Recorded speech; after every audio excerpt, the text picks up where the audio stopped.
Good morning and welcome to the all day marathon here on Facebook. My name is Conrad Weaver. I'm your host for better or for worse. I'll be here most of the day, bringing on amazing guests to talk about PTSD and PTSI and all kinds of issues related to what first responders face throughout their work. And so we have guests all day and there's a list that I posted on Facebook earlier this morning. You can see that list. And this morning, we are joined by two people to start with Mark DeBona and Nancy Froman. They are both part of this film. Nancy is a producer on the project. Mark is he's with Blue Help and has really been a big part of helping us get this project going and connecting us to people. And Mark is a retired law enforcement officer. So both of you, welcome to the program today. Mark, tell me, you are in Florida, right? Yes, good morning. Yeah, I'm right outside Orlando, Florida. Yeah, so well, I'm going to talk to you in just a little bit, but I want to first get Nancy to talk a little bit about uh, her interest in Nancy. What motivated you to become a part of this project? Oh, I think this is a story that needs to be told that hasn't been told enough. I think that much of the general population is not aware of the issues that we're addressing in the film involving the stress and PTSD that results from the impacts that first responders experience on the job. And honestly, Conrad, I'm thrilled to be able to work with you. I have a huge amount of admiration and respect for the work that you do. And this was a great opportunity for us to collaborate. Well, I am so glad to be able to produce this film and to be a part of this project. Just for those of you watching, just a little background, I made a film called Heroine's Grip, and throughout that film, I had opportunities to ride-alongs with law enforcement and other members of first responders, EMTs, and medics, and just noticed that this is an issue. PTS is an issue that impacts many of our first responders, and so as I always do, I kind of run it by my wife. She is she provides the green light for me for producing films, and so she said yes. So we're off to the races. And then Nancy joined the team to help produce this project. Nancy, I'm so glad that you were able to join us. And of course, we have Mark, who is part of Blue Help, and I'm going to have him explain what that is in just a minute. But he's been a really key part of just helping to promote this project and get it out there and tell this story. Uh, so, we're in this big fundraising push today, and we're going to talk about that a little bit off and on. So, if you're watching and you are more curious about this film, go over to our Indiegogo site, and there's a link available that you can go to and click on that link and go check out the trailer and make a donation, make a contribution to the film. Um, that we crossed over $1,000 yesterday, so that was huge for the first day, kind of a soft launch that we did. Mark, tell me a little bit about we heard your story earlier a couple of weeks ago when you were on First Responder Friday, and you were also on my podcast. Well, actually, were you on First Responder Friday? I don't remember. Yeah, I But was. you but Yep. you were on my podcast, and so Yep. telling your story. So tell the audience a little bit about your story and why you decided to come along with us along this journey and helping us with this film. Well, the subject is so taboo in the first responder world that suicide leads the deaths in the first responder world, and a lot of people don't realize that. A lot of people think that cops are shot in the line of duty, and that's the way they die, and they do die that way. Absolutely, firefighters die in buildings, but you have to think about the emotional toll that goes on with the first responders, the paramedics, the cops, firefighters, medical personnel, the day in and day out of what they see and what I saw through my career, and eventually it just builds up and builds up and builds up. And everybody has a breaking point, and some people don't like to talk. They don't like to get off their chest. They just keep it inside them, which obviously is unhealthy, and a lot of first responders don't know that there are resources out there that are confidential and that will help and will not judge. And the biggest fear I've seen in my 33 years when I was on the job is first responders don't want to go to a mental health professional because they're afraid they're going to lose their job, they're going to be reassigned, possibly bullied, or just their equipment taken away from them, people talking behind their backs, and that's a huge fear of losing your job, and especially if you establish yourself in your career, that's just absolutely horrific. That you go in one day, you go to get help, the next day you're out the door because you're trying to better yourself. Nancy, as a film producer, what kind of things do you look for? What do you ask when you are talking to people about this issue specifically? What kind of comes to mind for you? Um, so when we're talking to folks, we've been Conrad, you and I have been together working on this. I'm not sure how long you've been working on this, but together, you and I have been working on this, researching for over a year. And I've talked to a lot of folks in the first responder community and people who are somehow associated with others who are in the first responder community. And what always comes up is what Mark was just talking about, how taboo the subject is. And I had an interesting conversation with a chaplain yesterday who talked very much about how first responders, particularly in law enforcement, um, lose their younger selves in the job and the motivation for becoming police officers. In this case, that's what he was talking about. And so what I ask, what I look for is, how did you get where you are? How did we get here? How did you get here? And what do you need for the public to know and for your professional community to know, to help you? And why is it that there isn't more out there? There isn't more talked about, there isn't more known. Why is it that we're hearing about the support and the help that's available out there and the confidentiality? Why is it that first responders aren't aware of it as much as they should be? Hmm. So, Mark, what is your answer to that? What do you think? First of all, why are you where you're at? And what's the answer? Why are first responders in this position? Well, I think a lot of time it's lack of knowledge. I think that some of it's the agency's fault for not providing a good peer support unit for their officers, and having people come in to the agency. And this should be taught at academy level also. The mental health issues that involve first responders. So somebody that's in the fire academy, police academy, or EMS academy should know that these things possibly could happen to you: PTSD, PTSI, depression, suicide attempt. It has to be black and white. But when you don't want to talk about the elephant in the room, you're not doing anybody any service whatsoever. Agencies such as law enforcement agencies, they give officers guns, tasers, spray, batons, all these things to protect you physically, but they give you very little to protect you mentally. And that's just as horrific, because a mental injury is just as bad as a physical injury. And I say this quite a bit. I said, if an officer, say, gets in a foot pursuit and he's chasing after a bad guy and he or she falls and breaks their leg, they go to the emergency room. The doctor puts a cast on their leg. All the cops go in there and sign it, wish you good luck. Hey, if you need anything, the administrators are in there. Hey, take all the time you want to come back to work. We're going to take care of you. An officer goes and checks him or her into a mental health facility. I guarantee very little, if anybody, is going to go visit that officer, and nobody's going to sign their forehead saying, "We wish you the best of luck." And officers feel very alone when that happens. When I went through my issues, I felt very, very alone. And then when I was able to meet other officers that went through what I went through, or experienced what I'm going through, it was just like I was in a different world. And it was incredible, the support that I got from these officers. Hmm. So what was the key for you to go down the healthy path? I mean, what was that key for you that really turned you toward, okay, I got to walk toward a better path here into health?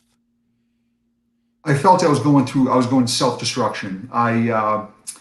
was always in a bad mood. I did not like my job at all anymore. I didn't like a lot of my coworkers. I was having outbursts. I gained a bunch of weight. I just was not happy. I stopped doing things that I very much enjoyed doing. I go home, I sit on the couch, I would look like a zombie.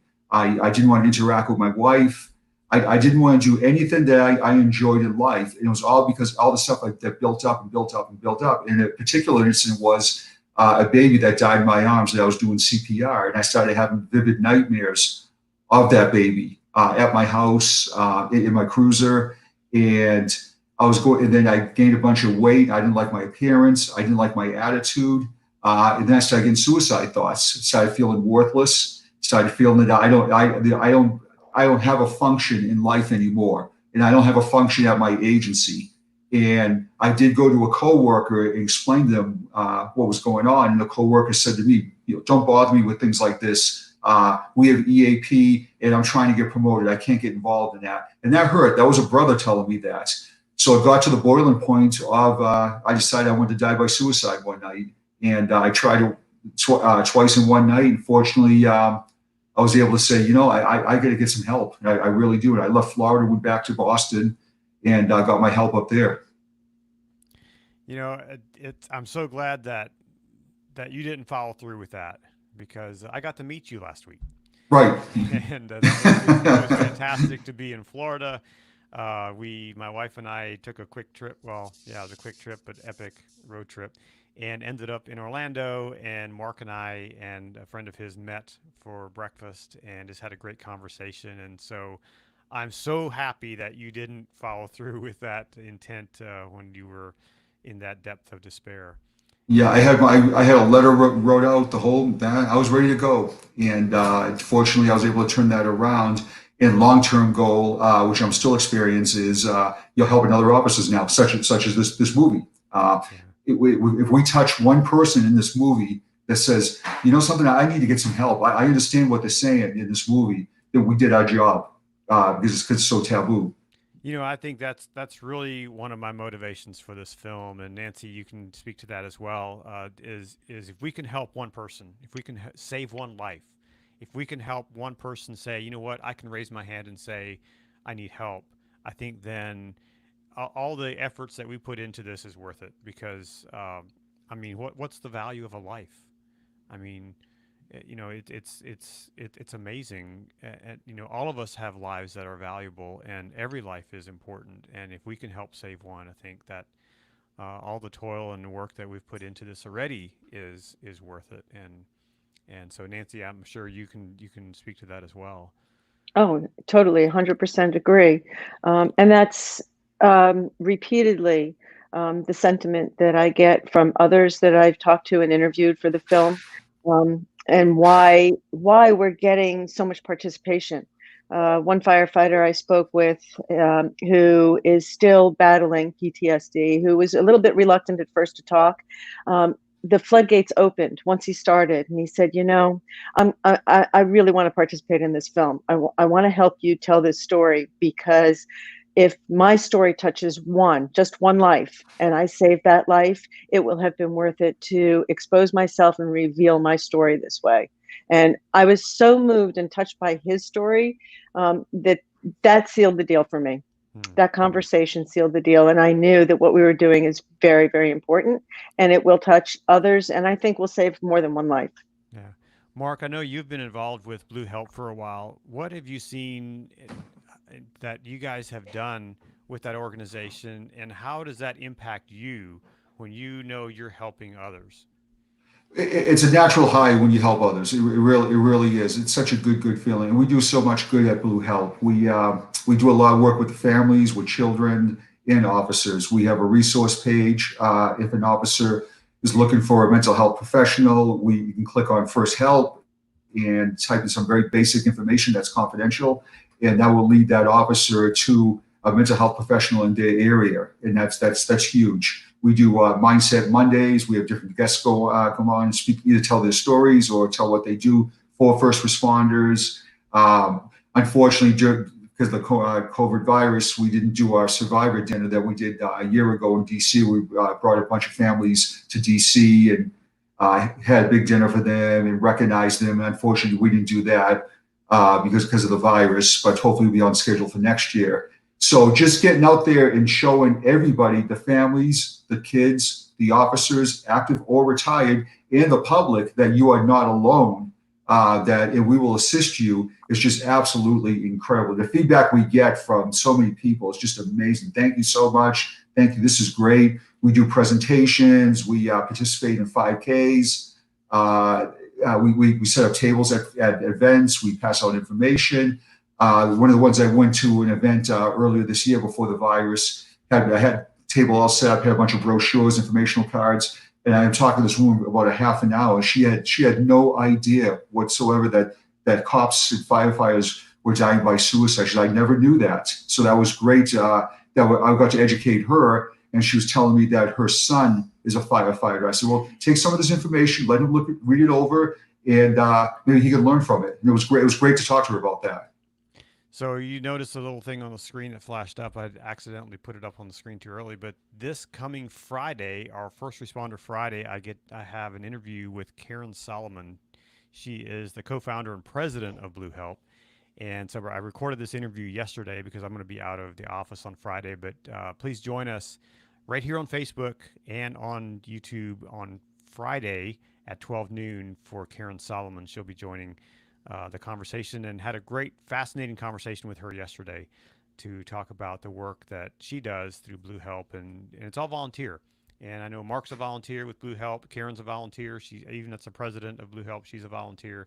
She was actually speaking to me from her day job, and which is unrelated to Blue Help. And so these folks, volunteer their time and effort to help the members of law enforcement and their families. And so that's a big deal.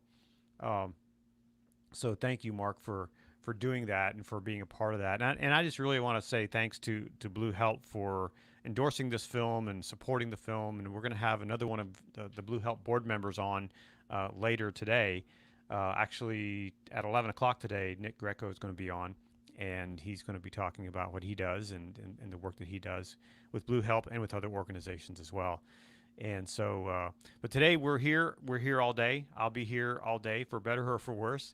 And I might have to have some coffee brought to me occasionally to stay awake today. But as the day wears on, and I want this to be an interactive day. And so, if you're watching on Facebook or maybe even on YouTube, you can leave comments. We've had some comments already. I can see those comments come through. And if you have a question for one of our guests, please post that question and ask it, and we'll pass it on to our guest. Mark, what's the next big thing for Blue Help? What are you guys working on? Well, we want to get back on track with the presentations and with the survivor dinner. That's huge. I'm doing a presentation actually tomorrow locally here in Florida, and that's the first presentation I've done since I think either January or February. So we want to get the word back out that we're out.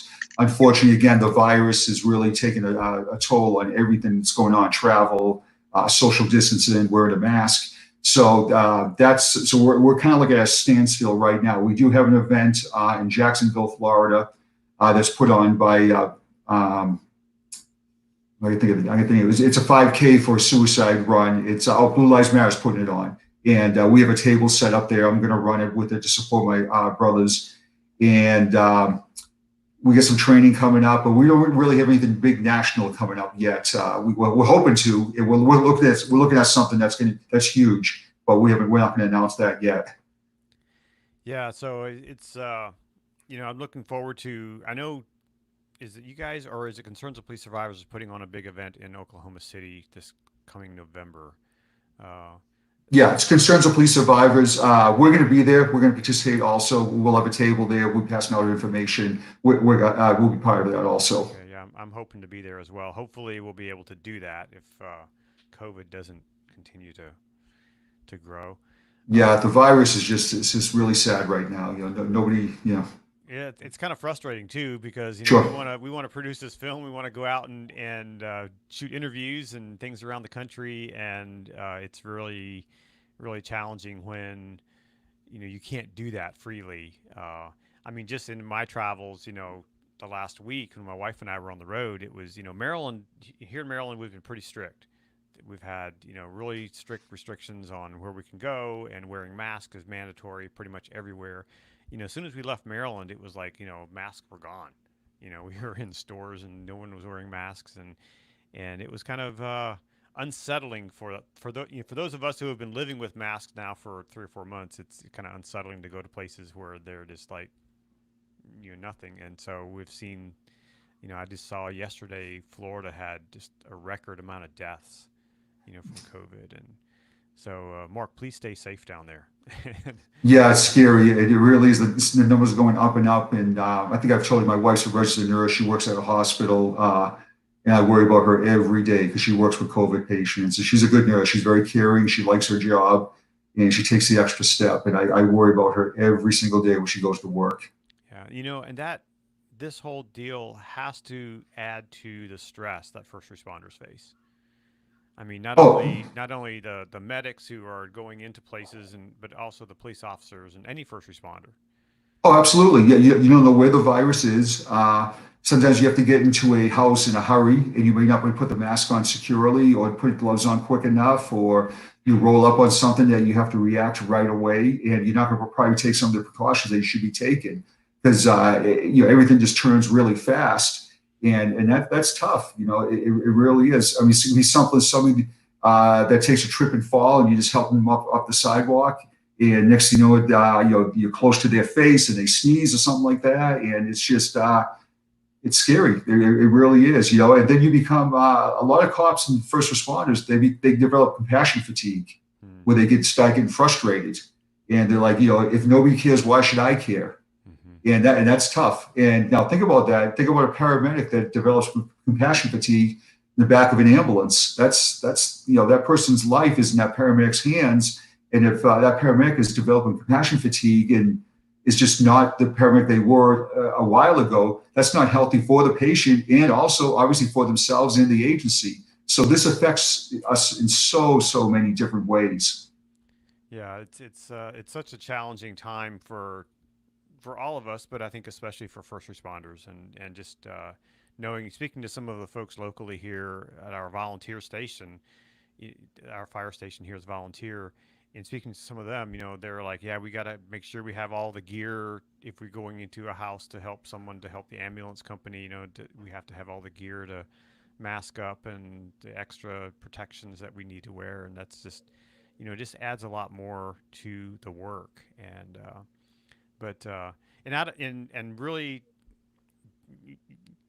just to let everyone know, I don't want this today just to be just a real big downer day, because this is it's supposed to be a fun day, right? It's a launch of our Indiegogo crowdfunding event. So Nancy, what do you hope to get from this film? What do you hope that it really does ultimately? Ultimately, I hope that it becomes a film that draws lay people into to learn more about first responder community. Right now, it's sad that it's tough to be a police officer. There's a lot of negativity directed at police officers right now. They're vilified, and sadly, we hear the stories of some of those police officers who are misbehaving, going off the rails. We don't hear about all the good. There's a lot more of that. So it's tough to be a police officer right now. So, and I think that probably adds a lot to the stress of the job. Getting out there day after day, not being appreciated, being called names, being ridiculed, and so I think that that's adding right now to a lot of the stress that law enforcement is experiencing, and contributing to some of the PTS that's the thing about PTS is it sits there and waits in the wings. Hmm. The exposure that first responders have repeatedly to traumatic calls, to experiences on the job, it sits there and it festers. For some, it's a single episode, a single incident that's the trigger. But for many, it's compound. It's the compound exposure, day after day or year after year. It may be two that are spread out by 10 years, but it sits in the wings and waits for some other trigger. And so right now, for some of them, it's sitting there. They haven't dealt with it. They're not even aware that they have an issue that they need to deal with. There's just something there that's now triggered by some of the negativity that they're experiencing on the job. And so this is a really tough time. So what I hope to get out of this is that this is a film that everybody wants to see. We've talked, Conrad, about our wish for it to become an educational tool as well. What I'm hearing repeatedly from experts in the field of mental health is that we need, and Mark just talked about this, we need to address this at the academy level, the new recruits. And so if we can use this as an educational tool in that regard, I think that we will help future the next generation of law enforcement and first responders in other first responder communities as well. But my hope is that people in the first responder community identify with some of the issues that will come to bear in this film. And it's going to be raw. The stories that will be told in the film are raw. We're talking with first responders who are dealing currently with their post-traumatic stress issues and are allowing us to view their progress. And we know they'll make progress. There's help out there and they're finding it. Sadly, it takes a really long time for some of them to get there. And so I hope that what we can do is to arrest that progress for many first responders. They see the film, they learn that there are programs out there for them. They all have programs. Even if you're a police officer working in a department where your chief is not supportive of you getting help, there's a way to get help. And that will come out in this film. And I hope that every first responder across the country has the opportunity to see it. Yeah, thank you, Mark. What's your hope for the film project? I hope to make change. And what I mean by make change is to show the first responders that they're not alone. Here are resources to get some help. It's okay not to be okay. It's okay to be hurting, but don't let it build up till you break. And learn from the stories that are going to be produced and what we say, and just get onto a fair playing field. Like I said earlier, departments are all about physical injuries. We'll help you. We'll pay you. You sit at home. You come back when you're ready. Well, I want that to be even playing field when it comes to mental health. Also, I want agencies to say to that officer that's struggling mentally, you come back when you're ready, and your mental health professional says you're ready. We're going to hold on to your job. We're not going to get rid of you like yesterday's laundry. I get the staffing issues. I was a sergeant. One person's out on vacation, one's out on training, one's out for whatever reason. Now you're riding 3 or 4 short, and you have to make adjustments to the zones and things like that. And I get that, but you got to put your people first. A happy person develops a happy work product. Everybody has a bad day. Everybody has a day where they go to work. They don't want to be there. It's the same old thing all over again. Oh my God, I still got 8 hours to go. Or then all of a sudden, boom, it just hits. A major incident hits, and it hits you right in the crotch. It's just, and you're working the major incident. Now you're done with the major incident, and you're sitting in your car. You're back at the fire station. You're sitting in the ambulance. You're talking to your partner after that, and you're trying to debrief. And next thing you know it, there's another call, and now you go into that, and all that emotional baggage is just carrying.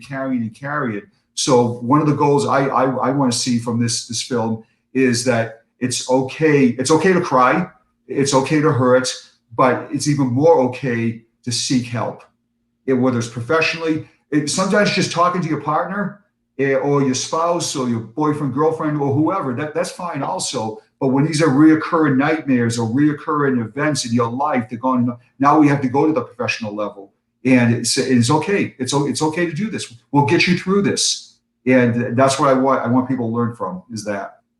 there are success stories from this. Absolutely, and that's one thing that I want to emphasize, that the film, will show some of the really dark stuff, but we're going to show those success stories, and we're going to show those success stories from individuals and from agencies who are doing it right, and who are really, a case study for how to do it right, how to do it well, and how to keep their members healthy and to provide the resources. And that's our goal for the film. We found some of those agencies who are doing that, and we're going to be talking to them.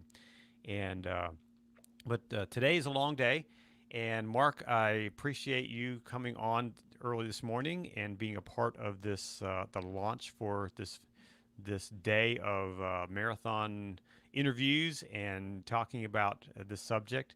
And Nancy, I appreciate you joining us as well to be a part of and just being a part of the film and helping us to tell this story.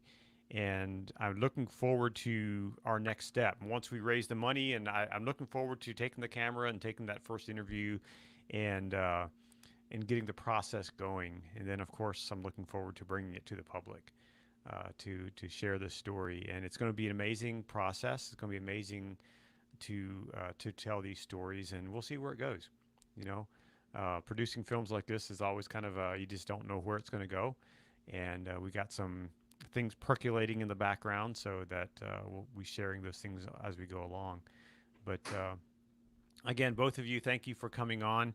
Kind of a tag team first half hour here for our marathon day, and it's going to be interesting for me to, as I host this, to kind of juggle everything and to keep my sanity as we go along.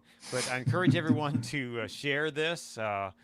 If you're watching, please share this page, share our information about our fundraiser. And here is the link. I'll put that on here. The screen is kind of a strange web address there, but if you go to Indiegogo and just search for PTSD 911 movie, it'll show up, and make a donation. We've had $1,095 donated already so far, and so we have some amazing perks available for people.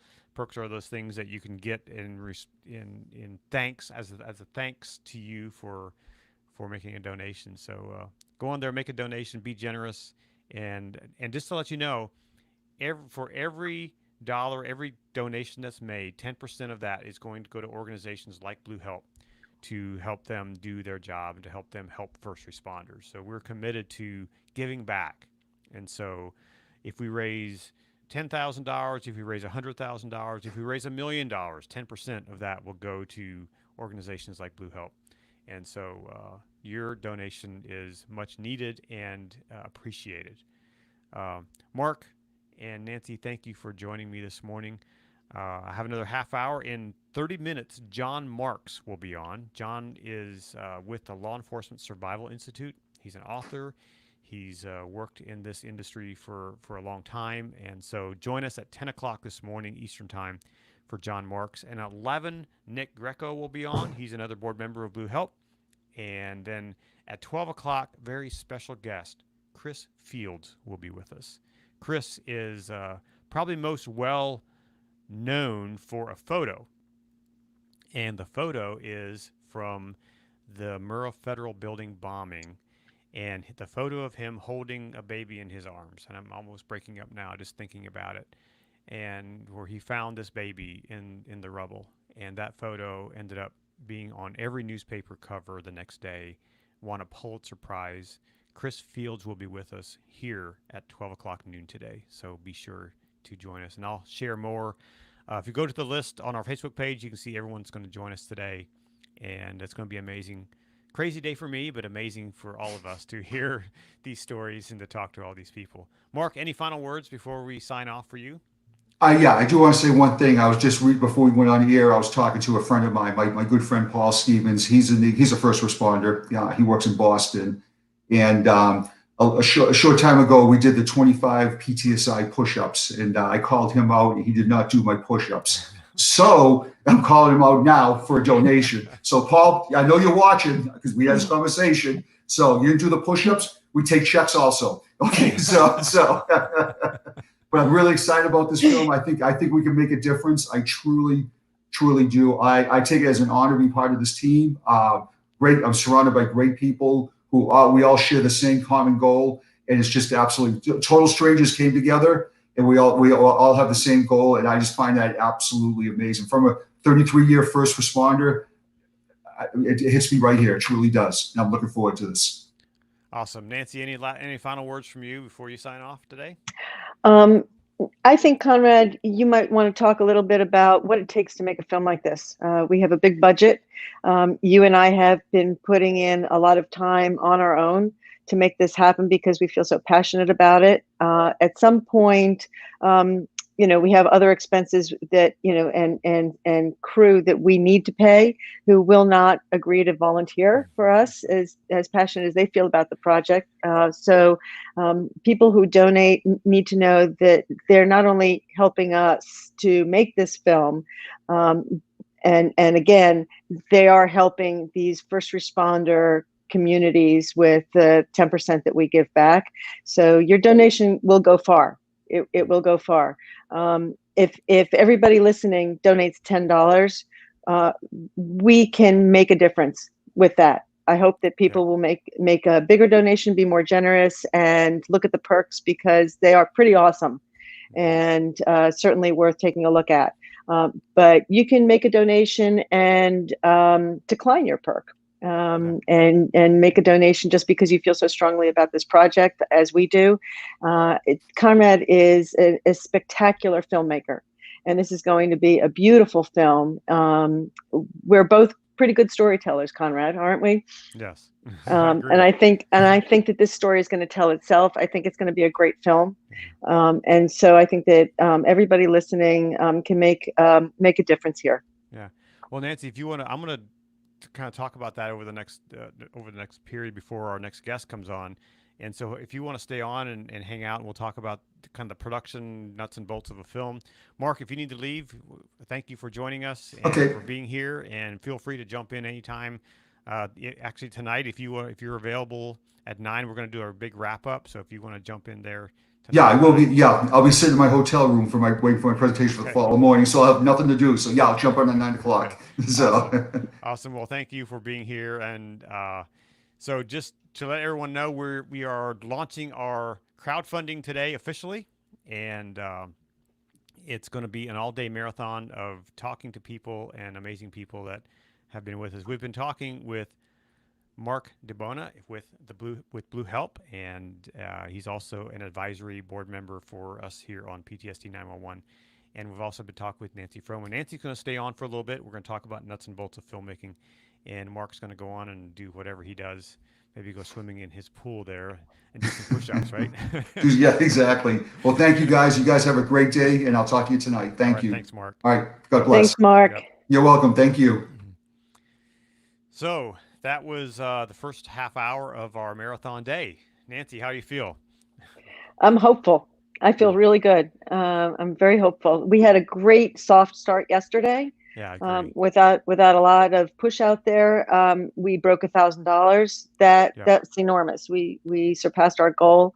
I'm really happy about that. Really happy about that. I even had a friend from Switzerland make a contribution. Excellent. And, so yeah, it's great to see. We've had 15 backers so far. 15 people have said yes and have made a contribution to our film, and so we need 15,000. You know, but right. We'll get there. We'll get there. We have a great start. We have 30 days to do this, so. Right. If not today, people can still log in. What I'm finding so fascinating, Conrad, is that as I've pushed this out a little bit to my own network, just letting people know that we're going live today, what the film is about, check in with us and see what we're doing. The feedback I'm getting is surprising. How many people this film will touch. I'm shocked by how many people are connected in some direct or indirect way to the first responder community. It's really surprising me. And not just connected to the first responder community, but who have an issue that will touch them, that this film will touch for them. That this film will address for them, reach them in some way. I'm really shocked, and I find it sad that there are so many people who have an experience, or a person in their life who has experienced some trauma or stress from the job. I'm really surprised that it's so widely experienced out there. And you know what I'm finding surprising, I'm getting off topic because we want to talk about That's nuts okay. and bolts of filmmaking, but what I'm finding surprising is that the more I research about this topic and get us deeper into the story and the subject, that there's so much there's so much that's obvious that's ignored. Mm. So, for instance, keeping your first responders healthy mentally and physically, but the mental part is what we're addressing, and is ignored in some cases, or um, not satisfactorily addressed, not sufficiently addressed. What I find surprising is that it's so obvious. You want to keep your first Mm. responders healthy so that there's longevity. It's more productive and economically wise to have your first responders serve out their career, right? You don't want Yeah, to I mean, keep losing people. it makes sense, and it's expensive to recruit. It's Right, expensive to train new people, and to so if you can keep who you have healthy and continue working, it's right. much more beneficial. It's more Yeah. beneficial. And of course, you want first responders to respond to a call healthy. Hmm. You want a healthy first responder to respond to a call, and to every call. And so I find it surprising that that's obvious.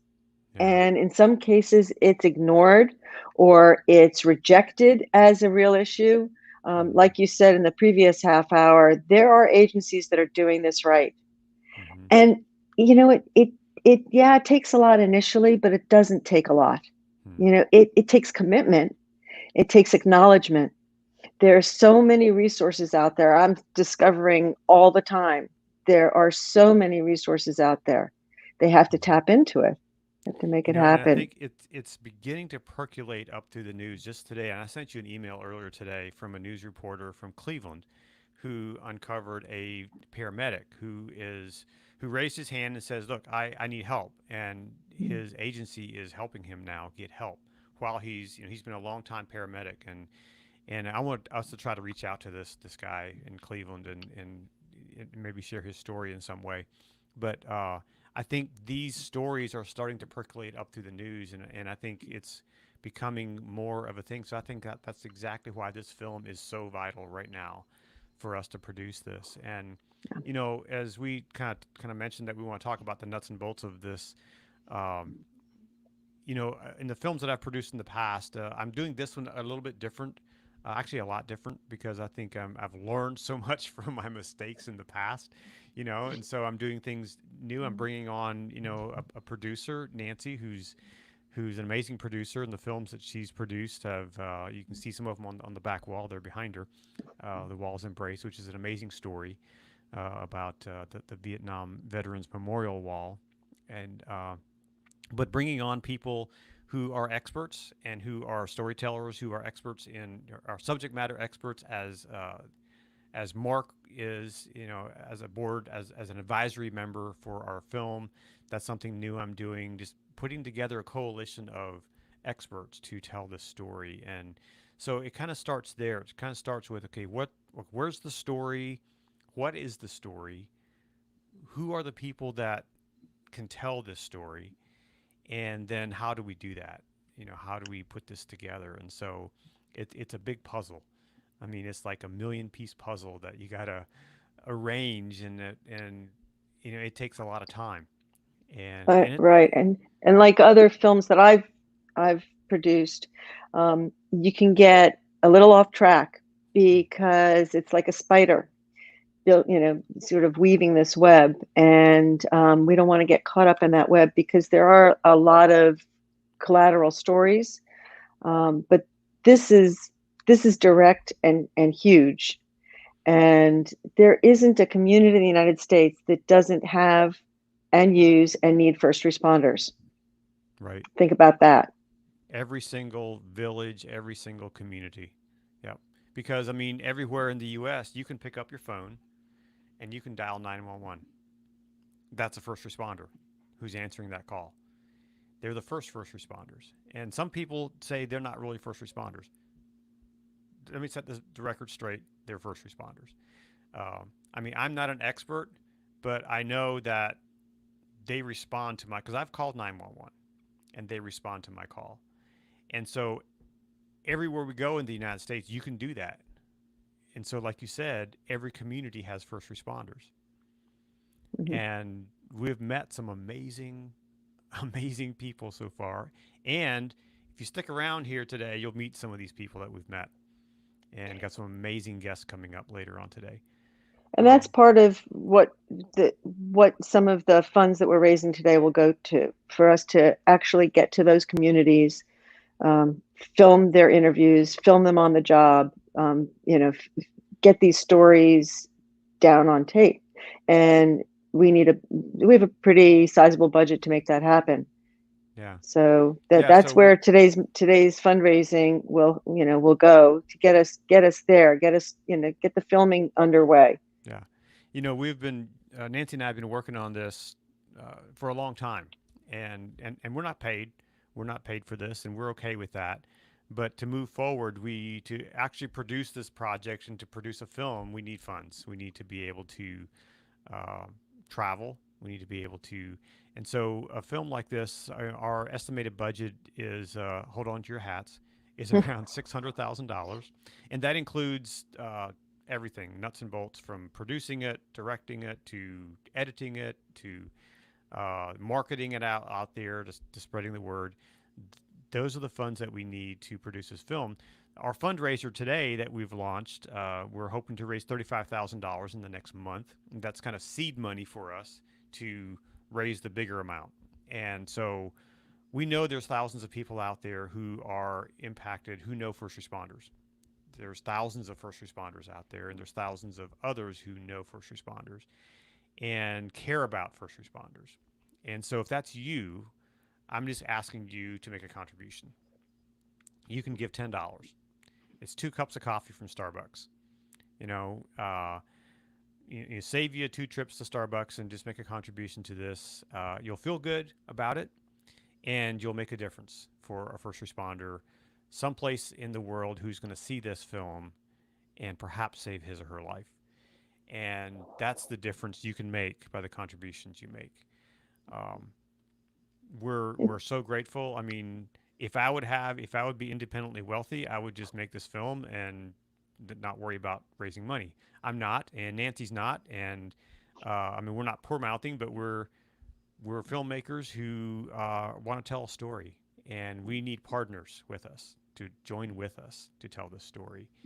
And we're so grateful for the people who've already contributed, and not only contributed financially, but those who've contributed with just their story. I'm always humbled especially when you're dealing with real sensitive subjects, and I'm sure Nancy, you felt this as well. I'm always humbled when someone allows me to sit a camera up in front of them, put up lights, and make them look good, and then have them tell their story, and sometimes very painful stories. Yeah, it's pretty remarkable how willing some folks are to let us do that. They bare their soul. Yeah. They get emotional. It's raw. Some of these stories are stories of hope and healing and wellness. Some of these stories are of struggle and sadness, and it's all going to be out there. One of the reasons I signed on to do this film is that I believe in doing films that are emotional, evocative, powerful, impactful. Um, there's no fluff here. This is a serious story, but I think it will be really impactful. And there's a sensitive way to tell this story. I think it will be beautifully told, and I think it's a story of hope, because there is hope out there. There's help out there. It needs to be told, and for every donation that we make that gets us there, it's going to be put to use exponentially. You can make a $10 donation to an organization. And that's great. You can make a $10 donation to this film, and all your friends can do that, and we'll tell this story, 10% of which is going to those organizations, by the way. Hmm. And we'll tell this story that will help many. Hmm. This one film will help many, and it's not just first responders; it's their families. It's people who care Yeah. about them, who are also impacted by the stresses of their jobs, and it will help them as well. I'm so excited about this film, because I know that's where we're going. Well, let's get this out there. If you're watching this and you are on our Facebook page or even on the YouTube page, go to our Indiegogo page, make a contribution, and then even more importantly, share it, because the effect of multiplication is so much bigger than addition. So if you share it and then they share it and then they share it, it can go around the world, and we can raise the whole budget. I believe. I really believe we can raise the whole budget with by the crowdfunding. Uh, we can raise $600,000.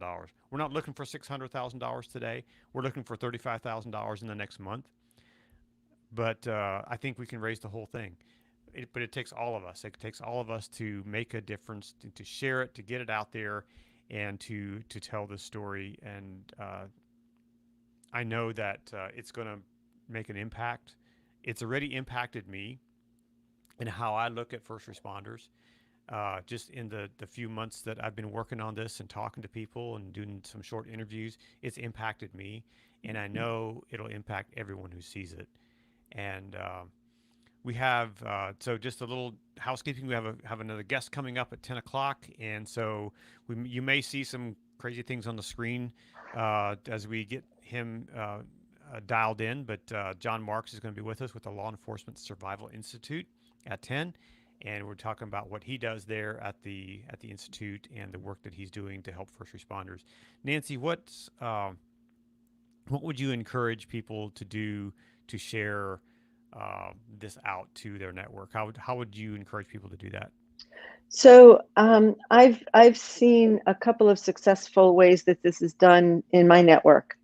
Personal emails go a long way.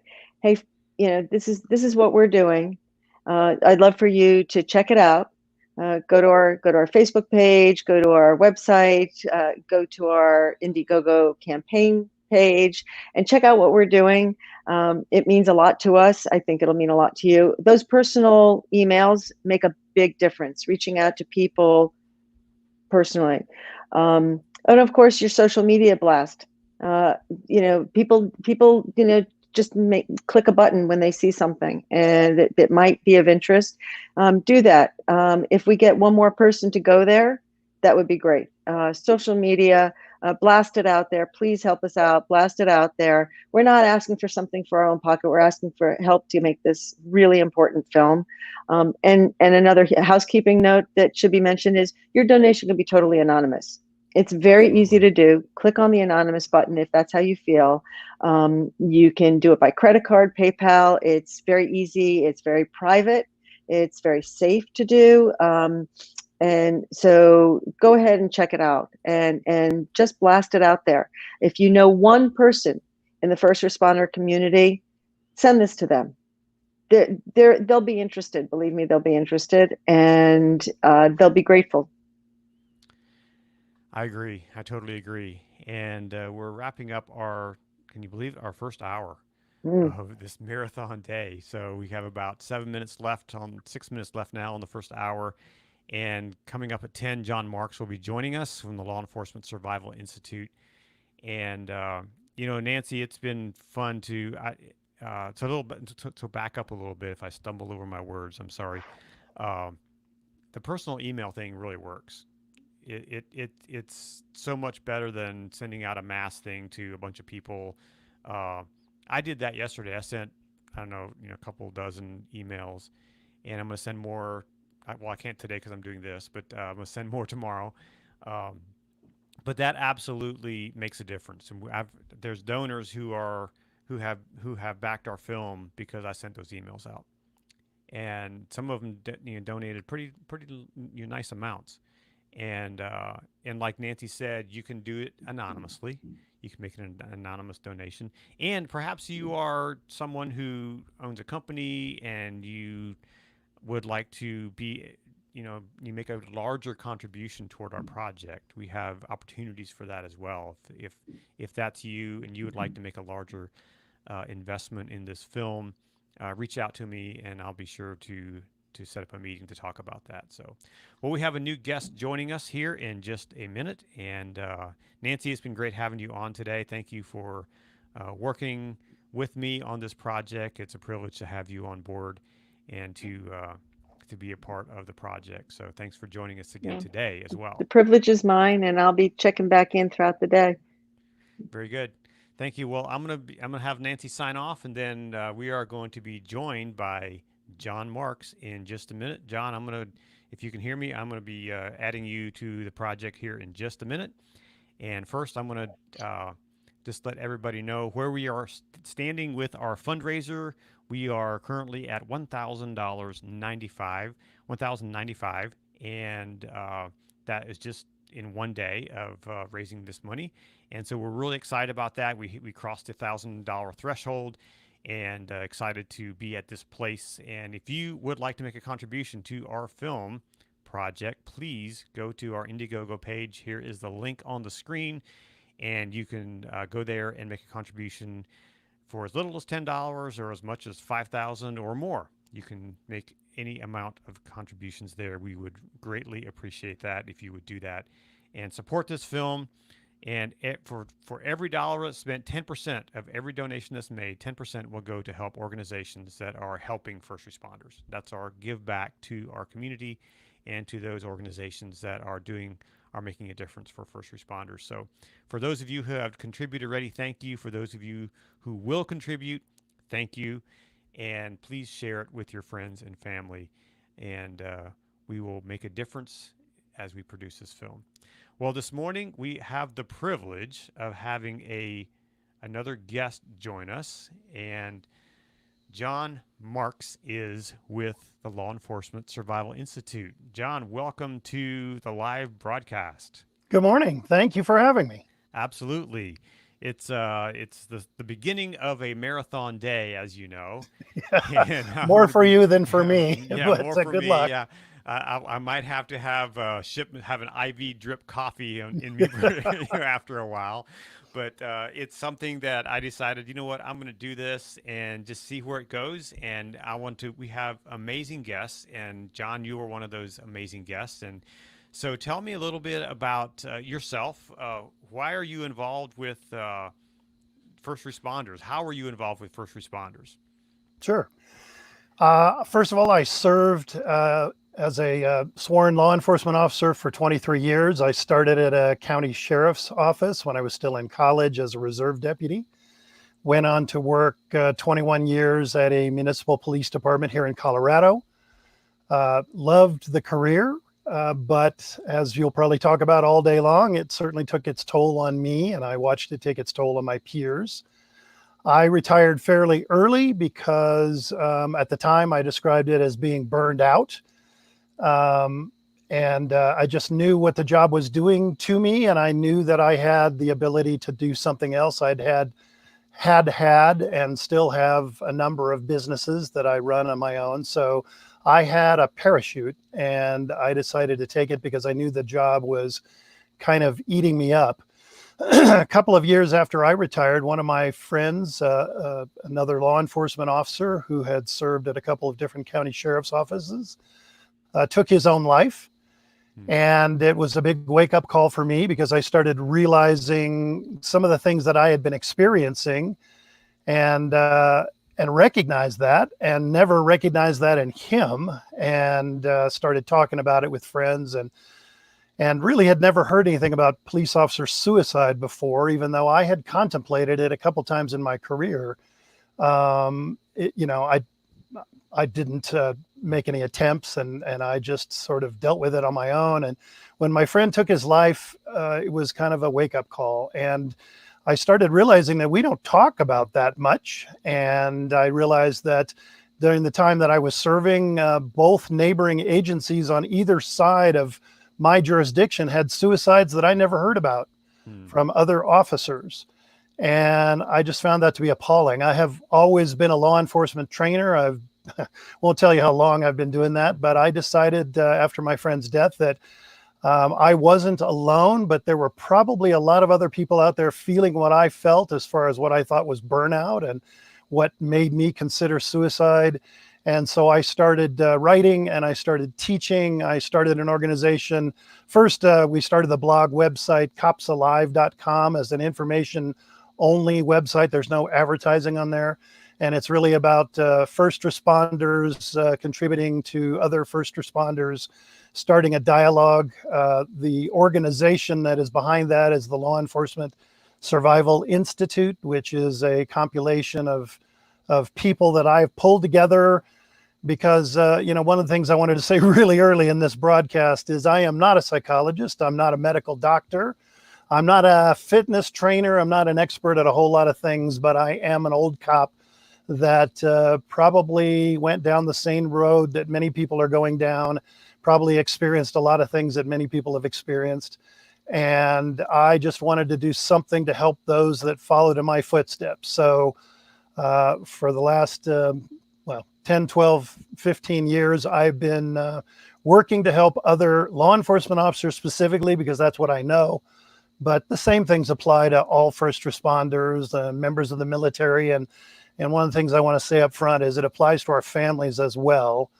So I'm hoping we have a great discussion about, how we can be healthier and happier and serve better and more professionally. Absolutely. Well, you live in Colorado, which is one of my favorite places. I used to live actually in Loveland, Colorado. Beautiful Lived there- place. Yeah, I lived there for a year. Lived in Fort Collins as well. We only spent 2 years in Colorado and just fell in love with the place. And it's such a healthy environment as far as It is. people are outdoorsy. They're hiking. They're skiing. All these, and we did those things. And Yeah. so, what about that environment? You still have law enforcement. You still have you have crime. You have trauma. You have all these things. How are cops not healthy? When they're living in a place like that. Well, that's a really good point, a really good question. First of all, it is a wonderful place to live, and people here are, I think, more fitness oriented than I've met, in a lot of other places. But that doesn't mean that all of us first responders are that healthy, and that's the point. It takes some intentionality about maintaining your level of fitness and wellness throughout a long, arduous career. And it just doesn't happen by accident. You have to do it and you have to work at it every day. I love to travel. In fact, many times as I was growing up, I had thought about moving away from Colorado, but I always kept coming back, and this is my home and I love it here. So I get my, travel binge by spending time on the road. But I have traveled around the world, and I generally will stop in and talk to the local police wherever I am in whatever country I'm visiting. And I always talk about law enforcement officer suicide. And it's amazing to me that it is universal. First of all, we talk about all the same crime problems, drugs and gangs, and it's all the same everywhere I've been. And everywhere has the same problem with law enforcement suicide. It is not an American issue. It is not, a Colorado issue. It happens everywhere. I was scuba diving in the South Pacific on the most heavenly tropical paradise I've ever visited in my life. I dropped into the police station. We chit-chatted, and they had just not too long before had a police officer suicide. And I'm like, this place is paradise for everyone in the world. I think most everybody would have thought this place is paradise, and yet the cops suffered the same things. So I hope as we talk, my belief is that we have to strengthen and condition ourselves for this career. And I don't just mean physical fitness. I mean physical, mental, emotional, and spiritual fitness to get us through the toxicity of of our career. And truly that applies, I think, to the military and all forms of first responders. I think that there's been so much emphasis on physical fitness. I mean, and which is important, which is Yep. hugely important. Absolutely. And Big component. and I think I was talking to a friend recently who is applying for the police academy here in my county here, and he had to pass a physical fitness test. You know, what where should there be a balance? Should there be as equal importance and focus on mental fitness and mental health as physical fitness? Well, absolutely. And I'm trying to get this a little bit straighter. I think we just get focused on physical fitness. And I think law enforcement for the last couple of hundred years. You can see it. It's something you can see your body, right? Yeah, I think more people are in touch with themselves physically than in other capacities. And physical fitness is certainly a component. I mean, they're all kind of interwoven, but I use the word self quite a bit. I mean, we can talk about well-being. So what is the being? And, what is our self? And it is more than just a physical entity. And I think when we neglect some of those other pieces of ourselves, we are neglecting the whole. And I think that's one of the things that gets eroded in a toxic kind of career. And honestly, when your career is about dealing with trauma and tragedy on almost a daily basis, it's gonna eat away at you. And I think people feel like if we take care of ourselves physically, we'll protect ourselves, but that is the outer shell. Yeah, I hate to make the M&Ms reference, but we got the candy coated shell on the outside, but there's other stuff on the inside, and we have to take care of those things as well. And I divide it into 4. Some of the people I teach with divide it into 3. We can talk mind, body, spirit, but I believe that that there is a physical being, a mental being, an emotional, and a spiritual component. And I differentiate mental from emotional. Mental, not necessarily meaning mental health. To me, mental is the cognitive function of the human being. And honestly, in first response, you have to be on your game all the time cognitively, which includes things like situational awareness and problem solving and communication skills and curiosity and all of those cognitive functions that don't fit into those other categories I mentioned. Then the emotional piece is the one I think we all think of as mental health. How do we take care of our emotions, particularly how do we maintain happiness and joy, and how do we deal with anger and fear and frustration? So I think we have to confront all of those parts of us in order to stay healthy. And I use the word intentional all the time. I think it's intentional fitness, not just accidental fitness. We have to strengthen and condition ourselves to endure the rigors of this career. And we have to do that on an almost daily basis.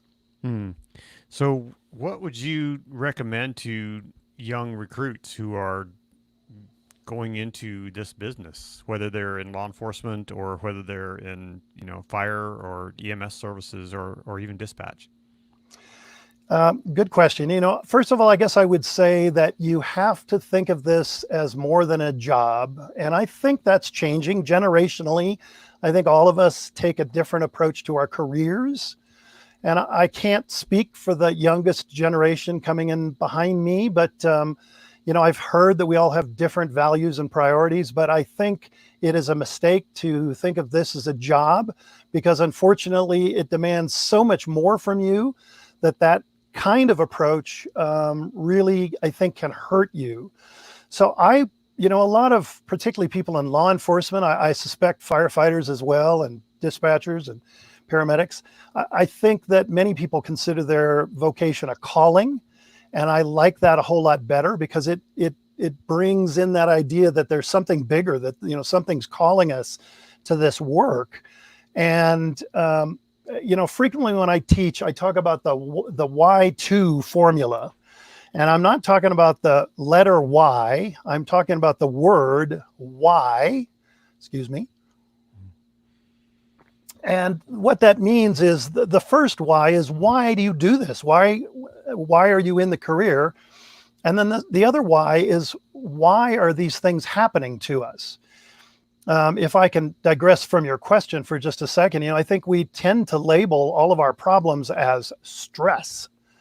And I think that is doing us a disservice. First of all, stress is something that we need. First of all, there is distress and eustress, and I think by just putting that blanket rubber stamp on there that says I'm stressed, or that's what's hurting me, I think we're missing the boat considerably on what the problem is. If you want to do a little bit of homework on that yourselves, go to, I recommend a couple of different TED Talks, for one thing. Stanford psychologist Kelly McGonigal has had in the past one of the top 10, if not top 25 most viewed TED Talks on stress. And it's excellent. She's written a number of books. The most recent one that I want to refer to is called The Upside of Stress. And she makes it very clear that we're doing ourselves a disservice. We're psyching ourselves out if we blame stress for everything. And I would certainly say in law enforcement, we need stress. We need to be able to react. We need to be situationally aware. We need to be able to respond to threats. But just labeling everything stress kind of makes everything a threat. And that starts to eat away at us from the inside out. And I think it's much more complex than a simple label. And I think, therefore, we need a much more complex resolution or preventative strategy if we're going to actually deal with the things that are kind of hurting us.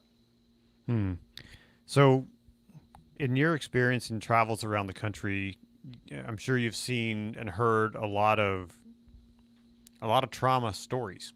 Yeah. And a lot of people that are dealing with a lot of heavy issues.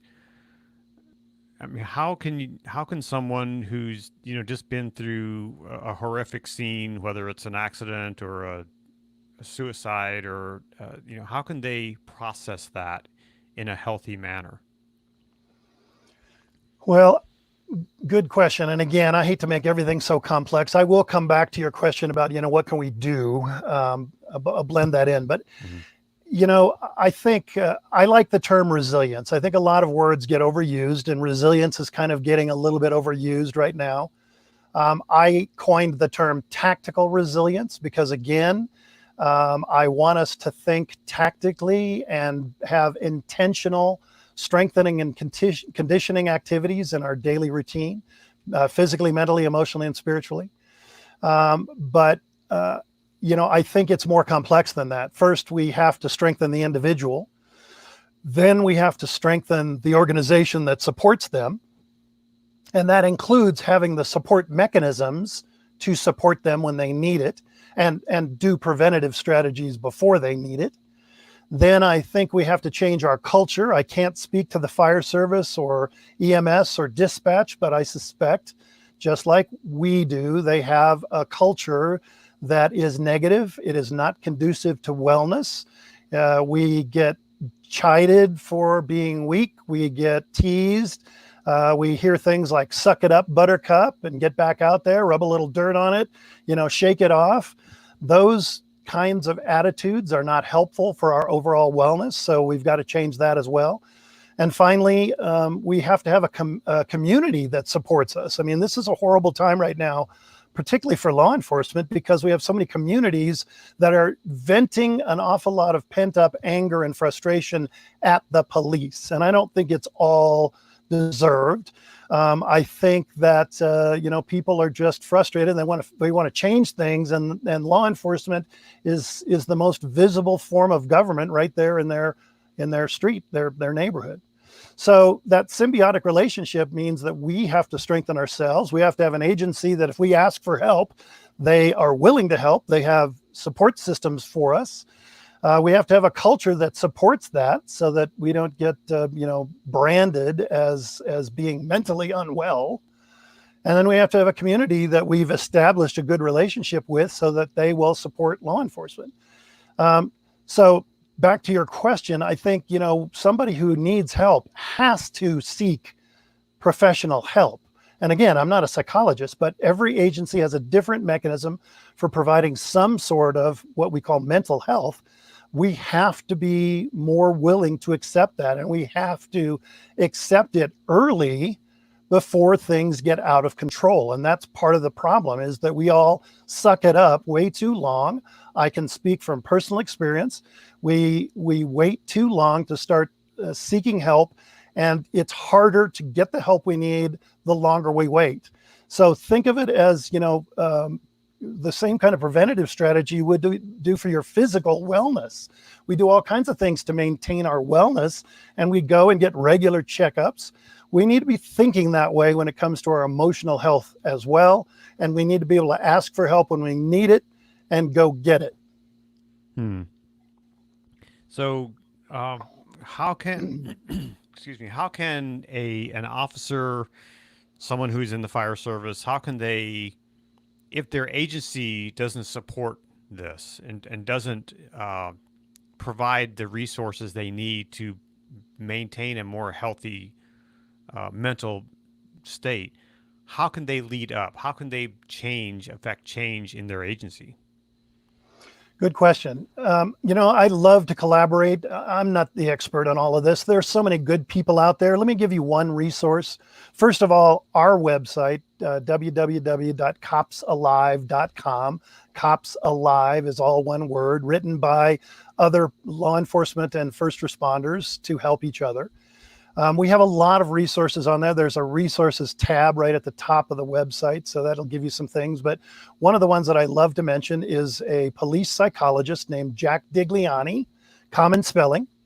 And I'll spell it here for you in a second. But a lot of his stuff is available for free as a link off of Cops Alive. He's been an amazing supporter of what we do. You can go to Jack's website directly, which is Jack, J-A-C-K, Digliani, Digliani.com. And he has an amazing amount of free resources on there. He teaches peer support training, and his program is one of the best I've ever seen.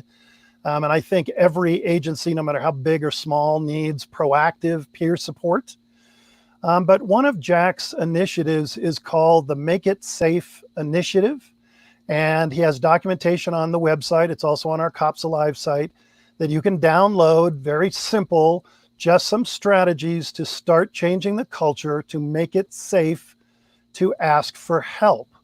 And that's, I think, one of the first things anybody can do. I don't care where you are in your organization, from the chief or sheriff, or the chief executive, all the way down to any line level person. I think we're all leaders. We have to take initiatives to make our surroundings better and safer. And his initiative, his strategies will get us talking and can put into place policies that will make it much easier for everybody to get the help they need when they need it. And that's a first step. There's lots of other resources on his website, on our website, to start building these things. But it is kind of like, a lifeboat or what have you. You need to build these things long before you need them. Again, back to those people that may be listening to this or watching us that are in crisis, please reach out. Reach out to the National Suicide Crisis Line. Reach out to Safe Call Now. Those phone numbers are on the Cops Alive website. I hate to rattle them off the top of my head as from memory, but I can make sure we get those. But, reach out to somebody, even anonymously, to ask for help, because, the longer you wait, the harder it is. But for the rest of us, we've got to start building something now, kind of build that lifeboat before you need it, because this career is toxic and it will take its toll. I think it takes its toll on everyone. Some people fare much better. Some people really struggle. It could happen on your first day on the job. It could happen after 35 years on the job. Doesn't matter which first responder job we're talking about. It's just, and a lot of it is a slow drip, drip, drip. Oh, thanks.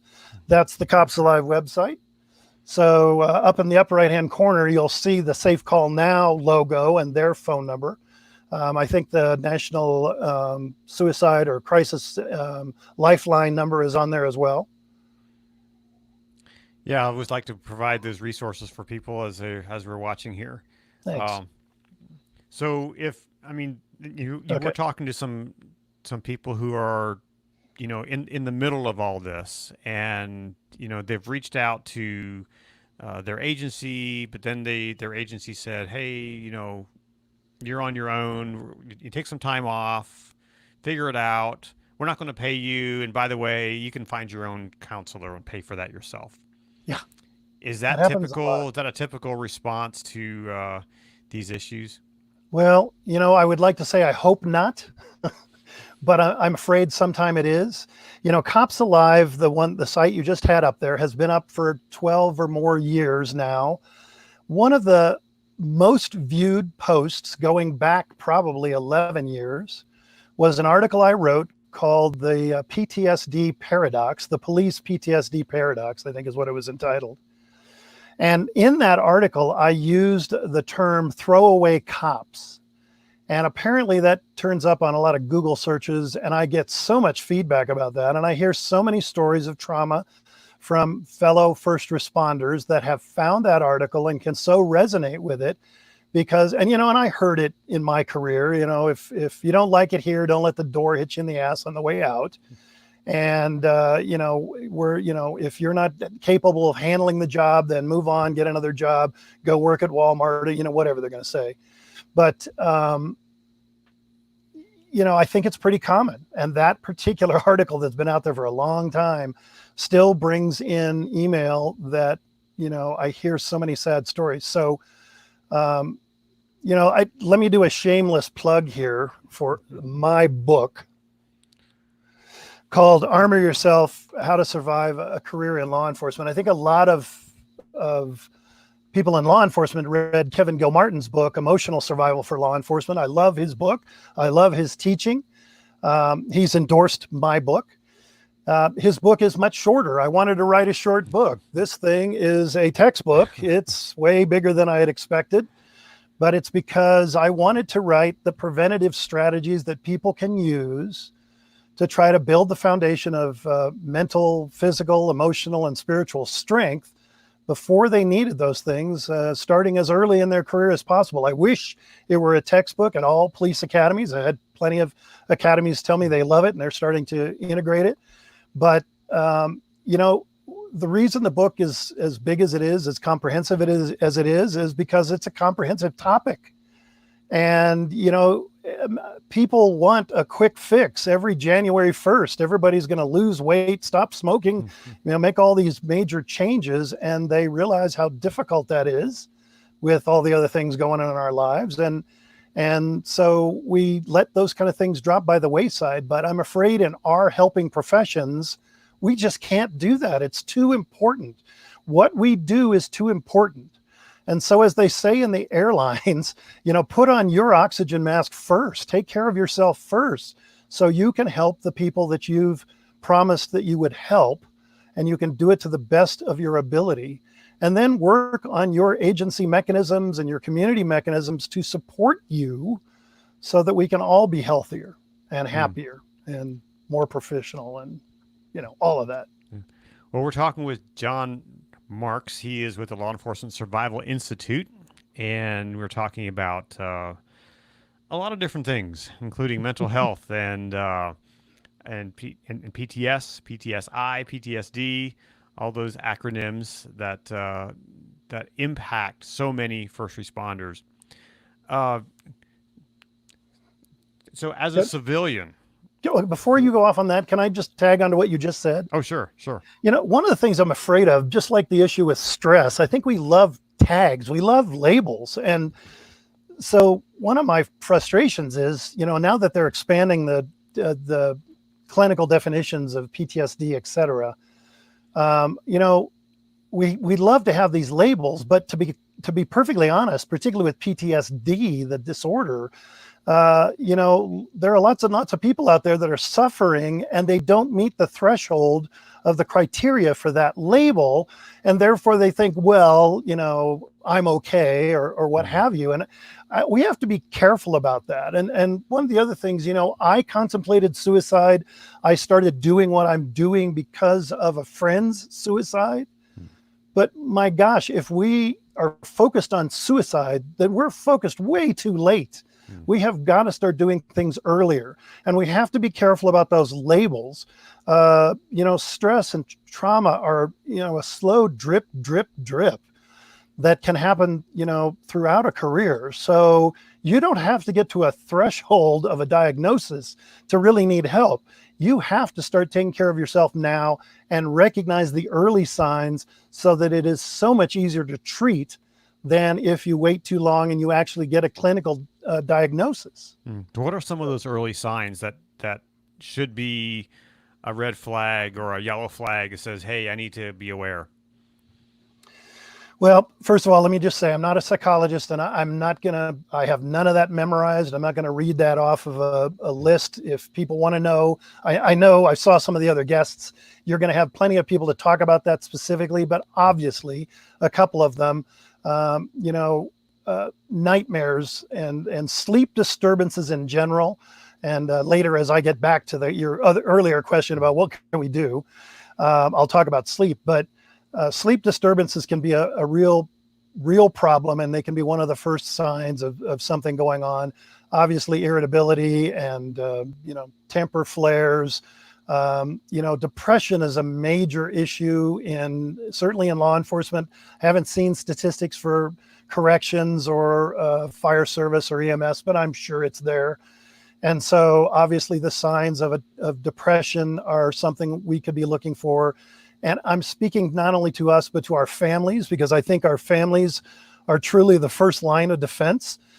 Every one of us is a chameleon. We can all put on a happy face for the boss, but we don't usually maintain that when we're at home. And so relationship issues can be a warning sign as well, because, that old saying about we always hurt the ones we love. Well, we allow our grumpy, grouchy nature to come out on the people we love most, because somehow, I guess, psychologically, we think that they can handle it or they should handle it, or that, that's not healthy. But that we start to see those kind of signs. Obviously, when you start abusing things like alcohol or drugs, and I'm not talking necessarily illegal drugs, but legal painkillers, those are bad signs. But, we all, I think, kind of have an addictive personality too. And so it could be abusing chocolate. It could be spending too much money. It could be gambling. It could be a lot of things, sexual promiscuity. A lot of things can be signs of emotional distress. And we may not accept and acknowledge and, realize that as early as one of our family members or one of our friends might.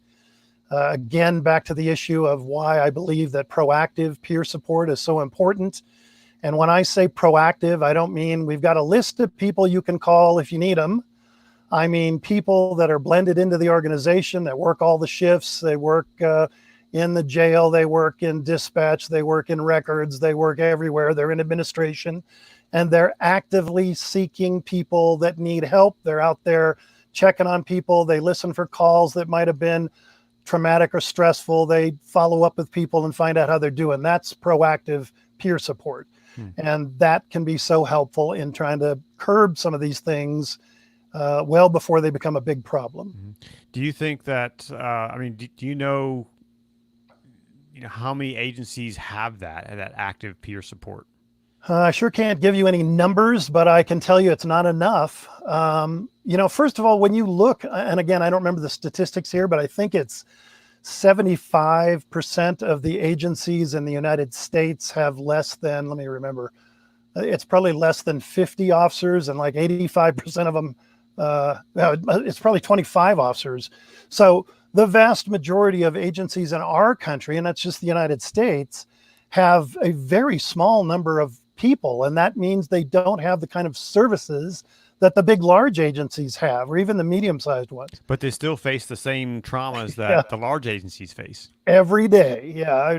I'm afraid that crime and trauma is pretty universal. And, it doesn't matter whether you're in Metropolis or Mayberry, you're going to get it someday, somehow. So how do you think Andy would have handled that? Well, I love Andy. He was the the stereotypical mellow, didn't wear a gun, kind of, old school British policing model, of a community police officer. And I used to administrate a community policing program. So I fully believe in community policing. I think you have to be integrated. You have to be out there doing the good work, not just the bad work of arresting people and fighting with people.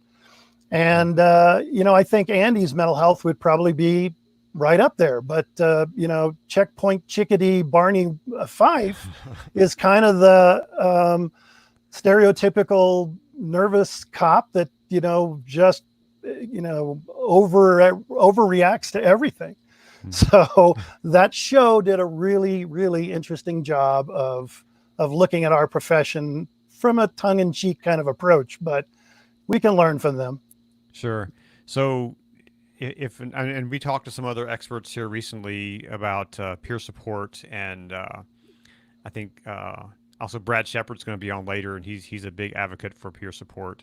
Yeah. And we talked to him a couple weeks ago about that. But what would you recommend for even a small agency? How do they start a peer support organization within their agency? Good question. First I would say go to either our website or Jack's website. There are tons of free resources out there. All we need is a leader to initiate something. It doesn't have to be someone, a captain or a supervisor. It doesn't have to be. Everybody's a leader, in my opinion. Everybody can start something. And for example, Jack has a couple of full handbooks that are available for free download, both on Cops Alive and his website. One of them is his peer support training manual. The other one is his critical incident handbook.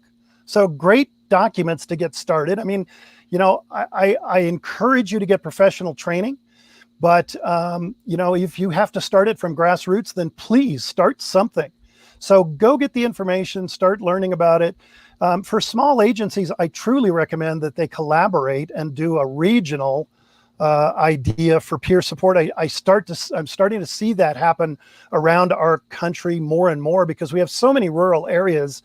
I talked to some people from Alaska that were struggling because, their closest support is an airplane ride away. Can't imagine that. I watched some of those shows, and they were like, yeah, my closest backup is, Yeah, hours away. Yeah, right. And I started with the sheriff's office where it could have been an hour away, and that seemed like a long time. Theirs is much worse. But, I have to say the one good thing about COVID-19 and this pandemic is we're all becoming, look at us. We're right here, sitting at home, talking on the camera.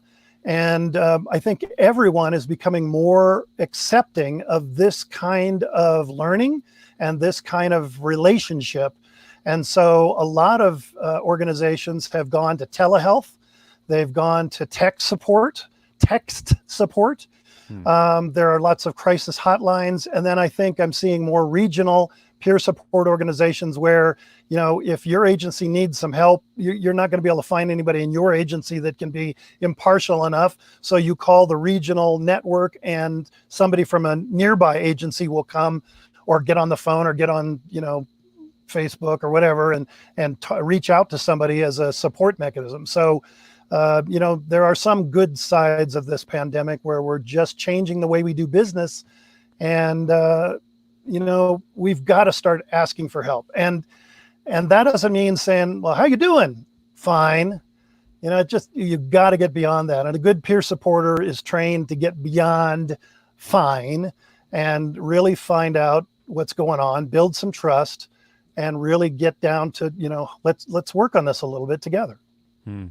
So you've been working in this work for what 10, 15 years?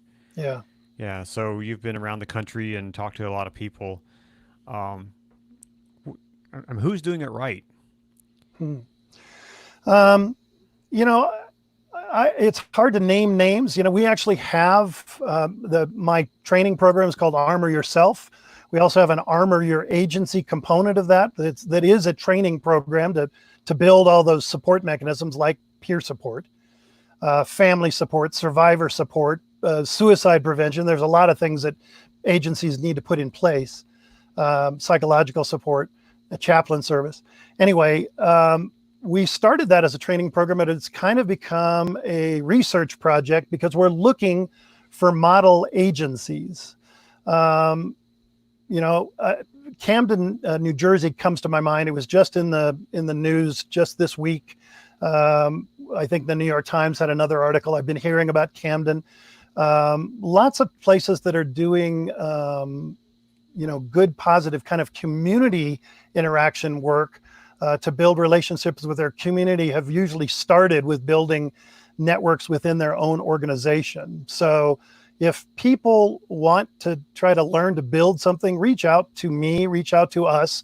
We don't charge you for every little bit. If you want me to come in and consult with you, then I'll charge you for that kind of work. But, please, I started doing what I'm doing to help other people, to help other agencies. So, people can reach me at editor@copsalive.com is a good email address for that. And so reach out if you're an agency that's doing something right, and we'll make sure other agencies know that. And if you need help with something, reach out to us. Again, let me just put in a plug for you. We need films like this one to spread the word and to really reach a bigger audience. So you haven't done a fundraising plug at the half hour. So let me just put it in there for you. Please, if you can pledge some money to help make this film, please do that, because we need all of the, look at that, there we go. We need all the help we can get at spreading the word about what's going on. I mean, there has been a lot in the news prior to this defunding the police kind of wave of discussion. But I think people need to understand that some of the problems that communities are having come from people that are absolutely frazzled, fried, and have had too much trauma. Yeah, we are, we're excited to be making this film. I think it's something that I've become passionate about just over the last, 5-6 months that I've been working on this, and to see, to tell this story, I think is an important thing. I mean, every day when I get up, if I have an emergency, and I've called 911 before, and when I call 911, I hope and pray that someone healthy is on the other line, and that someone healthy shows up, and that they answer. And that's and that's generally what I expect. Excuse me. I expect that, and I think the general population expects that, and they don't even think about someone unhealthy showing up, right? Right. Yeah. And I think, and not to get all into the politics thing, but I think that's why we see some of these things on the news, because there are unhealthy people responding to situations, making decisions that they normally may not make if they were in a healthier state of mind. Would you agree with that? Yeah, absolutely. And you talked about something there that I labeled a long time ago as the police perfection paradox. And that is that everybody expects their law enforcers. I think it's true for firefighters, EMS, dispatchers, corrections officers, the whole gamut. Everybody expects us to be superheroes, and they expect us to be perfect.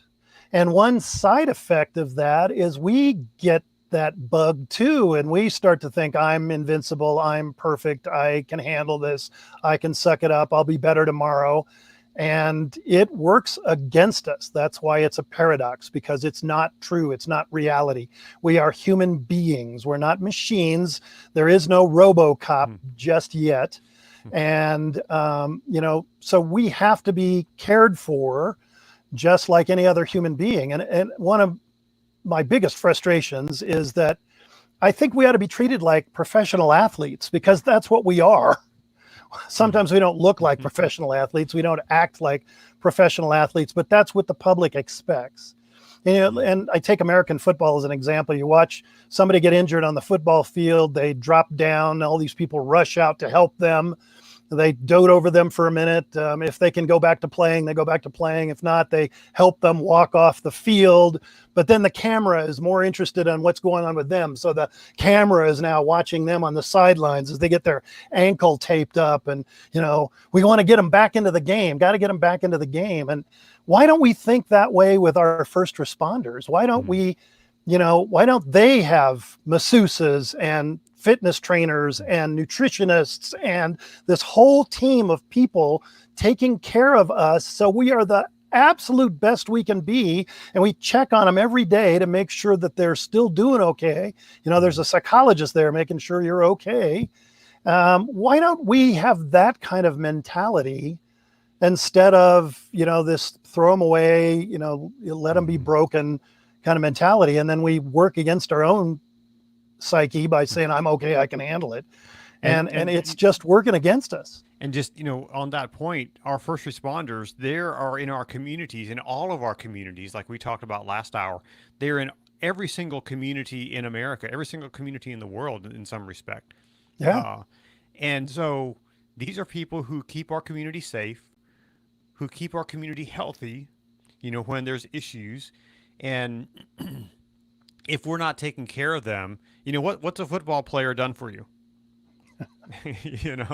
They've provided entertainment. They right? signed a jersey for me. They signed the jersey, right? They provided some entertainment. We can get behind our team and cheer, and that's fun. In a pre-COVID environment. And but our first responders, they're all around us. They're our neighbors. My neighbor across the street, he's a law enforcement officer. And literally, I told him the other week. I said, when I see your sheriff's car not here in the driveway, I say pray for you, because I know you're out there. Thank you. I know you're out there serving my community.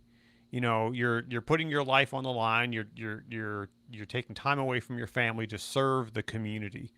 And I think all of our first responders are in that capacity where they are serving our communities. They're our friends. They're our neighbors. They're the person down the street, and they are doing amazing things, responding to things that we can't even imagine, things that that no one should see, and they're responding to those things. And I think it's our responsibility as a community to support them, to encourage them, to, if you're a praying type, pray for them. If you're, you can donate to organizations that support them. And I think that's what we need to be doing as a community. And I think that's part of the purpose of this film project, is to raise that awareness, to show, I've been a fan of Live PD for a long time until it was taken off the air. And I love that show. It's, it kind of gets you in the action, and you see the raw stuff of, what cops do, but you don't see when they go home. The cameras aren't there when they're popping open that fifth beer, to mask whatever went on earlier that shift. The cameras aren't there. In our film, we're not necessarily going to be the expose on that, but we want to tell that human story. That person behind the badge, behind the uniform, is a real human being with a heartbeat just like mine, and with emotions, and with family, and with loved ones who care deeply for them, and who, are many times suffering. When they put on that badge and they put on that gun and put on that uniform, they're going out on the street, and many times they are scared, and they are suffering. And I think it's our responsibility as a community, first to know that, second to care, and third to do something. And so, what are some of those things that we can do as a community? Yeah. Well, and I'm going to take that and also transition back to what I didn't finish earlier before we ran out of time. I'll talk a little bit about what the individual can do, but sure. Let's talk about the community first. There's a big wave of defunding the police, and I just don't believe in that. I certainly think that some funds, and many agencies have been doing this on their own anyway, some funds can be diverted, because an awful lot of our calls have to do with mental illness, and it's not our mental illness, it's the mental illness that has been untreated in our society for years. For the majority of my adult lifetime, because my parents were both mental health professionals, I've watched as we have defunded mental health services around the country. And so those people that need help are in our communities, in our stores. Many of them are homeless, but we just don't deal with mental illness in our society. And it falls then on law enforcement. When something happens, it falls on law enforcement to go and try to resolve that. And many of those situations can be very dangerous and volatile.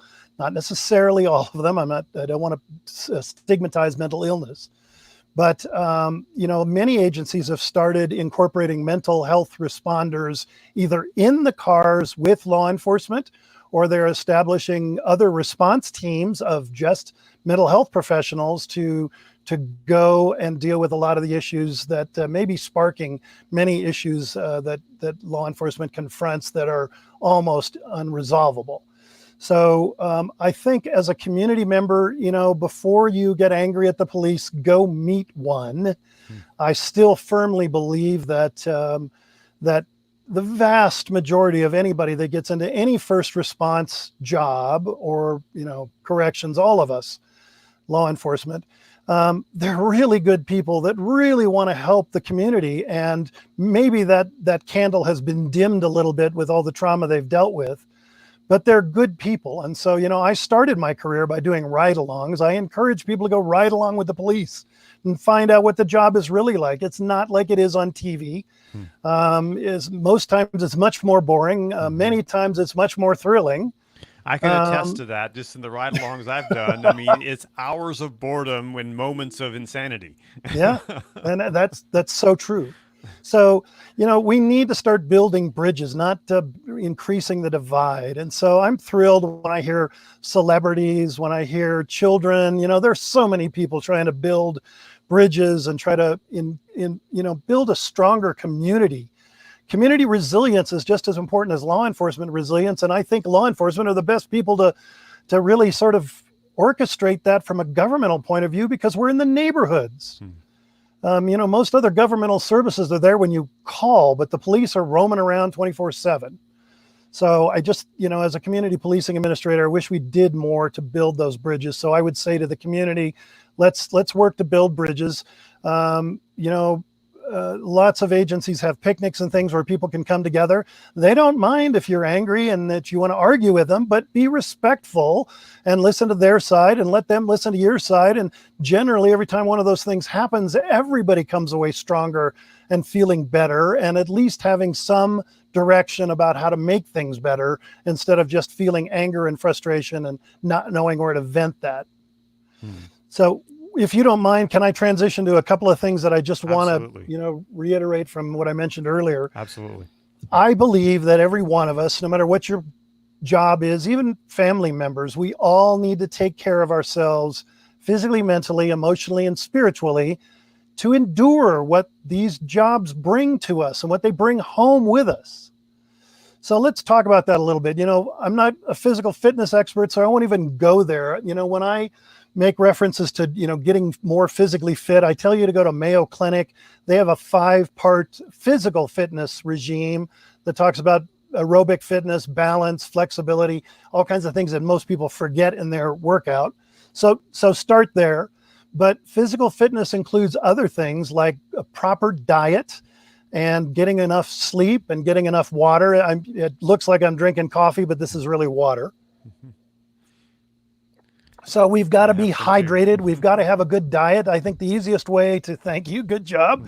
I think the easiest way for us to have a good diet is to pack our own lunch. I encourage people to pack 2 lunches because we are emergency service workers and you never know what's going to happen. So pack a lunch to have as lunch, and then the other one is there in case your shift goes really long or you need more food. But you have so much more control when you pack your own lunch, and it can be healthy. It could be a pack or a can of tuna fish. It can be a whole avocado, some blueberries, hard-boiled eggs, some fresh fruit, some spinach. Eat spinach like a bag of potato chips. Anyway, we can take care of our challenges with our physical health by taking care of the way we eat. The next thing is sleep. I think if I had to pick the number one thing that people need to pay attention to, it is sleep. If you read any of my stuff, you can go back through Cops Alive and find some things we've written about sleep. But Brian Vila, a former police officer, a sleep researcher now, more or less retired, did a lot of great work at Washington State University. His staff and his research lab are still going strong. Lois and Stephen James are doing great work there on performance and sleep issues. And so there's a lot of good stuff out there, but suffice it to say that some of the statistics indicate if you've been awake for 18 or more hours, your capacity is being completely eroded. And you can make some comparisons to being intoxicated with a lack of sleep. So before you work a double shift, before you start switching your agency to 12-hour shifts, there are a lot of things you ought to look into about shift work and resilience in law enforcement. Dr. John Violanti is doing a lot of great research out there. So, pay attention, but we need at least 7 to 9 hours of sleep every 24-hour cycle. And so I think you need to protect your sleep as you protect other things in your life. And we have the technology. Here's my cell phone. I set an alarm to go to bed. So I make sure that I get my 8 hours of sleep every night. And I'm protective of that. So we have the technology. Let me transition to emotional health, because this technology can be really helpful there too. First of all, we need to learn how to calm ourselves. Our society is so fast paced. We don't ever take time to stop and just take a breath and actually quiet our minds a little bit. It's called arousal control. There are lots of techniques. I won't use the 4-letter word of meditation or yoga, but those things are good. We have to learn to control, manage, and take control of our emotional response. And the reason your phone can be so helpful is music is very helpful to controlling that. Photographs can be very helpful. Lots of things you can do on your phone to help you relax a little bit, calm down, but you sort of have to be intentional, maybe set an alarm to take a break and just tune out for a little bit. And, lots of us work without taking lunch, without taking breaks. That's a big mistake. Take your break, calm your mind, take some deep breaths. Breathing is so critical. I don't even have time to talk about it here, but you've got to learn to breathe, because breathing controls all those other physiological responses in your body. So when you can intentionally control your breath, you can intentionally control a lot of other physiological responses. That's a reason we teach breathing when we teach driving and firearms and self-defense. So, follow that lead, focus on the breathing. When I talk about the mental piece, the cognitive capacity, our brains get challenged all the time, but we need to specifically work on things like situational awareness. We need to find exercises we can do to get us to be more aware. We need to find exercises to help us build our memory, to help us build our logic capacity. Probably the easiest way is to go to the internet and start surfing on YouTube or just using Google. There's a lot of logic problems out there you could be working on every day. There are a lot of puzzles like Sudoku and crossword puzzles and all kinds of things you can do to challenge your vocabulary or improve your cognitive capacity. Situational awareness is something that COVID can really help us with. If you're wearing a mask, if you're trying to keep 6 feet away from people, I know that in emergency service, that just kind of goes out the window, but paying attention to what's around us, paying attention to what 6 feet looks like, 21 feet, all those kind of things that we're supposed to be paying attention to, we can use this time to just heighten our awareness. The last piece is the one that is so difficult to talk about. One of the people I train with is law enforcement chaplain Kerry Friedman. He wrote a book called Spiritual Survival for Law Enforcement. It's an absolutely excellent book. I encourage everybody to read it. It's very short. It's a quick read, but he does a better job of explaining the concept of spirituality better than anybody I've ever seen. And he's a chaplain, but the issue with chaplains is they should not proselytize. They should be there as a trained and informed counselor to help you no matter what your spiritual beliefs are. There are so many religions. There are so many belief systems. A chaplain should support them all. They are legally protected, just like psychologists. So we need to take advantage of that. That means that they are confidentially protected.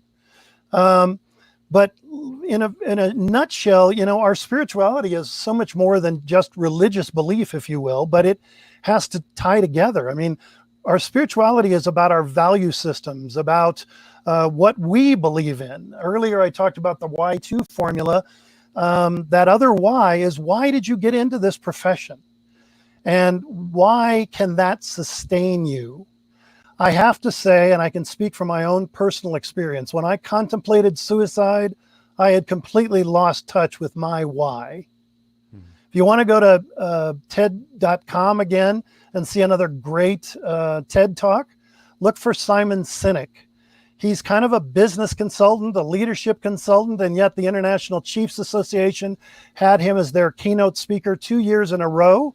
I think it was 17 and 18. I heard him both times. He's got a great TED talk out there about, finding your why. And I think it's important for people to understand what they're made of, what's inside.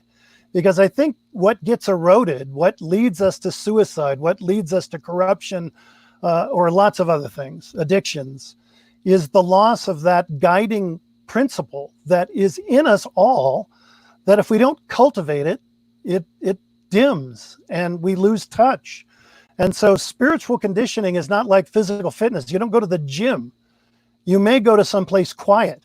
You may consider what your values are. You might write them down, put them in your phone, and read them every day just to make sure you're in touch with why you do what you do, why it's so important, and why you can't let yourself struggle to the point where you can't serve the way you're supposed to serve.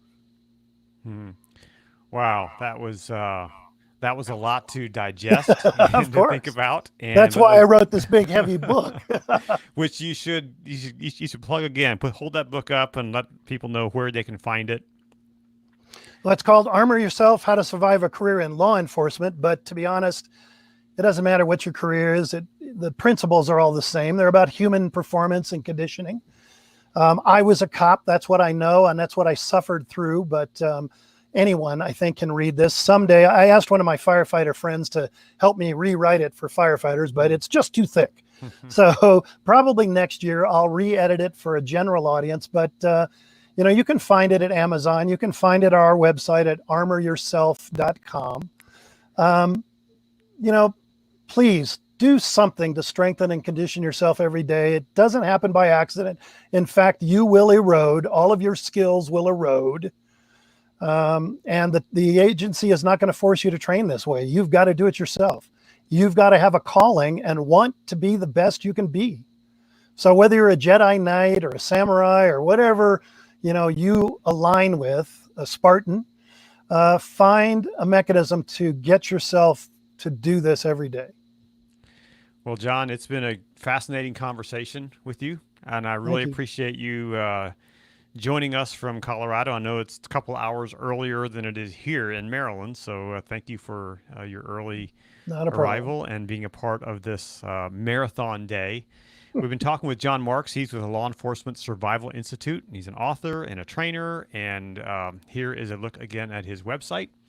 Go check it out. Check it out, copsalive.com. You can find a lot of resources there that he mentioned throughout the past hour. You can find those resources there, and I'm sure if not, he can point you in the right direction if you reach out. Reach to him. out. So, John, Stay safe, everyone. It's been great chatting with you. Yeah, thanks for coming on today. We're in this marathon day of our fundraiser day and talking to first responder leaders and trainers from all over the country. John, thanks again for joining us. I really appreciate it. You're welcome. Thank you. And please, everybody, support this film. Thanks so much. Well, coming up in the next hour, we have Nick Greco. John, we're going to say goodbye, and we're going to get ready to have Nick join us. So thanks for joining us. And so Nick Greco is going to be coming on in just a few minutes. And in the meantime, I'm going to take a short break, and we will be right back. So be sure to come back in just a few minutes.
Good morning, everyone. My name is Conrad Weaver. I am back, and we are going to be joined shortly by Nick Greco with Blue Help and some other organizations. So thanks for sticking with us today on this marathon day of interviews and conversations with leaders in first responders. It's had amazing first hour, or first and second hour, and we have just some amazing guests coming up. Just a little rundown on this. Nick Greco with Blue Help is going to come on in just a few minutes. Then at 12 o'clock noon, we have Chris Fields. He's retired from the Oklahoma City Fire Department and most notable from the Murrah Federal Building bombing, the famous photo of a firefighter holding a baby. He is going to be with us. Chris Fields will be with us at 12 noon. And 12:30, Dr. Stephen Odom from Shift Wellness will be joining us to talk. And then we have at 1, Dr. Michelle Lilly with 911 Recovers, LLC. And then at 1:30, Brad Shepard with the Warriors Rest Foundation will be joining us right here live and talking about the things that are important to all of us, taking care of our bodies, our mental health, and specifically in the first responder field. So today we have launched our Indiegogo fundraising campaign for our film. So I am the executive producer and director of the PTSD911 documentary, and also just happen to be the host here on this live program. But I want to show you our current situation with our film project and our funding. So we are right now at $1,220 that have raised 3% of the $35,000 that we're trying to raise in the next 30 days. So 17 backers, thank you so much for making a contribution to our project. We are so honored. We have some amazing perks, and a perk is those things that you get in exchange for your donation. So we have people that are wanting to honor a hero. We have this perk here that you can honor a hero. If you select this perk, make sure you put the name of your hero, a first responder hero, in the comments when you fill out the information there. That way we have that. Otherwise, we'll be emailing you to get that information from you. You can give as little as $10. If you don't have much of a budget, that's perfectly fine. But if you can give $10, that would be awesome. $20 get your name in the credits. You can get $35 will get the online streaming premiere. Yes, we are going to premiere it online at some point, and only those people who make a donation will have access to that premiere. So it'll be a special event that we'll put on to premiere the film online once it's done. And so if you sign up if you give $35, you'll be in the running for that. 35 or more, I should say. All these perks kind of stack. The more you give, you get all the previous perks as well. You can order the DVD. You can get a movie poster. You can get VIP tickets to the premiere. So for 2 people. So if you want to do that, we have some people that have already claimed that. So that's awesome. And if you can also get a private screening kit, and what that is we'll send you all the stuff that you can use to host a private event at your location, whether it's at your precinct, at your fire station, at your home. We'll send you posters. We'll send you the Blu-ray discs. We'll send you all kinds of stuff that you can have a private event at your place for that. And you can also attend the VIP premiere and after party tickets for the film. And you can join us on the red carpet, and we'll have all kinds of celebrations and a party afterwards for the after premiere, both on the East Coast and the West Coast. You can select which one of those you want to attend. If you would like a private screening, I will come and attend a private screening with you. Obviously, once the film's done, you can select that perk. Or if you want to be a part of the team, be a co-executive producer on the film, we have that as well. So far, we've raised $1,220. And so we're excited and say thank you to all 17 people who have made a contribution. Thank you so much for believing in this project and for making a contribution on this project, on this film. So rather than me just keep on rambling here, waiting on our next guest, So I want to give a little recap. So first today we had Mark DeBona from Blue Help on. He's talking about his the work that they do and the projects that they're working on with Blue Help. And we also had my co-producer on. She has joined with us to produce this film.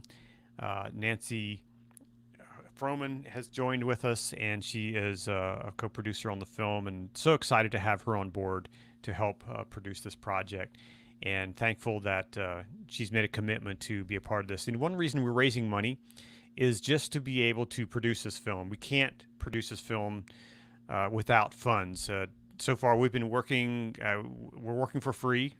I'm not getting paid for this, but there are expenses that we have. We have travel expenses coming up for some of the interviews we want to shoot, and some of the people that we've been able to connect with around the country. We have expenses in hiring crew to shoot and produce this, and so we want to produce a high quality, top quality film that will potentially be in theaters, and so that requires funding to get to have the resources to be able to produce a film like this. It costs a lot of money, and ultimately we need to raise about $600,000 for this film. But in the meantime, we're going to raise $35,000 within the next month. So you can help us get to that goal. That would be amazing. We would thank you so much for being a part of the team, being a part of the community to help honor our first responders and to make a difference. Speaking of honoring first responders, if you have someone in mind, maybe it's a family member, a friend that you would like to honor, how that works on the Indiegogo page, and I'm going to pull that back up just so you can take a look at it. So if you go to the Indiegogo page, you can select that Honor a Hero segment, and when you do that, we will put a credit in the film. At the closing credits, it'll have your name, Jane Doe, in honor of the person you want to honor. So that will be in the closing credits for this perk right here. It's $100. And you select that, and then you come over here and you select whether you want to receive a DVD or Blu-ray. That's also part of what you can do. And you can honor a first responder or honor the memory of a hero first responder. So if you select one of those things, then we will put their name alongside yours in the credits. So that's a great way to honor someone that you want to honor. So if you want to do that, that would be amazing. In doing this, all the money we raise right now, we've got $1,220. 10% of that number, 10%, we are giving back to organizations who are making a difference for first responders. Whether there's a number of organizations that we're considering, and so organizations like Blue Help, like Concerns of Police Survivors, some others that we're talking to and have been working with us. So those organizations that are making a difference directly to first responders, we're going to give 10% of that money directly to them.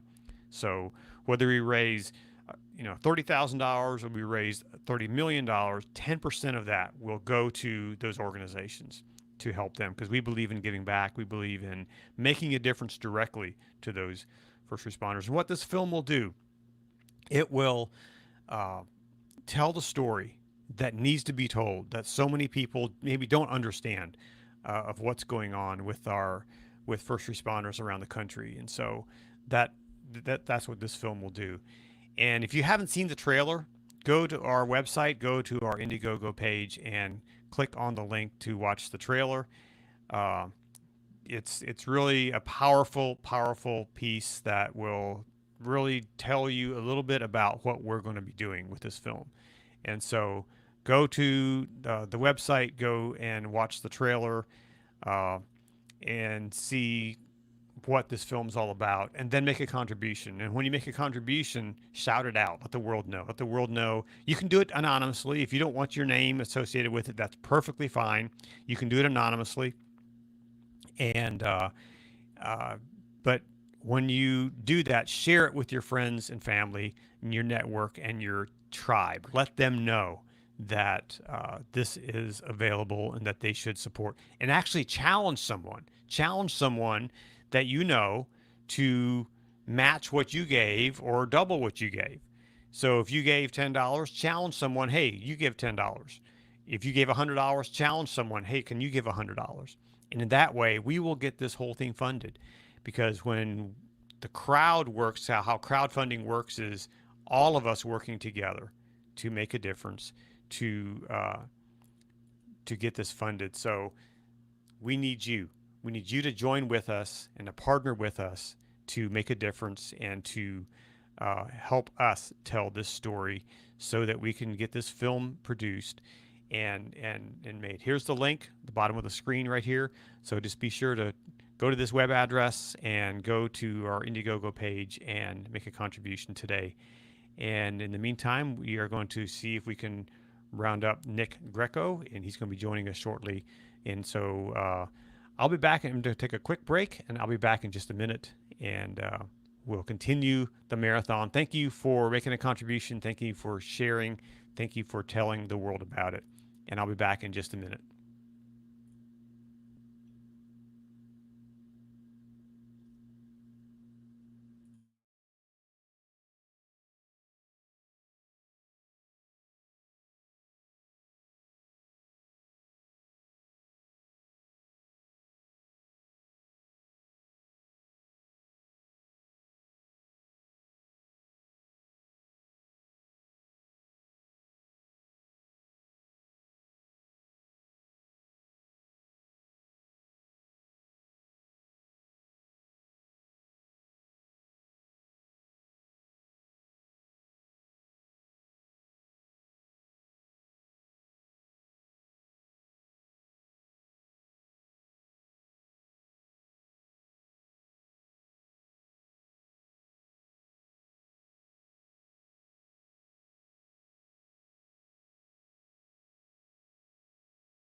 about it. I couldn't think of how to get help without ruining my job.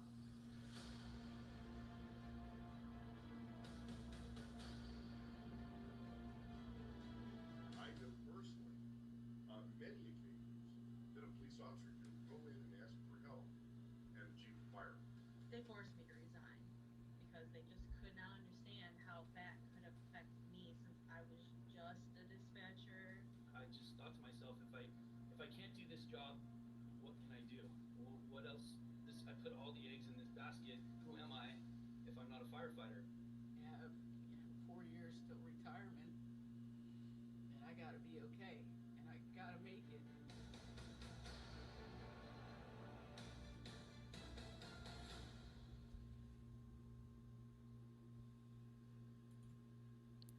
That is our trailer for PTSD 911. Sorry you couldn't hear some of the early pieces of that, but very powerful trailer, very powerful stories that we'll be telling through this documentary film. And today we are launching our crowdfunding campaign for this film project, and so far we have $1,260. We have now 19 backers. It's amazing. It's the more I'm going to refresh this. So 19 backers with $1,260 donated toward this documentary film, toward our goal of $35,000. And so thank you to all 19 of you who have made a contribution. And I really appreciate that. It means a lot to have you support this film. And we've had people from all over the place support already. I know I've had friends from overseas who have donated. I've had,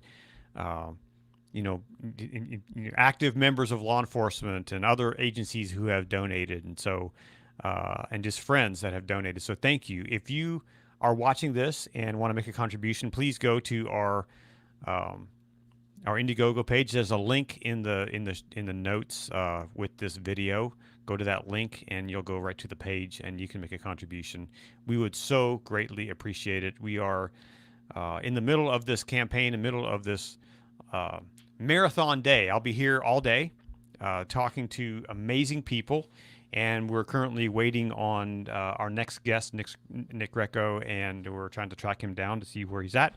And so hopefully he'll be joining us very soon on our live broadcast. Just a couple of other just to give you a rundown on who's showing up. So Chris Fields is scheduled to be with us, and these are all people who are scheduled to be with us. Hopefully they can all show up here. Chris Fields is a retired Oklahoma City firefighter, has an amazing story, amazing background, amazing history, probably most well known for the famous photo that he's in, that actually the photo won a Pulitzer Prize that was taken the day of the Murrah Federal Building bombing in Oklahoma City 25 years ago.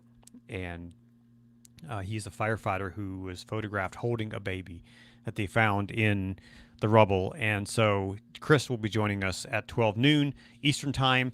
At 12:30, Dr. Stephen Odom with Shift Wellness will be joining us to talk about his organization and what they do. At 1 o'clock, Dr. Michelle Lilly, who has done amazing research on 911 dispatch and the impact of trauma on dispatchers. And she's going to be with us to share some of her findings and talk about what she does with her organization, 911 Recovers. At 1:30, Brad Shepard with the Warriors Rest Foundation. Brad was featured on one of our First Responder Friday events a couple of weeks ago, and he's going to be with us again today at 1:30. And these are Eastern times. And then at 3 p.m., Jim Marshall with the 911 Training Institute, who also was on our First Responder Friday show a few weeks ago. Jim Marshall will be here to talk about them. Then we'll have a few breaks in the action in the afternoon, probably for me to go get some naps. That would probably be a good idea. Dr. Nancy Bowl-Penrod from the counseling team will be joining us at 5 p.m., and she's going to be talking about the work that she does in counseling and working with first responders and helping them get better, helping them be well. At 5:30, David Picone is scheduled to be with us. He is with the City of San Diego Fire and Rescue for a fascinating conversation. Be sure to join us at 5:30 today. At 6 p.m., our friend Matt Fiorenza is going to be joining us. He is an active duty firefighter in Southern California, and he's also represents the Save a Warrior Foundation, an organization that he works with and is a volunteer for. So he'll be talking to us at 7 p.m. I'm thrilled that Jeffrey Mitchell will be joining us. He's with the International Critical Incident Stress Foundation, and he'll be joining us for a conversation that you don't want to miss. Uh, Very important subjects that we'll be talking about. And then at 8 o'clock, Ryan Dedman with the 911 Training Institute will be joining us. And we'll wrap up at 9 with a celebration and a look back at the day. And so it is an all day. It's an all day marathon. I'm here in my studio here in Emmitsburg, Maryland, which, by the way, Emmitsburg is the home of the National Emergency Training Center. And it's just down the street, a quarter mile from my house. I can walk to it, walk by it, drive by it every day. And lots of great people come here to Emmitsburg to train for emergency response. And so we have great people right here in our own community who are first responders, who teach and who are a part of that organization. And I'm a little distracted here because I'm trying to pull up a website, actually pull up our website. If you haven't been to our website, please do so. PTSDmovie.com, PTSD911movie.com. Here, I'm going to show it to you. Here is the website. So if you scroll down, right here's the trailer. You can share. Please share this trailer. Share it often. It's not like voting where you can only vote once, but share it often and every day. Share it with your friends and family. You can click a link right here on this, and you can click, and it'll go right to our Indiegogo page where you can make a donation. And on our website, you can learn more about the film. You can see some statistics that we have on here. You can learn about us, the producers of the film, and then you can also learn about our board of advisors. And I want to show you this. We are so excited to have some amazing people that have joined with us to be advisors on our film. Richard Barton from the ICISF was our first one to sign on. Rick is the executive director or CEO of the International Critical Incident Stress Foundation. They do amazing work, not only here in this country, but around the world to help first responders get better. Mark DeBona, who you met earlier today, he was our first guest. He's with us. He represents the Blue Help organization. Dr. Michelle Lilly, who's going to be on later today at 1:30 or at 1 o'clock. She is one of our advisors. Mr. Frank Davis is on. I'm so excited that Frank Davis can join us as an advisor. Frank is a retired firefighter chief, and he's actually active duty right here locally with our volunteer fire station. I've known Frank for a while.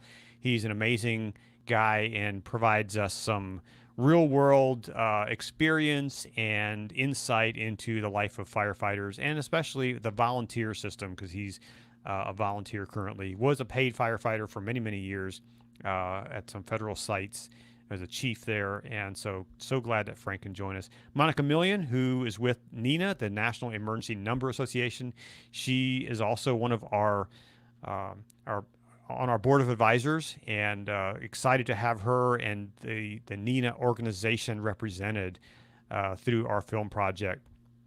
Then we also have Nick Greco, who's going to be joining us momentarily.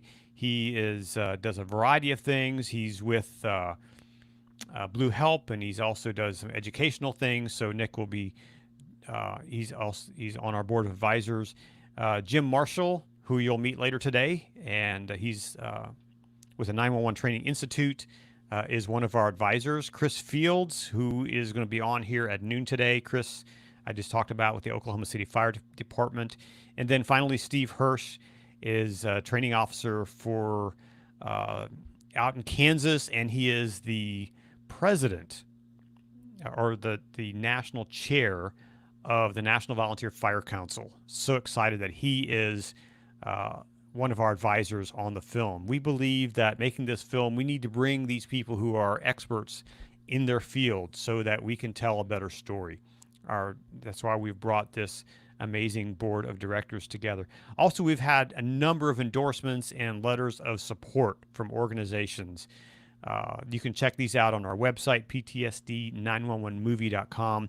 Be sure to go there, check out these organizations who have written these letters of endorsement for our project. There's some on here that haven't made it on here yet. We need to update the website. But so you can learn more about us, who we are. That's me on the website, and a nice little award I got a few years ago. And we have Nancy Froman. She's a producer on the project as well, so you can read all about her as well. And she has some amazing films, including Cheers of Joy, The Road to Special Olympic World Games, and The Wall's Embrace, which is a fantastic film about the Vietnam Veterans Memorial Wall and what it does to help veterans. So check out her films as well. So go to our website, check out the information out. If you have an organization that you would like to sponsor the film, there's a way to do that. Please go to our page here, put the information in. We have all kinds of levels of sponsorship. If you would like to participate in a bigger level, in a bigger way than just a donation on our Indiegogo campaign, there's a way to become a sponsor for the film. And so we'd love to bring you on that if you so desire. So that's just a brief look at our website. And again, just a look at our Indiegogo campaign. We're at $1,260 with 19 backers. So excited. Yes, we've in one day crossed the $1,000 mark, and we have a long way to go to hit $35,000. But I know we can do it, right? We can do this. It will happen with your support, with your encouragement, with your sharing, friends and family, and share it around the world to everyone you know, and we will get this thing done, right? So, and here's my goal. Here's my goal is to hit the $35,000 early, that we can get this done. And then we'll have a stretch goal. The stretch goal will be $50,000. And once we hit the stretch goal of $50,000, we'll do a stretch goal of $75,000, because we can do this. There is a huge crowd out there that supports our members of law enforcement, that supports our fire community. There's a crowd out there who is behind all these organizations and offers support for them. And so we're asking you to join with us to support them, because 10% of all the funds raised throughout this campaign, 10% will go to organizations that help first responders. And so I encourage you to go to our Indiegogo page, click on the link, go to our page, make a contribution, and then share it with everyone you know. You don't have to give much. If you don't have much to give, that's perfectly fine. You can give $1, you can give $10, you can give $100, you can give $1,000. Whatever level you decide to give, that is amazing. We're grateful beyond measure for your support and for your encouragement. And then once you give, click on these little links here and share it with your network, whether it's on Facebook or Twitter, or there's a link here that you can click on that link and it'll give you you can share that link in an email. You know, a personal email is always a powerful way to share it. Just type up an email. Hey, you know what? I like this film project. I've supported it. I gave him $10. Would you mind matching what I gave? And here's a link. Go to this, and you share that with your network. You'd be surprised how many people give. I did that yesterday. I wrote a bunch of emails. I made them personal. I didn't just copy and paste. I made them personal. I shared it with some people that I know, and those people have responded. They've come on here. They are some of the 19 backers that have made contributions. Some of them have made pretty big contributions, and so I'm very grateful for that. So those personal emails really work. So if you could help us, if you want to see this film made, because this film won't be made if we don't raise the money. Plain and simple. The film will not be made if we don't raise the money. So you can help us by sharing it with your network, letting people know, making a contribution yourself.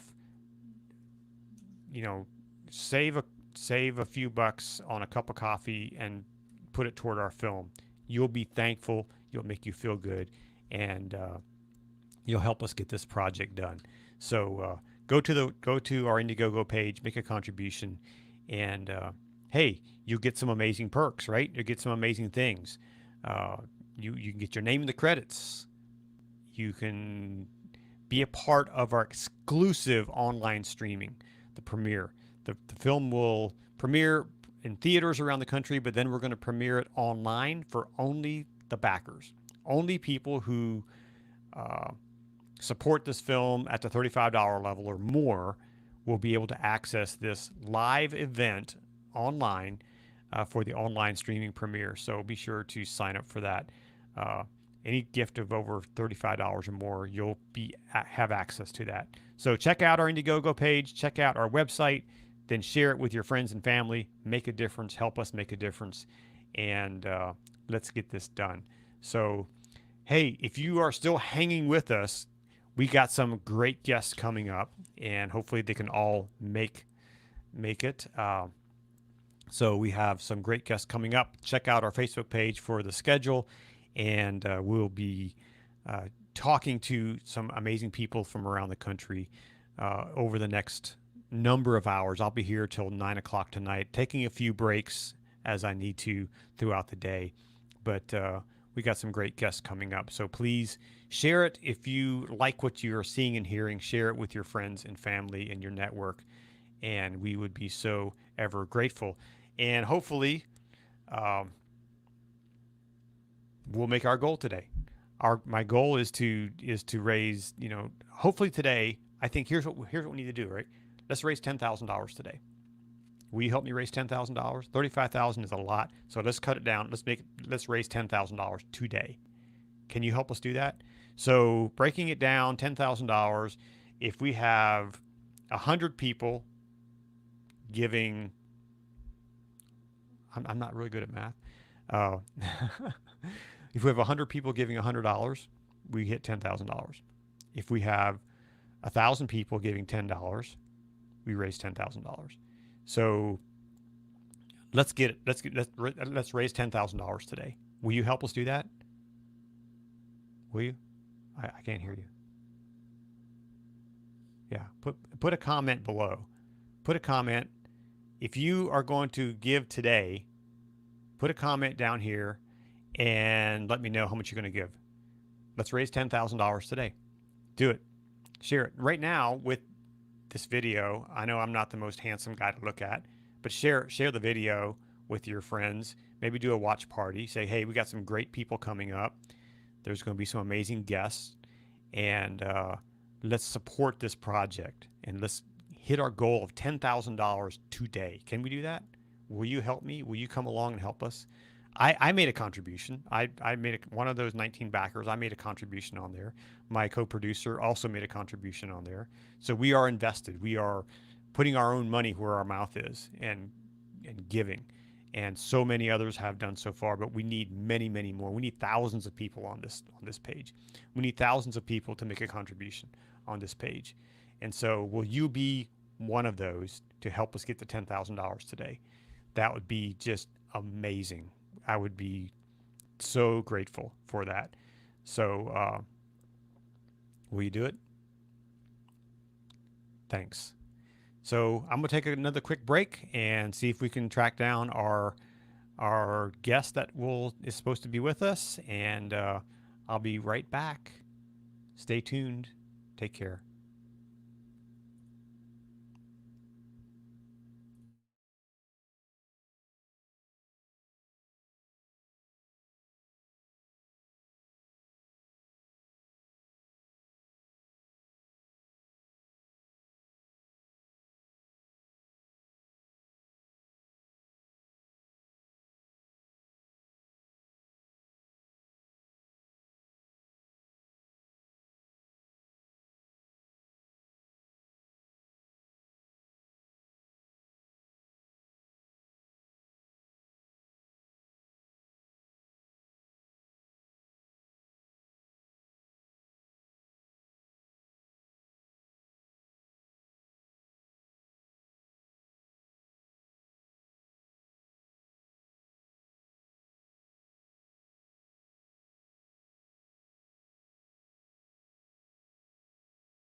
Hey, everybody, I am back, and we are about to be joined by Nick Greco. Nick, thanks for joining us, man. Hey, how are you? Hey, we're going to reschedule. We had some time zone issues, and so Nick's going to be joining us for a longer period later this afternoon, but he was able to jump on right now. So, Nick, thank you for jumping on. Nick, introduce yourself. Who Yeah. are you, and what do you do?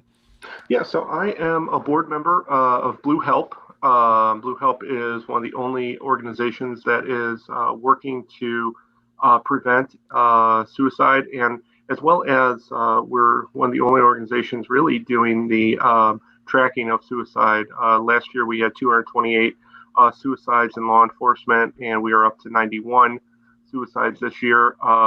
Blue Help supports families of survivors of suicide, but one of the big things is we're trying to prevent and educate departments, families, as well as a number of law enforcement agencies to prevent suicide. A little bit about me: I have over 20 years experience in the field. I hold a master's in psychology.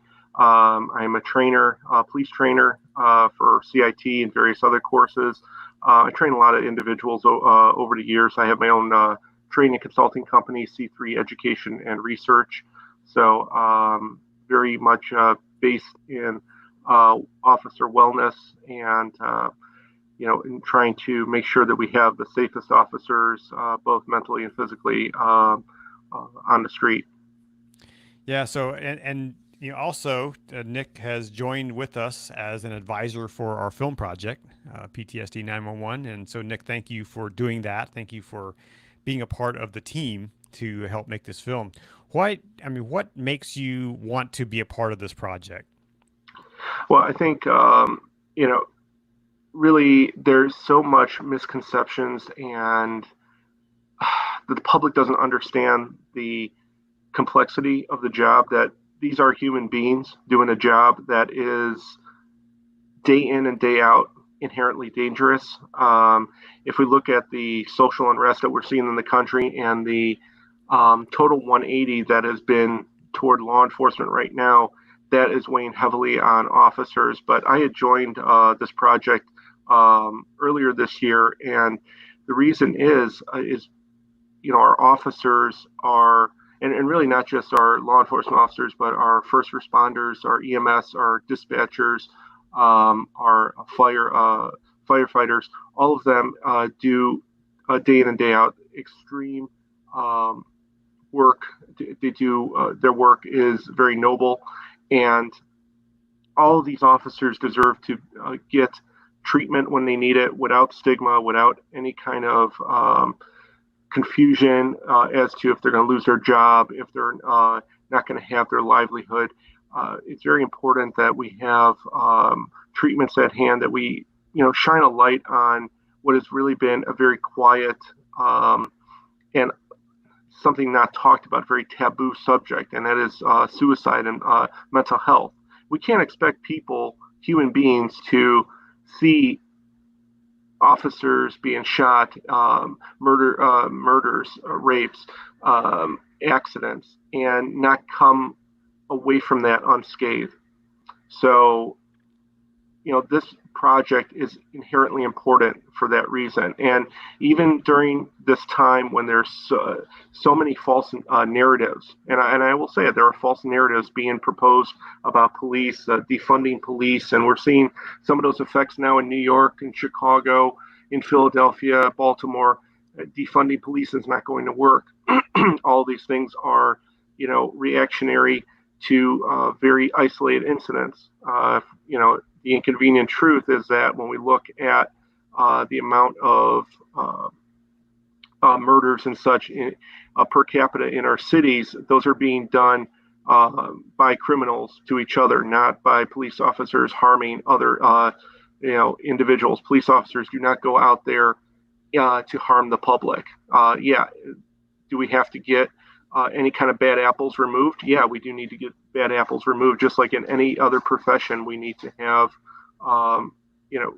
good, good things done to prevent any kind of people from kind of spoiling the profession. But, one of the things I'm very concerned about is how we're treating our police officers right now, and how that's affecting their mental health. And I'm sure that, I mean, the job's stressful enough the way it is. And just the times that I've spent with law enforcement, I've seen that stress. I've seen that look on their faces and the strain of the job. And, I've been there when we rolled up on a, fatal overdose scene and other, tragic things like that. And then you add COVID on top of that. Then you add more and more people hating law enforcement and thinking they're all bad. That just adds so much more stress. And when you have additional stress, and I'm not a psychologist or an expert in this, but I just, what I've learned is when you have more stress, you don't always make the best choices and best decisions under that stress.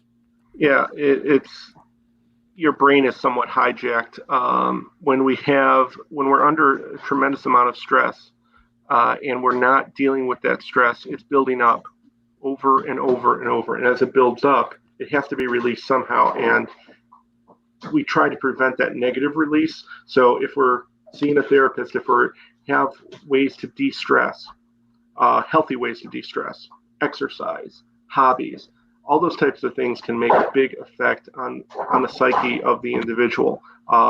It's just, Conrad, if you had a bunch of stuff going on today, and you're probably very busy today, right? Yeah. But if you're very busy, you feel that amount of stress. Think about, as an officer, going from an accident where a 5-year-old child is killed, and then having to go deal with somebody at McDonald's who's complaining about getting 5 McNuggets and not 6, and having to be 100% in both of those situations. It's a very stressful thing, especially when you have no way to process that 5-year-old child's death. And maybe you have a 5 or 6-year-old child at home, and it's affecting you. It's having that impact. Yeah, I can't imagine that. And then you add on top of that the as I've learned over the past few months, the cumulative effect of things that happened. I talked to a firefighter who he's retired. He's in his 70s. He's not going on calls anymore, but he still has his scanner, and he hears the calls. And he said, when that scanner goes off and I hear that there's a working fire with entrapment, he said, I go back 40 years to an incident that happened where I was that guy on the front line going into the house. I was told by the chief, go in, look for this lady and her daughter. And I found them. They were both deceased.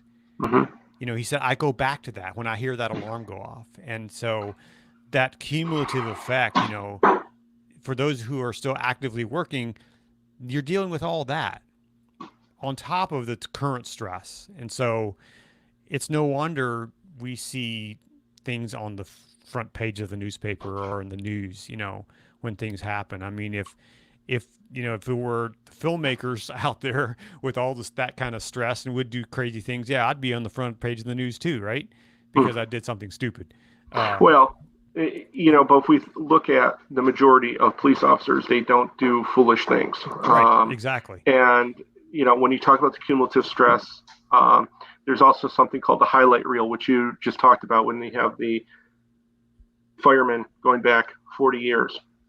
And that's that highlight reel. There's that, and police officers have this as well. There's 2 or 3 cases that they can't shake, that still stay and they resonate with them. And then you put that every day, and we think of that bottle filling up every day, and there's no relief valve. All that adds up every day, and that's where it's adding to the cumulative trauma. So you can have somebody 15, 20 years in their career, they have a lifetime of stress and trauma, and it weighs heavily not only on their mental but on their physical as well. So we have some police districts in Chicago that for every year you work there, it's like 4 years of policing. That's how stressful it is. Yeah. Wow. That's crazy. Well, we're going to talk a lot more with you later today. What time are we doing that again? So I know it's Eastern time. Yeah, let me look at my little cheat sheet here. So we're going to bring you back on. Let's see here. We're going to bring you back on at 3:30 Eastern time, 2:30 your time. 2:30 So, my time. I will be there. yeah. We'll do a half hour at that point. Yes, And yes, sir. yeah, Well, thanks for jumping on real quick here and thank being you. a part of this. And we're talking to Nick Greco. He's a board member of Blue Help and does a lot of other things in and around trauma and training for first responders. So, Nick, thank you for And jumping working with on. you guys now as an Absolutely. advisor. Looking, So that's yeah, very excited important. excited to Looking- have you on board. And we're going to be here all day. I might need some trauma relief later today, right? You'll need a cup of coffee and maybe step out and maybe get some fresh air. It'll be a good Is there idea. some IV coffee that I can stick in? I think you're in California, aren't you? No, I'm actually in Maryland.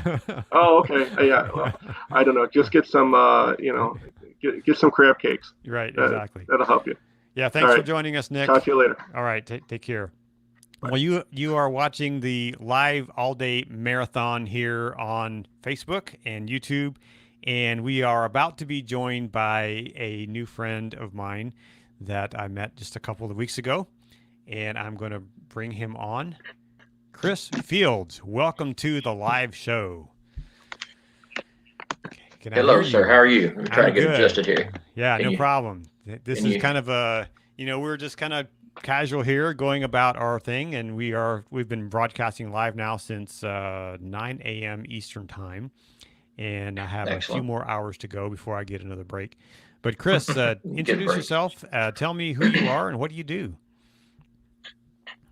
Well, my name is Chris Fields. I'm retired from the Oklahoma City Fire Department. Been retired 3 years now after 31 years of, almost 32 years of service. And due to events in my life and throughout my career and diagnosed with PTSD and being on the bad spiral downward and on the brink of ending it, and now living the life I'm living, I'm blessed and honored to get to go speak to other first responders and everything about pretty much doing away with the stigma of PTSD and any mental challenges that they encounter, and involved with a few organizations that help with that. Yeah.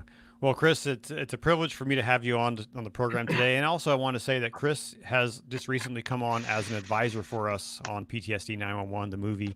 And we're so grateful to have Chris on as one of our advisors and just someone who's been there, done that, and been down that road of trauma and stress, and now is reaching back and helping others. And so, Chris, we want to thank you for that. Thank you for your service to your community and being a part of this project and others where you are helping others to get better, to be well, right? That's so important. Well, yes, sir. Yes, sir. Chris, what? And I just want to say, go ahead. Sorry. No, the floor is yours. No, I was just going to comment on your project, your movie. Mm-hmm. Just seeing the trailer gives me goosebumps, sends chills down my spine. Just watching the trailer that I saw, and so I just wanted to really commend you and your team for doing this much needed documentary movie.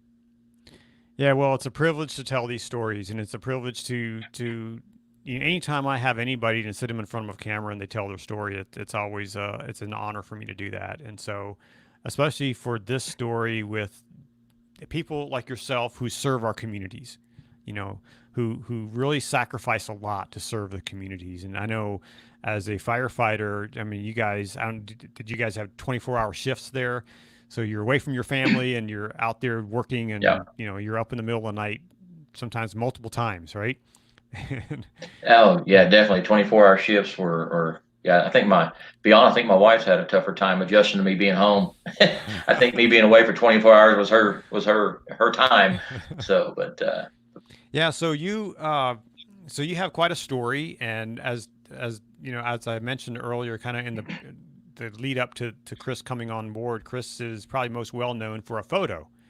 Tell me about that day. Excuse me. April 19th, 1995, Oklahoma City bombing. Like I say, I was on duty. My station was 17 blocks north of the Murrah building, the bomb site. And it's just, it's one of them days, that we can it's so, you're never prepared for it. I mean, you can do all the training, but real life takes over. And we were, I think still till today, we look back at it, and just, you're still in awe of what happened that day, and the courageous things we saw, the sad things we saw and experienced.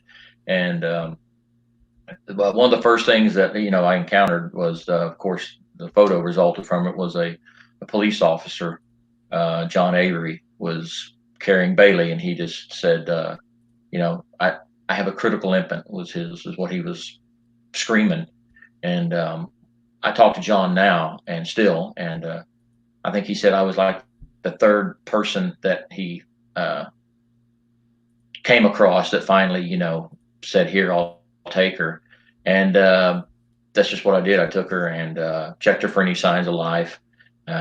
She had a lot of concrete dust down her throat, and of course, I didn't find any signs of life. I took her over to an ambulance across the street. Told the paramedics same thing. I said, "Hey, I have a critical infant here," and I didn't know there was a photo taken until 11 o'clock that night, when we got a call at the station from our dispatch office, a call from an AP reporter, just kind of down the chain there, and wanting to identify the firefighter in the photo. And I didn't even know there was a photo taken. So through process of elimination, and the guy I was talking to on the phone, we knew that it was me. And so now, the next morning when I saw the photo, I remember exactly where I was standing and what I was doing when that photo was taken. I had just told the paramedic, that I had a critical infant, and he had his ambulance was full. They had a person on the cot, they had a person on the floor, and they had a person up on the bench seat. There was 3 or 4 stretchers on the ground around the ambulance that all had patients on them. And he said, "Hold on just a second. Let me get a blanket. We're not going to put that baby on the ground," because that was the only place left to put her, because everything else was full. And when he stepped away to go get the blanket for her, I'm just looking down at her, just waiting for him. But in my mind, I remember as clear as yesterday, thinking that, somebody's world is getting ready to be turned upside down. Like I said, this was early on. This was in the first hour of the incident. So not even realizing that, that scenario of somebody's world being turned upside down was going to occur 168 times that day. And that's just the deaths. That's not including the over 700 injuries, some injuries that people are still battling today, physical and mental. But I knew Bailey was young because I had a son at home that had just turned 2. So I knew, I felt it because I had a son at home, like I said, that was close in that age. And then getting to know Erin, which is Bailey's mother, and we're still good friends today. Our families are friends. And Bailey had turned 1 year old the day before. So April 18th, 1995, Bailey just celebrated her first birthday. So that was kind of how all that came about. And, through there was a lot of things that affected me from that photo, from that day. But what I found out when I finally reached my bottom, my turning point, was, it's kind of, and I thought I was kind of abnormal in this way, but what I thought was just this single incident that I need to get help for and talk about and get treated for and all that, it turned out to be a ton of cumulative trauma from childhood through my career. So, like I said, it's odd that I was locked in on, if I can just get past this, But once I reached out for the help and got the help I needed and started talking about things, it just there's so many different scenarios people use, stuffing stuff in a closet, in a drawer, holding, beach balls underwater until you can't, and everything just finally explodes and comes out. Whatever you want to use for that is what happened to me when I started talking about that day. And I went through EMDR therapy, which was a huge lifesaver for me. And I speak for myself when I say that. It's not going to work for everybody. I understand that, but it was huge for me. And like I say, I went into thinking, if I can just get this one thing, cleared up. I found out it was all this other stuff that we had been suppressing and, not talking about for years. Mhm. Yeah, so it wasn't just this one incident, but it was like you said, just the cumulative effect. So how far along were you in your career when this happened? The bombing happened in 1995, so I had 10 years on the job.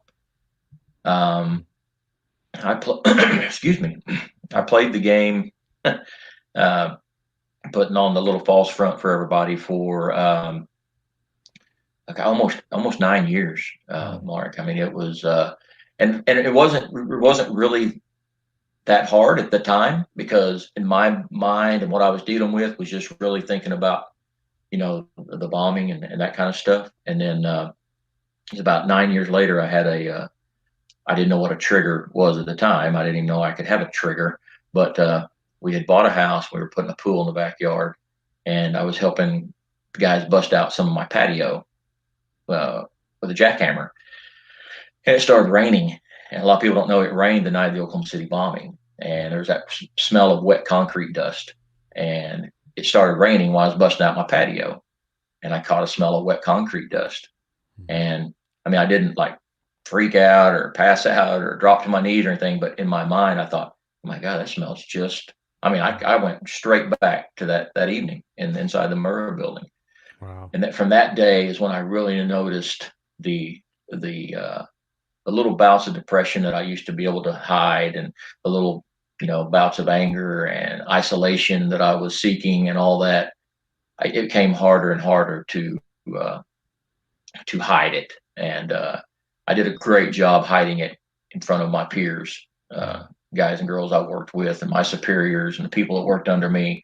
But I didn't do a very good job hiding it at home, and my wife noticed, and it just led to a pretty disheveled home life with her.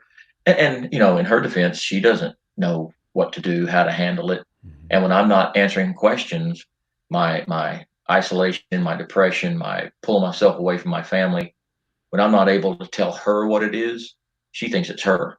Mm. So, and that's another big thing I've learned about communication. Uh, that so when she's thinking it's her, then that led to just back and forth and arguing, and then it led to like I say, eventually we were separated for 16 months when I wasn't being the husband or the father or the friend that I should have been. And so it was just and it was crazy. The people that I was really alienating myself from were the people that were actually reaching out, trying to help me. Mm. I was sticking with the people that were supporting my side of the story. That I'm gonna do what I want. I'm a grown man. I can do this. I can handle this. While my personal life and my home life was a wreck. When I would Mm. go to the fire station, I mean, I thought about this last night. I was talking to a guy. I actually had guys that would come to me and say, "Hey, man, how you handling all this? You seem like you got it so together. Mm. How you handling all this stuff with all the photos that went on?" And I'm telling these guys, "Well, this is what you got to do." So, I'm throwing all this expertise advice out to all these guys that are asking me questions because they think I've got it so together. And then when I would go home, and then eventually not even home to my little apartment I stayed in, it was just a total different lifestyle. But I carried that. I lived that for about 2.5 years, 3 years before I finally got to a point where I reached out for the help. What was that thing that made you look at yourself and say, you know what, I'm going to raise my hand and I need help? It was a night of I'd always had a doctor friend so I could get my little Xanax filled whenever I needed to, to help with the anxiety and all that kind of stuff. So, and I thought, that Xanax really worked well, and my alcohol that I would drink would help. So I thought if I mixed the two, it would really help. And so, I just got to the point one night to where it wasn't even. I got to a point to where the bombing and all the other cumulative trauma stuff of my career that I still hadn't dealt with, but I had really kind of pushed that out, and now I was battling with the things I had done in the last couple of years, humiliating my wife and my family and alienating family and friends over the last couple of years, I thought there's no, it's always going, there's no turning back. It's always going to be like this. I have pushed these people away. I'm no longer going to be, so I've got to start this new life by myself, because I've done so many bad things to these people. And so I thought, well, the other way would be drink enough alcohol, take enough Xanax that if I didn't wake up, everybody could reset, start all over. And it looks like Chris Fields had an accidental overdose, which I was so concerned about what people thought about me. I thought it would look better if it was just an accident. So anyway, it didn't work. I woke up I did have like a panic attack in the middle of the night. I remember walking around this little apartment I was living in, looking for my family and my sons in their infant stage, which they were 17 and 11 by then. And I really don't remember how I got to the living room floor, but I just remember waking up the next morning on the living room floor, looking up at the ceiling, and I just thought to myself, okay, there is no way. All right, Chris, you're 40 something years old at this time.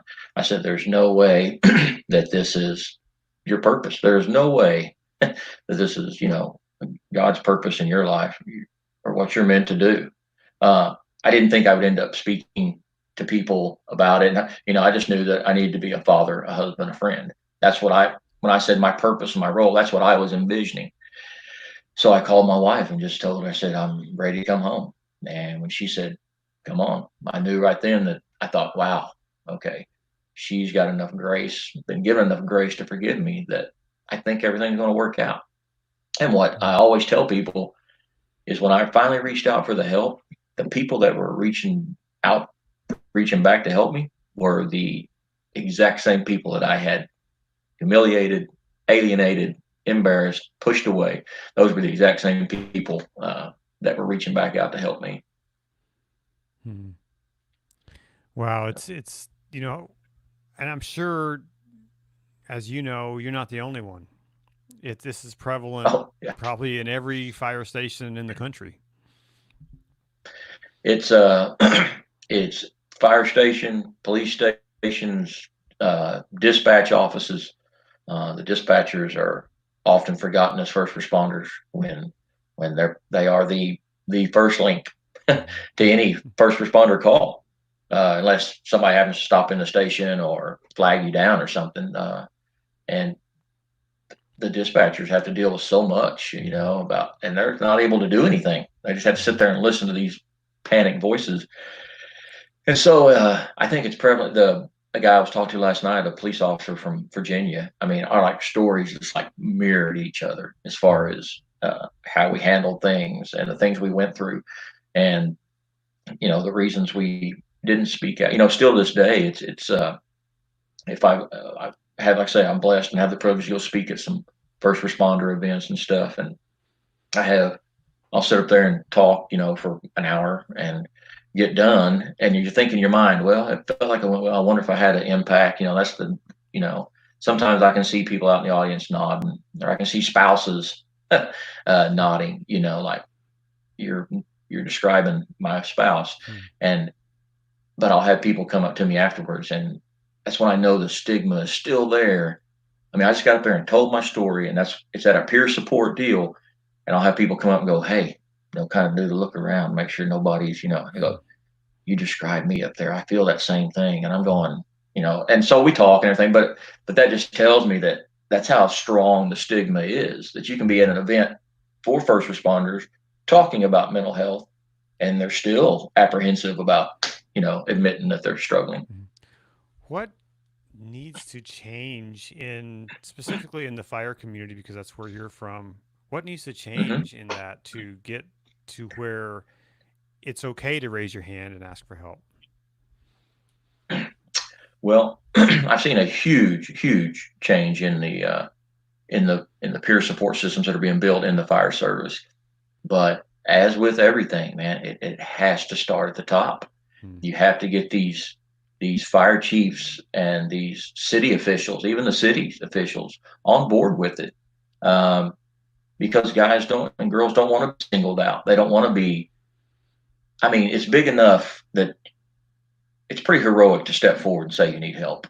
It's as heroic as the profession we choose to do, in my opinion, taking that step forward. And if you step forward, and it doesn't always need need treatment. It may just need some counseling, or just a good friend to talk to. But just like when I left the job, everybody knew where I was going. I mean, there's no hiding it especially if you're showing signs like I was eventually, even on the job, I was showing signs. So, but I just think it starts at the top. They have to know that there's not going to be any repercussions. They're not going to lose their job. So it's, to me, it starts at the top. And that's, like I say, from the city officials to the fire chiefs, and everybody just has to, I don't know. It's just a culture that has to be built, and it's getting better. I mean, 100 times better, but it's still going to take a while. You just don't change a macho, suck it up, I can handle anything culture to I'm struggling, I might need a little help culture overnight. It's going to take a while. So, but I see the change. I do see it, and movies like you're doing, and I'm part of a weekly webinar called Trauma Behind the Badge, and just other first responders seeing other first responders speaking out about what they've been through is a huge step. But to me, it always starts at the top with the cities, the government, and the fire chiefs, and it's a hard shell to break. Yeah, and I think it's important with the city leaders, because they often help provide the funding for the fire stations and different departments, Right. and so some of these things don't cost a lot of money, but others do, right? To get help. So, and I think Right.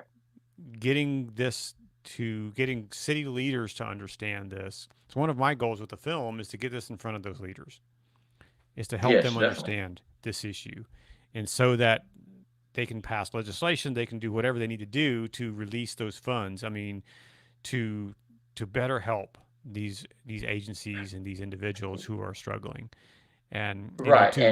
And to all these organizations these people who are shouting, defund this or defund that. I think right. that kind of flies in the face of, if we defund them, then we don't have the resources to help them get better and to do better at their jobs, right? Right. And some of those resources, I think, are to your EAPs, your employee assistance programs. They need to be, I don't know how the word to use.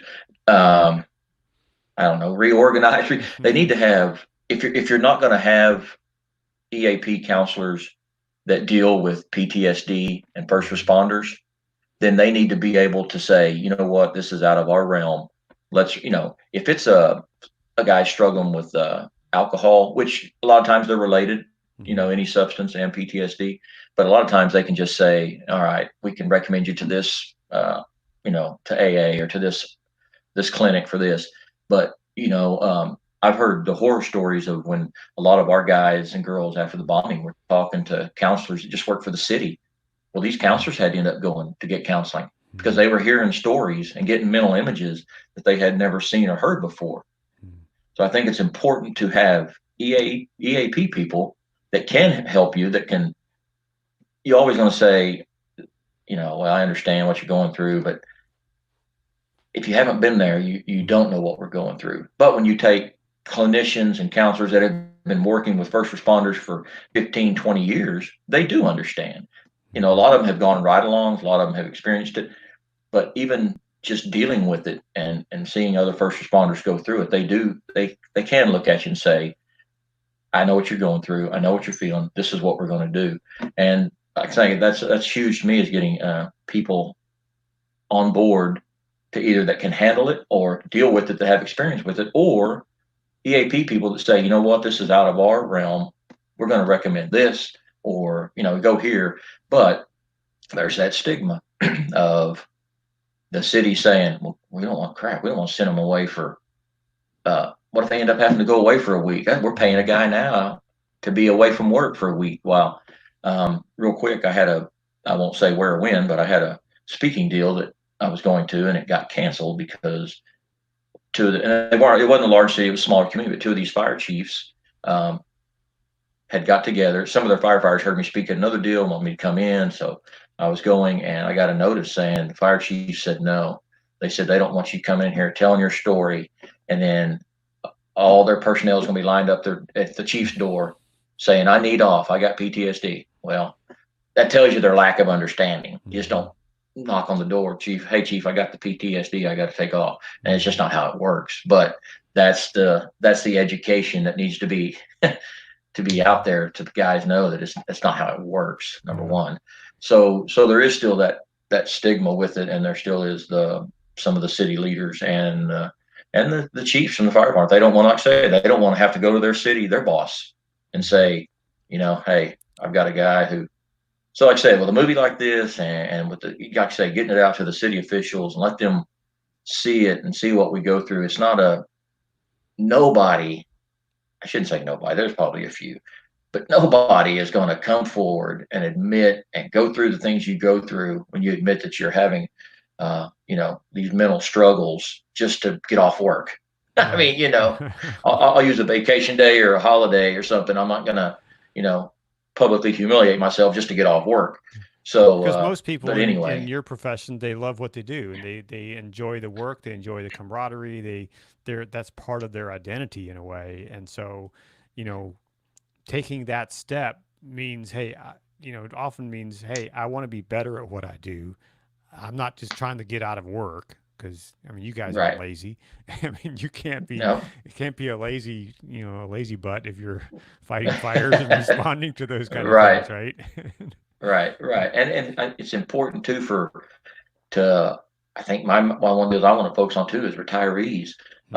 These men and women retire, and sometimes that's when they're able to go, just take that deep breath and unload it, and it comes on them all at once. Well, once they're retired, they think they have no avenues because they're retired, so they can't go to their city EAP. They can't go, So I think it's just huge for even retirees to, and it's a message that needs to be taught in rookie schools and academies that, I was probably in the best physical shape of my life when I came out of rookie school in 1985, but I was told prepared nothing mentally for the mental side of the job.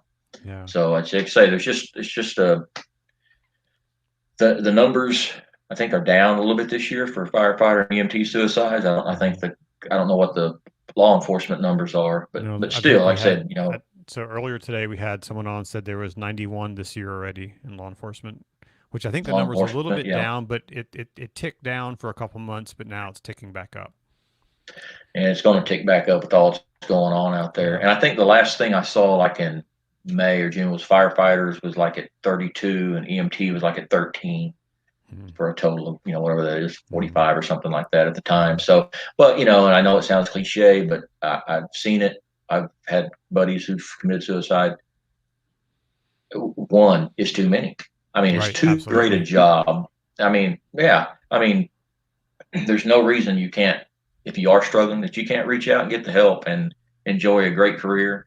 I left the rigs for a little bit, went away to treatment, came back to the rigs, and had to, work 6 more years on the rigs, and it was great. And now I'm enjoying retirement. And so it's just I like to be that that person that says, yeah, you can be at the bottom. You don't have to wait till you get to the bottom. That's why I try to say, don't do like me and a bunch of others. If you're the one that catches it early and is able to overcome it, learn ways to deal with it and process things, man, power to you. Just don't wait until you get to that line. You don't feel like you can turn back. Yeah. You can't be building the airplane while you're flying it, right? You shouldn't be. Exactly. Yeah, you shouldn't be. Yeah. You shouldn't be. So, but if you are at that place, what would you say? Speak directly to those firefighters and those people that are in the middle of it right now. What would you say to them? That one that's struggling secretly, not telling his buddies or her buddies. Right. Well, there's got to be that one person. There's got to be that person you can reach out to. And that's what you've got to do. You have to reach out. And like I said, it may not, man, just talking about it may be your therapy. It may be great for you. you may end up going to treatment, but so what? you know. Uh, so I would just say it's number one, you're not alone. It's and in this job, every emotion and reaction that you have to traumatic calls are so normal. That is a normal human reaction. Just because you're in a firefighter role doesn't mean that you're not a human anymore, you know. And I think that's what a lot of people forget. They think that we're not human. You know, on top of dealing with all your traumatic things you see at work, you know, you still got a home life. You still got bills. You still got kids that are acting up or not. You know, you see, you have this other life pressures along with, you know, seeing all these other people struggle, you know, vicarious trauma and seeing other people's struggles and stuff. So I think it sounds so simple, but it's just to know you're not alone. You know, it's okay not to be okay, and there's nothing wrong with reaching out for help. It doesn't mean, you know, it goes public. I chose to do what I do. I chose to go public with it in the hopes of helping other people. You know, it can be something you handle between your wife and a counselor and or your, you know, your job. So it's just so important to reach out and know that you're not alone. That that person you may go to want to talk about may be waiting for somebody to talk to also. So it's just important to reach out. Well, we have been talking with Chris Fields. He is a retired firefighter from Oklahoma City. And Chris, thank you so much for joining us for this brief conversation. And I want to say also just thank you for being a part of this project and being an advisor for us on the film. And I really look forward to coming out to Oklahoma and sitting down with you and shooting a long interview with you for this project. Right. And thank you for the work you're doing to helping others to become healthy. And so, thank you. Right, and I appreciate that. If I just want to mention, you know, if they are struggling, they can reach out to. I work with Healthy Hire, Healthy Retire. It's healthyhirehealthyretire.org, and we can help you in any way. And if we don't have the answers, we know somebody that has the answers. So just reach out. Very good. Well, in just a minute, we're going to say goodbye to Chris, and we're going to say hello to Dr. Stephen Odom. So, Chris, thank you for joining us, and looking forward to engaging with you in the future. Thank you so much. Thank you. Have a great day. Hope it goes well. Yep. You are watching our live program, our program all day. I'm sitting here all day to tell the story of our film, and we are bringing on amazing guests to talk about what they do in the first responder community. And we are now joined by Stephen Odom. Stephen, welcome to the live program. Thanks for jumping in for a few minutes today. Sure. Hi, Conrad. It's really nice to meet you. Yeah, it's nice to meet you as well. I think this is the first time we've actually met face to face on, well, I guess through the computer. Right. So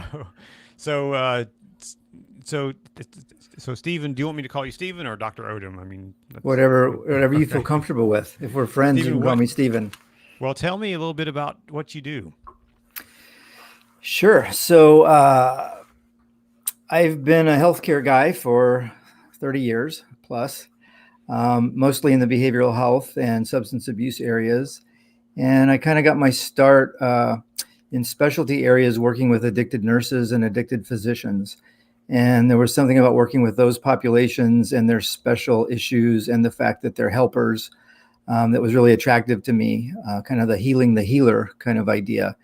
And along the way, I believe that treating them in separate groups from other people was really good for them because they were able to knock the walls down and talk about the real things when they weren't around general population. And as my career progressed, I got really interested in treating first responders, started bringing them into our treatment programs, but ran into that same issue where when a firefighter's in a room full of civilians, they don't really want to talk about the horrible things they've seen and the way they felt about it. And the same was true with law enforcement. So I gradually moved it over to where I could create a program that was for first responders exclusively. And I really began that in 2012 and created First Responder Wellness. And we treat exclusively first responders. And what that really means is that we have folks coming in who are law enforcement, corrections, fire, DEA, Border Patrol. We've had emergency room physicians and emergency room nurses. Anybody who faces trauma, the way we kind of say it is anybody who walks into trauma and goes towards it are our people. And so what we tend to see are a lot of folks with extreme post-traumatic stress disorder and a whole lot of self-medicating going on behind it, sometimes in front of it. And so it's my passion. I have a family background that's a lot of military. My dad was actually like a MASH doctor in Vietnam. My uncle was a 3-star general. My cousin was a 1-star general.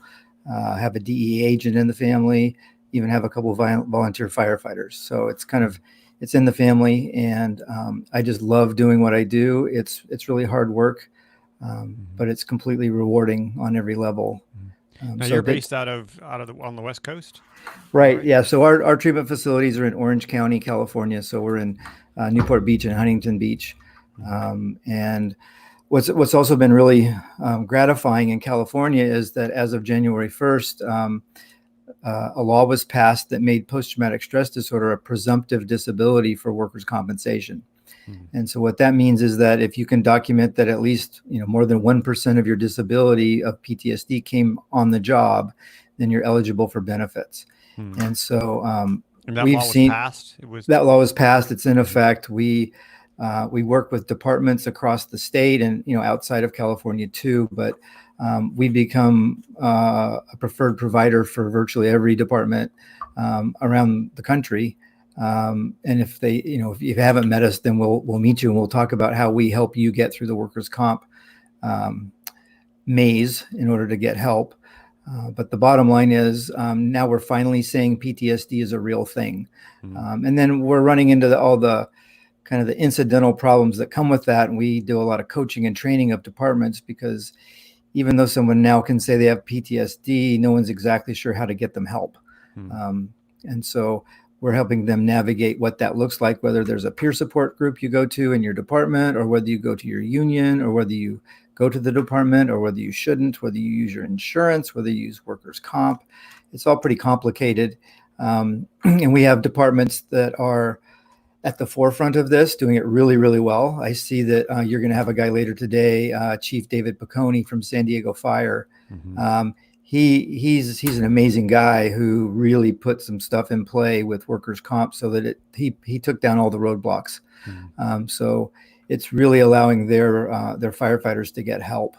And then I guess the other thing I want to say is that as much as it's all about the first responders, it's also about their families. Right. And so there is a secondary traumatic stress disorder that's getting more and more well known because it's the fallout that happens onto the families, the spouses and the kids of just living a life with someone who comes home and has a 1,000-yard stare or is irritable or can't talk or won't talk about what just happened. Most of us come home and say, "How was your day, honey?"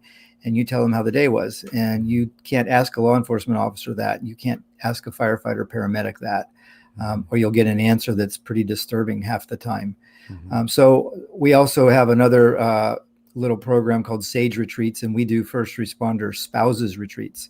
And those are really powerful and successful for the family members so that they learn how to take care of themselves better so they can be more support. And then the other piece we just try for, you'll have another guy in at the end of the day named Matty Fiorenza, who's a Anaheim firefighter. That guy's an amazing man, and he is all about warrior meditation and kind of going inside to get better. And really the whole concept is resiliency. And so, in the grand scheme of things, I would love to not have my treatment center someday because nobody needs it. In other words, we just are so resilient and we know what to do from the beginning of our careers to take care of ourselves that we don't turn to self-medication, and we know what to do and how to process things so that it doesn't get stuck in our brain somewhere and then start causing all the pain and commotion that it causes in our lives. What can a family member do if they have, a spouse or a son or daughter or dad or mom that's going through that they can see it, they experience it, they see the anger outburst, they see the withdrawal. but their family member isn't really doing anything about it. What can I do to help my family member?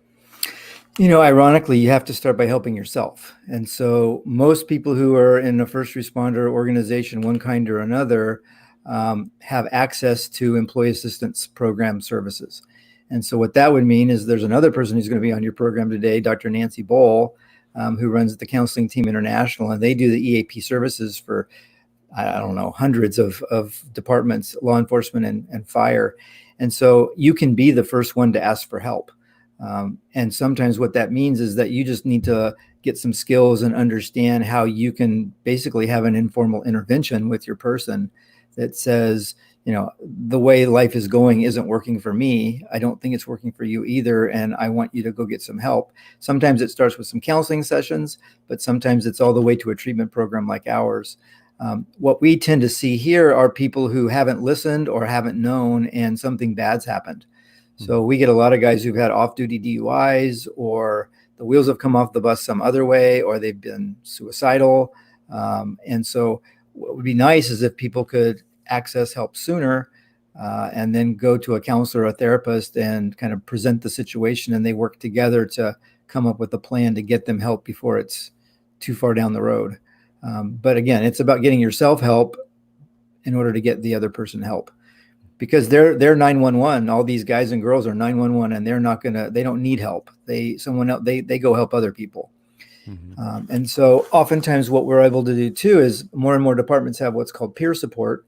And peer support is something that, a family member can access the EAP. They can get involved in touch with peer support. Peer support can do a reach out to the person. They can't really say what they think the problem is, but they can say, let's talk about some stuff.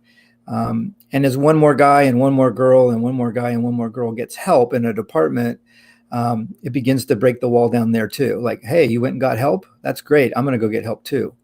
Like right now we have a couple of departments that have 6 or 7 guys in our treatment program, all from the same big departments. And it's become kind of a thing. Like, yeah, you can go get help for your post-traumatic stress disorder. It really helps to get help.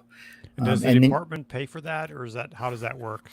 That usually it comes out of one and two pots of money. Either it comes out of their health benefits that they pay for, that everybody has, or potentially it comes out of workers' comp.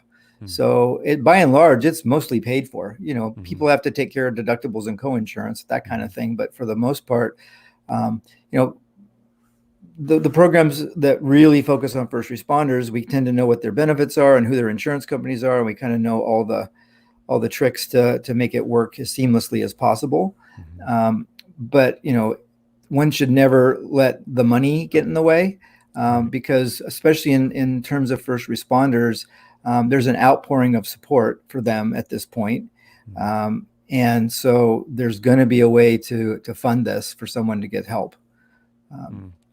Yeah, I've heard from some first responders who say that the whole kind of dance through the workman's comp thing can be complicated, and sometimes certain agencies, their workman's comp doesn't look too kindly if you potentially have a diagnosis of PTSD or something related to that, and they won't always pay for it. Yeah, like I said, the world is changing. California tends to be at the forefront of this kind of stuff. And since the law has passed, I expect other states are going to follow. It's a lot harder to argue with it now that it's presumptive. But workers' comp, some third parties that handle it, and sometimes, workers' comp is complicated oftentimes because you may have a fire department and you may have a police department, but it's also part of a municipality. Right. And so there's a city sitting on top of it, or a county, and every worker in the city and the county is under that same plan. And so in some ways, we do have a special population. I've seen some departments able to carve it out with their city to say, this is the way it works for first responders relative to others, just because of the intense jobs they do on a daily basis. And that can be very helpful.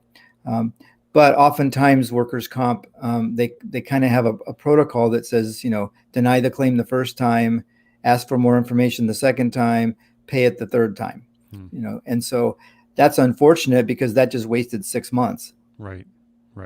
And in the But meantime, bad things the can guy's happen. suffering. Yeah, it's getting Yeah. worse and worse by the day. Yeah. And so, like I said, some of these departments have worked it out to where they more or less consider PTSD treatment to be a short-term workers' comp claim. And so they've already worked out the contract with the provider.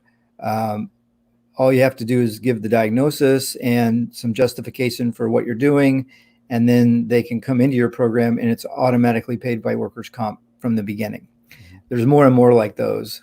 And so that's the way we see it moving, which is a relief, because everything that's a roadblock will be used by someone who is pretty resistant, scared, or thinks they're too tough to go ask for help, Mhm. which is often what these guys are. Right. How important is it for a first responder that's dealing with these things to find a counselor, an organization who is competent in working with first responders? It's funny that you brought that up, because one of the drums I beat is, please only go to a culturally competent clinician. We have way too many stories of clinicians who are from first responders who've gone to see clinicians who basically caused the clinician to cry. We've had 2 or 3 that actually terminated the therapy within 2 or 3 sessions, saying, I've had to go get supervision because the things you're telling me are damaging me. And so it is a special breed of clinician who can work with first responders. There are a few, I'm involved in an organization that actually does a credential for becoming a certified first responder counselor. You already have to have a mental health license to get it, but it's very intensive. It trains everybody into exactly what it looks like to treat a first responder, so that you can stand in the gap with them, and not be shocked and horrified and all those kinds of things about the the horrible things that happen to them. And in some ways, it's just about humanity, not being very kind to humanity. And so that's critical, because most first responders, if they go to counseling, it's a one-shot thing. And if you don't do it right and they don't trust you, they're not going to go to any other counselor either. And so you better do it right. That's one of the things I really like about Nancy Bowl and the counseling team, is that everybody they have is completely first responder competent. And we in my organization, we go around and train folks into competency too, because I want there to be more mental health clinicians who understand this and can help. Because, like I just said, the whole workers' comp approving PTSD thing is also opening up a floodgate. So I believe, and with everything that's happened in the last 3, 4, 5 months, with COVID and riots and all those kinds of things, mental wellness, mental health has become a really big deal within first responder organizations. And I believe that more and more people are going to ask for help. And so, like, putting this movie together is perfect timing. And I think because people are ready to listen. Right. I was going to ask you, on that note, have you seen an uptick in your practice, from the recent months? Has there been a more acute, response? Yeah, we're basically pretty close to full every day with a waiting list. It's gone through the roof since March. Wow. And we're seeing folks that come in ways that we hadn't really seen before. We've had a couple of folks come in who got placed out on riot lines and got screamed at and yelled at and things thrown at them for days and days and days. And they went home and, self-medicated one more time, and then went out and got a DUI or got in trouble with the police themselves. And these are really amazing people who are doing an amazing job, but their PTSD is just getting so intense that it kind of shuts them down, and then they get reactive. And then again, they try to medicate and try not to think about things, but that's obviously poison. It's not really medicine. And so they end up with folks who are commissioned with keeping our community safe. They're commissioned with responding to our worst days, right? Mm-hmm. And they end up having a worse day, and then having to go back to work with that. Yeah, the next morning. Shoulders. Yeah, the very next morning. Yeah, I don't think we really think about what it is that they go through on a regular and frequent basis, and what they're supposed to do with that. They're supposed to tuck it away somewhere and not really think about it and go on to the next call or the next contact.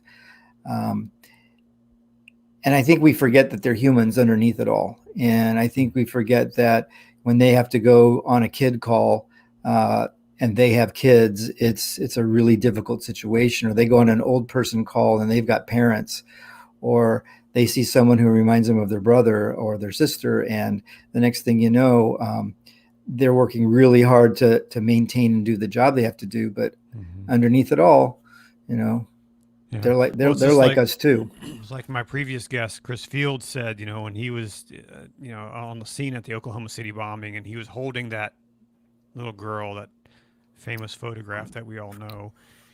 He had a son or a daughter, I forget which, about that same age. And so that's just a huge impact, and I've talked to other law enforcement officers and excuse me, medics who have said the same thing. I go on a call and in fact, one law enforcement officer told me, I was holding this child and, she died in my arms, that's just, she said, I'll never forget that. It sticks it burns in my memory, and it's a hard thing to get past. Yeah, what we see it from the traumas that don't go away, they tend to be a category all their own, and it's the category of helplessness, which is what you just described. There's nothing I could do, and they died. Or it's those situations where they second guess themselves. I should have left for the call 30 seconds earlier. I should have turned left, but I turned right. I should have run in the back of the building, not the front of the building. My captain told me not to. I shouldn't have listened to him. All these places where there was a judgment made, those are the things that haunt. Because believe it or not, these guys and these girls, they want to do it right. Every single time they want to do it right, and they want to save people. And that's impossible. And so that's what they live with. They live with a lot of guilt and remorse about what was done and wasn't done, that even if they were doing everything right, nothing was going to change in the outcome. But that's what they live with. And so that's part of why I love working with these guys and girls, because their hearts are totally in the right place. And yet we're putting them in harm's way just because they have to go deal with all that stuff. Yeah. And then unjustly, in the media, they're painted a different picture. It's like if you only look at the bad movie directors who, are caught with, some kid or something, and that's how you paint all the movie directors, or all the psychologists there. There's a few of those, but we can't paint them all in the same way, right? Because there are most first responders that I know, and I've met quite a few of them, are really good people. And they really are. I mean, believe it or not, underneath all of their problems is what we call their codependency. I mean, they're so busy taking care of other people, they don't take care of themselves. Yeah. And in some ways we think that's a virtue, but in their case, if anything ever goes awry, then they all get painted into the same light. And that's very unfortunate. We see it, over and over again. I see more and more people not wanting to go into law enforcement and not even fire sometimes now, because it's like, is it really worth it? So it's tough. And we need those agencies. We need law enforcement. We need good, healthy law enforcement officers. We need good, healthy firefighters and paramedics and dispatchers. We need those because, when I pick up my phone and dial 911, I hope someone's there answering the phone, right? Right. And I hope those people responding are there to respond to my emergency, and I hope they're healthy. I mean, that's right. Yeah. So from my perspective, when I see these things happen, where there's what we call a rogue cop or just a bad incident where the judgment was wrong, my first thought is not, wow, that's a bad cop. My first response is that guy's got PTSD. That guy's got something major going on that got him to make that decision. Because I'll guarantee it wasn't that way when he started. Yeah. He didn't come out of the academy like that, right? Right. It's cumulative. Yeah. And there's a lot of things we can do to help our officers and firefighters be more and more prepared. And again, we're seeing a lot of it at the academies. Like I mentioned, Matty Fiorenza he does meditation at 3 or 4 fire academies now. They have to do from the beginning. We're teaching them resiliency so it doesn't have to get to PTSD. So there's a lot we can do. And so I'm kind of on both ends of it. I'm on the treatment end, which I love, and it's my passion. But we're also on the prevention end too, because I think we need to be working with the young guys and girls and teaching them a whole new way to do this thing, so that it doesn't have to get to that point where you're crusty and broken and afraid to get help. I think people should want to get help all the way along, and that keeps you healthy and it keeps you doing a really good job for a whole career. Yeah. And I think that just in our research and working with different people, especially working with people in your area of the country, we've seen, there's some agencies there in San Diego and Southern California who are doing it right and who are really getting it. And that's a really encouraging. And I think it's something that should be spread around the country. And that's one thing we want to do with this film is we want to show some of those case studies of agencies who are doing it right and who are succeeding at helping their members to live a healthy, responsible life and be able to respond to emergencies in a healthy way. Uh, what can so how can people get in touch with you? What are some ways that people can interact with you and your organization there? Sure. So our website URL is firstresponder-wellness.com. And on there is our website. It has, all the contact information, how to get in touch with us. And then if anybody wants to just Google Sage Retreats .net, those are our retreats for first responder spouses. I'm just going to pull up your website here so people can take a look at it. Put it on the screen here. This is it? That's it. Yeah. Beautiful Huntington Beach, California. That part doesn't suck either. So you guys are getting ready to get back into like lockdown or something there, aren't you? That's the rumor. Yeah. There's all kinds of conflicting information.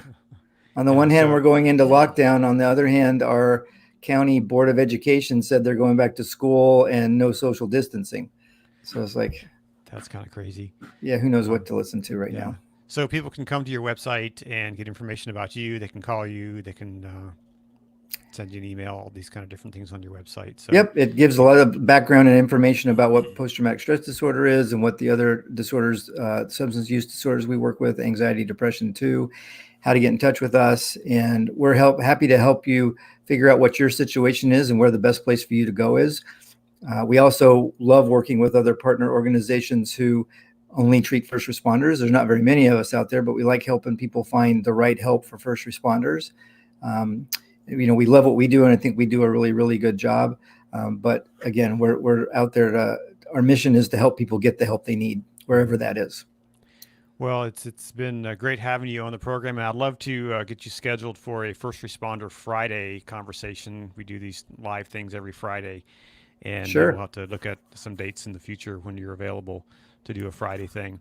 But sure. I really appreciate you taking time to talk to me, and I know you and my co-producer Nancy have been talking off and on and about our film project, and so really appreciate your insight and thank you for the work that you're doing. And for, thanks. Glad to be on, and hope we raise all the money you need to get this thing off the ground and in the can. Absolutely. And speaking of that, let me just do a quick update, see where we're at with our numbers. And it's going to refresh the page here. We're at $1,365, so we're making some progress. And Good. If you are watching, and we have been talking with Stephen Odom, he is the founder of First Responder Wellness, and really appreciate him being on the program today for this crazy marathon thing that I decided to do. So I'm not sure if it was a wise idea or not, but here I am, right?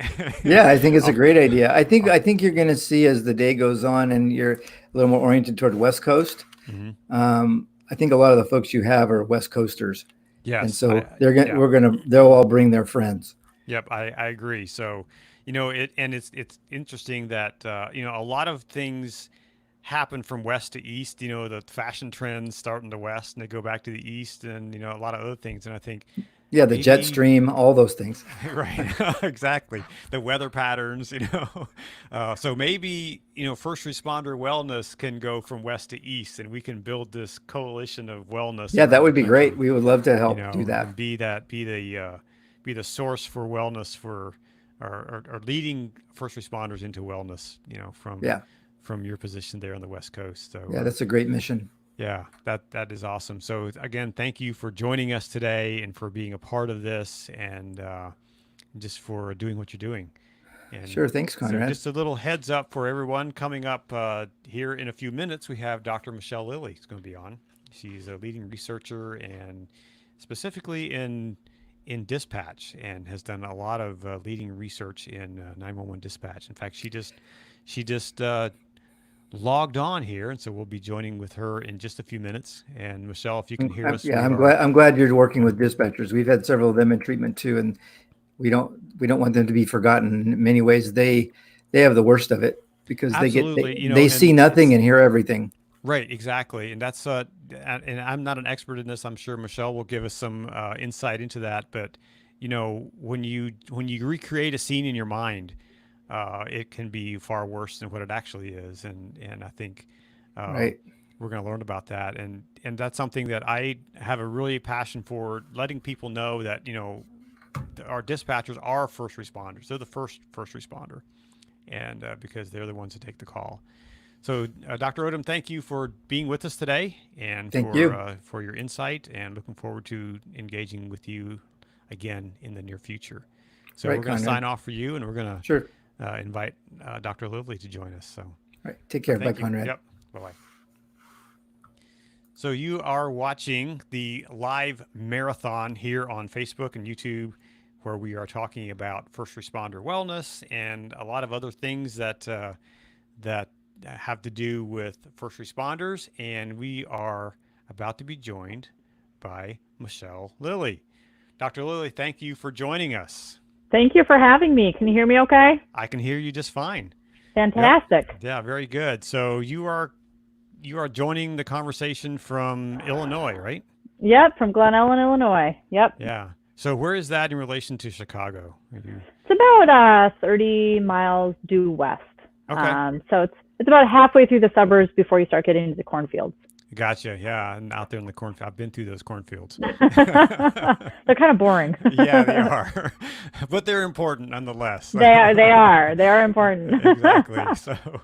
So again, thank you for joining us today on this crazy marathon. So I want to say that Dr. Lilly has done amazing research in the area of PTSD, and specifically with dispatchers, and we'll get into that in a minute. But she's also joined our team on the film here as an advisor, and so Michelle, thank you for being willing to joining the team. I really appreciate that. Yeah, I'm honored. I'm just so excited to see this starting to come together. I mean, it's so incredibly important. Yeah. Yeah. So tell me a little bit about your research and your background, first of all, and then kind of your research and what you've done with dispatchers. Yeah. So I'm an associate professor of clinical psychology at NIU, and I started there in 2009. When I was in graduate school at University of Michigan, I actually had done some research with law enforcement with Dr. Namdi Pol. And when I started my job at NIU, I thought, I would love to get back into public safety populations, but a lot of the work I was doing was with women who had been in violent relationships. And then I had a non-traditional graduate student or undergraduate student asked to volunteer in my lab. Her name was Heather Pierce. And we were talking about cops one day, and I was like, we were being a little snarky about it, like, oh, Joe Cop, and so then she said, oh, well, my husband's a cop. And I thought, yikes, right? Messed that one up. Yeah. And so we were talking about law enforcement and how difficult it is and the trauma and the research I had done. And then she came back to me the next day or a couple days later and said, I don't know if I ever mentioned to you, but I used to be a 911 dispatcher. And I said, what? She goes, well, I was a dispatcher for 7 years. And then I decided to quit and go back to school. And I was like, tell me more about that. Right. So she started telling me about the job. And I think she might have even pulled up some videos or pictures of kind of 911 call centers. And I just my jaw started to drop because I thought, holy moly, that job sounds impossible. Not just the cognitive resources to be able to pull off that level of multitasking, But then to add the recurrent exposure to trauma and the stress on top of it, just I was pretty floored. And then she said, there's not one study. I have not been able to identify a single study looking at mental health in 911 dispatchers, which I thought was insane. So we developed a small pilot project. We launched it really leveraging her contacts. And then we published the results of that in 2012. And immediately it got nationwide media attention.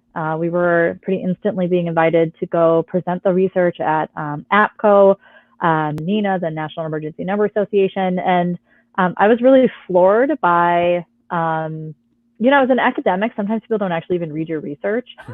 So people were actually reading this and consuming it and interested in it and cared about it was just so reinforcing and rewarding. And so I immediately was like, we've got to do more. So then we did a large follow-up project with 800 telecommunicators from across the country, revised some of the measures.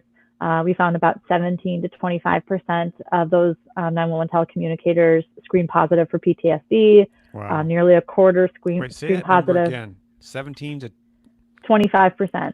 Wow. Yeah. Yeah. And it's closer to 25% if you use like the civilian cutoff for the PTSD scale we used. It's and closer to 17% if you use like the military cutoff. So, and then about a quarter screen positive for major depression. I also asked about self-reported height and weight. Found that 53% provide a height and weight that's consistent with obesity. That's compared to about 35% in the general population. On average, about 17 different physical health complaints just in the last month alone. So even though, so it's the kind of sedentary nature of it, I think still over time really takes a toll on the body. I mean, we're not meant to sit in a chair and be plugged in for, 12-hour, 14-hour shifts recurrently. So, and then subsequently, I've done a number of kind of other studies, ongoing studies. We have one right now looking at the impact of peer and social support within agencies and the impact of that on stress and wellness. So that's probably the short version. What was the biggest aha moment for you?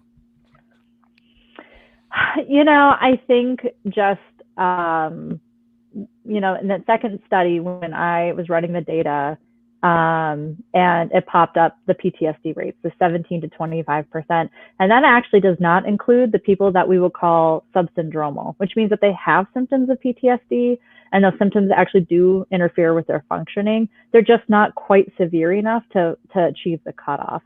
So that 17 to 25% in some ways is also almost an underestimate because we have a lot of other people who are still experiencing these symptoms. They're just, maybe their coping resources are different. Maybe they have other resources. Maybe they've sought treatment in the past. And so they're still experiencing these symptoms. They're just not as severe as other folks. When we think about what PTSD looks like in terms of how it affects concentration, sleep, decision-making, or affect, this should be alarming, right, to the general public, because this is our first, you said at the end of the last one, this is the first point of contact in an emergency.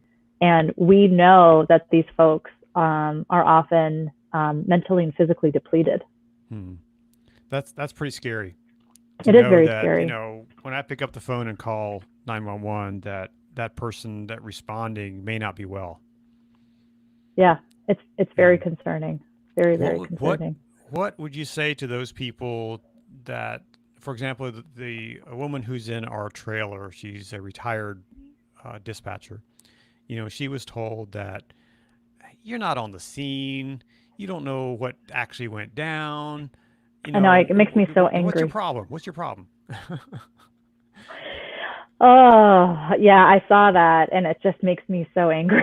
It makes me so angry as a clinical psychologist, because what we know is you don't need to be on scene, right? How your brain responds in an emergency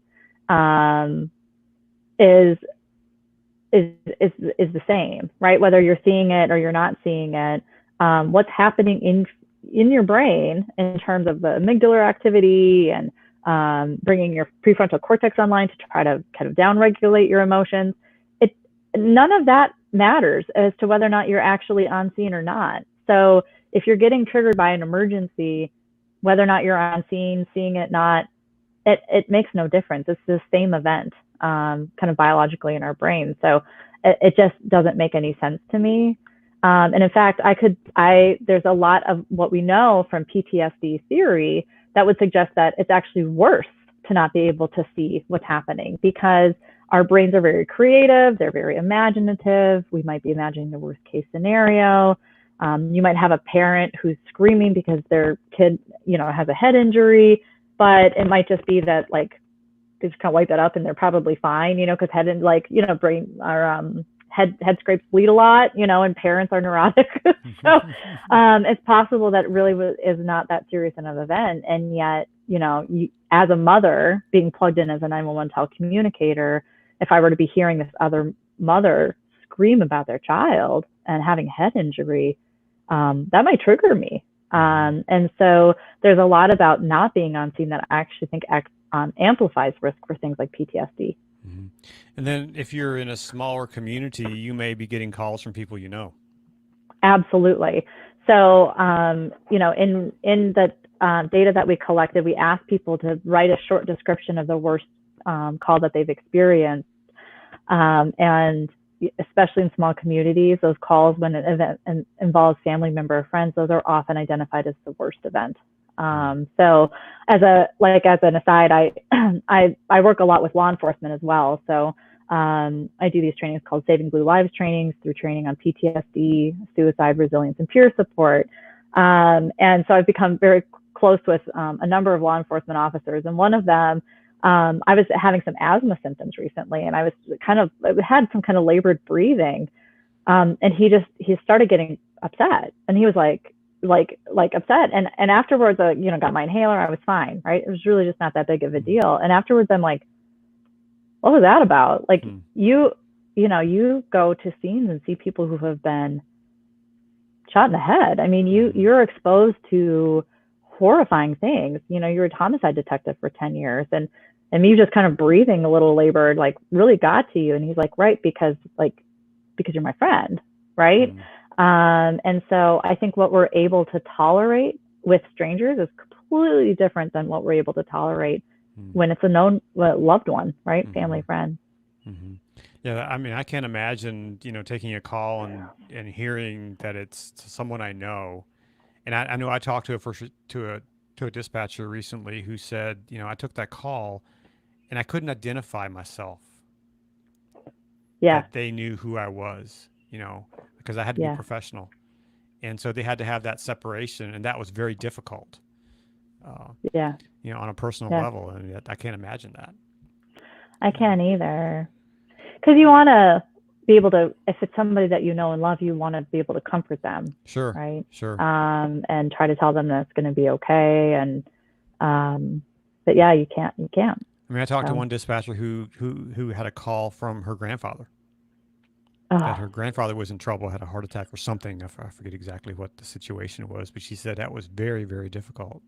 And it's something I'll never, ever forget. What should a dispatcher do if they are in an agency that doesn't recognize this as an issue?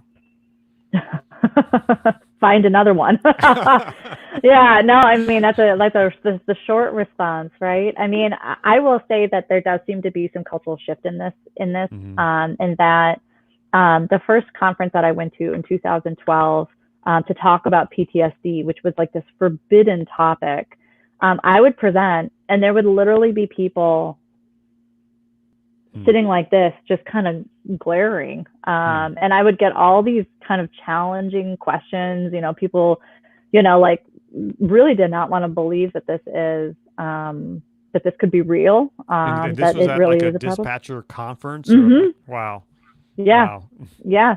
In fact, I remember the second time I presented, I went, and after the talk, I walked out, and I was so rattled by the negativity that I almost felt like I was going to cry. And I had a couple of people come up and say, those are the loud voices, but everybody's listening, right? Like, those are the disbelievers are the ones who are making the most noise right now. They don't want to believe that this is true, but the fact of the matter is like, we all know, right? We see our coworkers struggling. We've experienced some of these things. And so I think the advice I was given was just keep doing it. Like, don't let this bother you, right? Because if you walk away from doing this research because of a few angry disbelievers, the industry will suffer, right?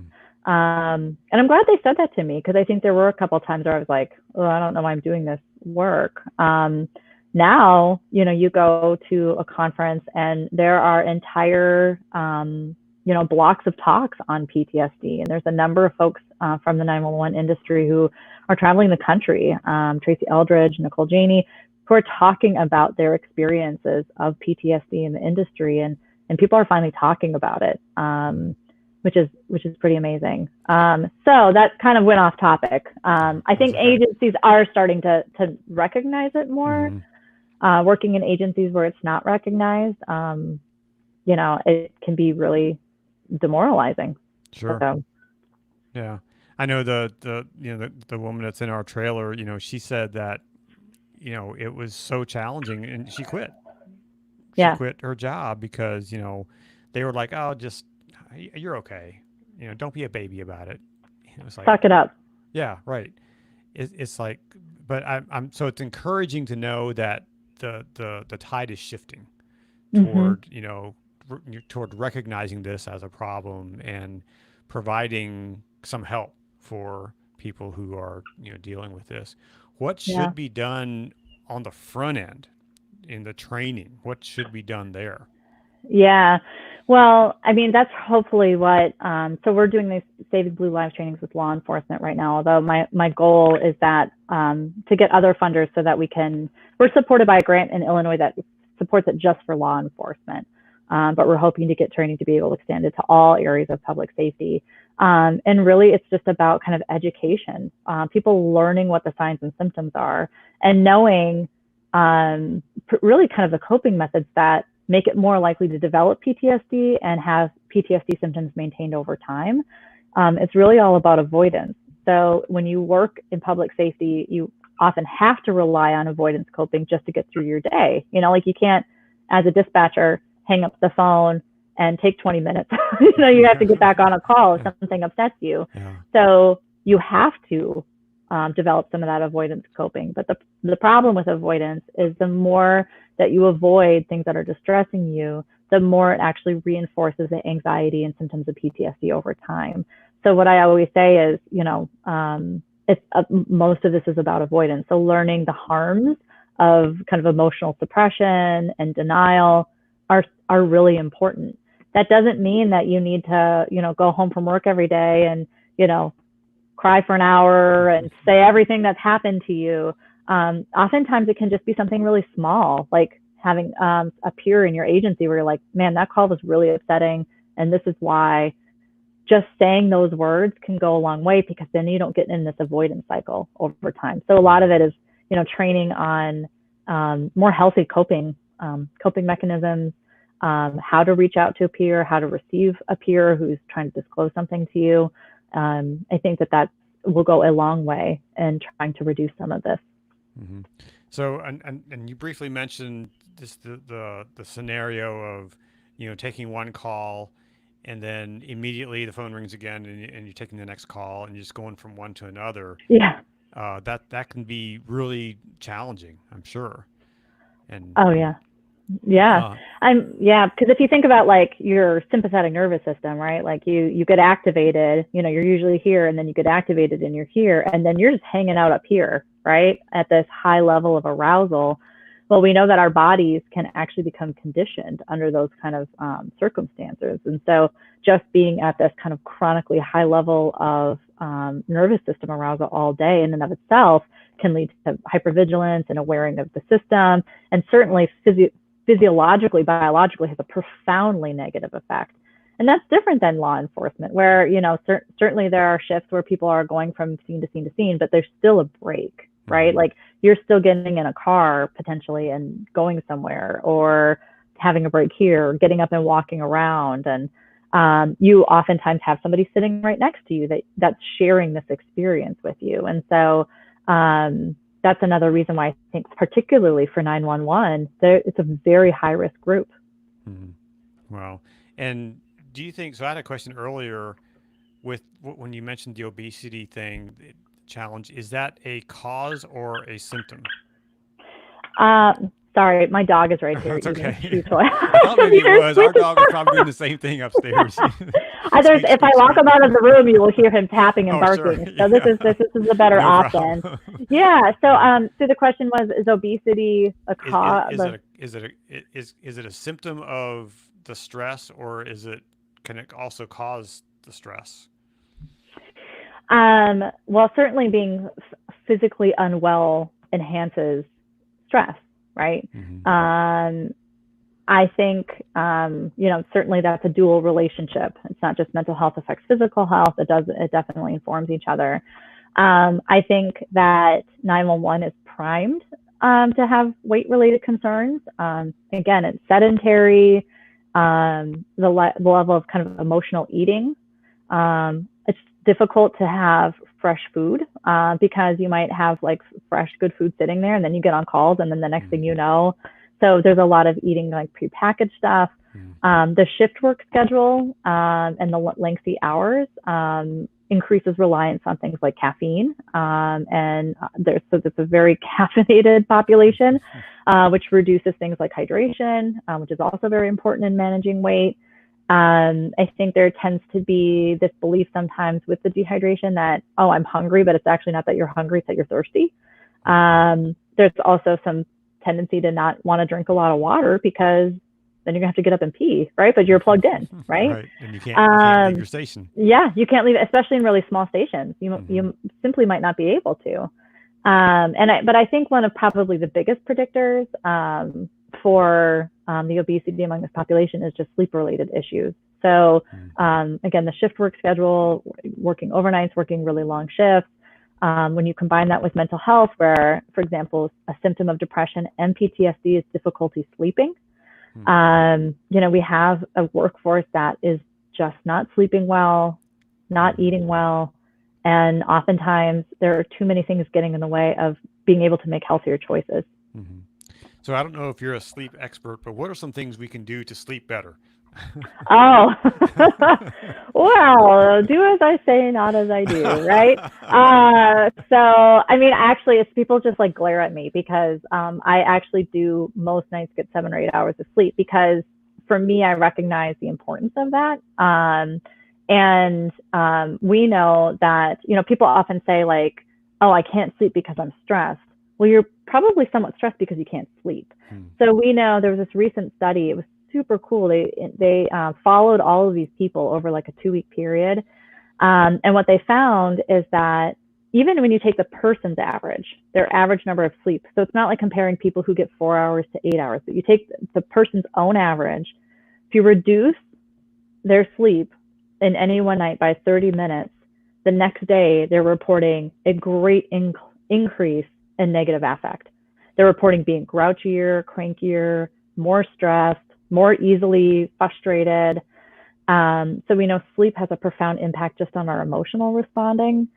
And so, yeah, some people glare at me all the time because I always talk about like, oh, all the sleep that I get, but I have to literally like arrange my life around it because it is so important to me. I think part of I see as culture within public safety is like almost kind of wellness or sleep shaming people. So there's almost like these contests to talk about who got the least amount of sleep. That needs to end. We need to be like rewarding people for getting more sleep. And then I also think a lot of it is this culture of caffeine. So, you just to get through, you're pulling out a Monster or Bang energy drink, and then you get off work 3 or 4 hours. Well, caffeine half-life is not over, right? So it's still in your system. So I think I've those are learned just a that couple I things. can't have coffee after like 2 o'clock in the afternoon. I cut it off because otherwise, my sleep is disrupted. Yeah. And I think if you have a schedule that's just kind of all over the place, you just get into the tendency of relying on caffeine to heighten your attention and your concentration and just to get you through. But not being aware of how that then impacts your sleep, even 2, 3, 4, 5, 6 hours later is really important. You know, something I've done, I started this maybe 4 or 5 years ago when I was just kind of learning about sleep and doing some reading about it. I started, instead of looking at my phone, I really did read some things about how the glow of your phone and your devices can really waken the brain and keep you from sleeping. And so I was like, okay, no more looking at the phone laying in bed. I mean, that's a bad habit that a lot of us have. Oh, yeah. And it's true of TVs as well. So phones, TVs, computer screens. I was speaking actually just earlier today with one of my grad students, and she was like, yeah, I'm just having a hard time sleeping. Well, I just through some questioning, found out that she was doing, because we were all working from home, she was sitting in her bed working all day with her computer, and then she would put it away and then expect to go to sleep. And I'm like, no, it's like that breaks every sleep hygiene rule there is. So yeah, the backlighting or the blue lighting on a lot of these devices is a problem. What I always say to people too is, I on my phone, I mean, phones are so smart now. You can train it to do anything, and so I have a do not disturb where I can get, if I get a phone call or text from my kids, my ex-husband, my parents, or my sisters, it will come through. Nothing else comes through, right? So my phone is not just dinging all night. So people will say, oh, I tried to sleep and then my phone's going crazy. And I'm like, did you turn it off? Like, no, I might miss something. Yeah. And also too, I think people, like we have our phones and people are reading like the news before bed. You can't read the news before bed. What are you doing? No, that's just bad. Yes. Yeah. So what I've done is personally, I've started reading. I just get a book. Yeah. With paper. Paper book. Book. Yeah, physical book. And I try to read until like the words don't make sense anymore. Yep. And then I put the book down, turn off the light, boom, I'm out. Yep. And it absolutely works. Yeah, because I've said, oh, read a book, and people are like, oh, well, I have my Kindle. No.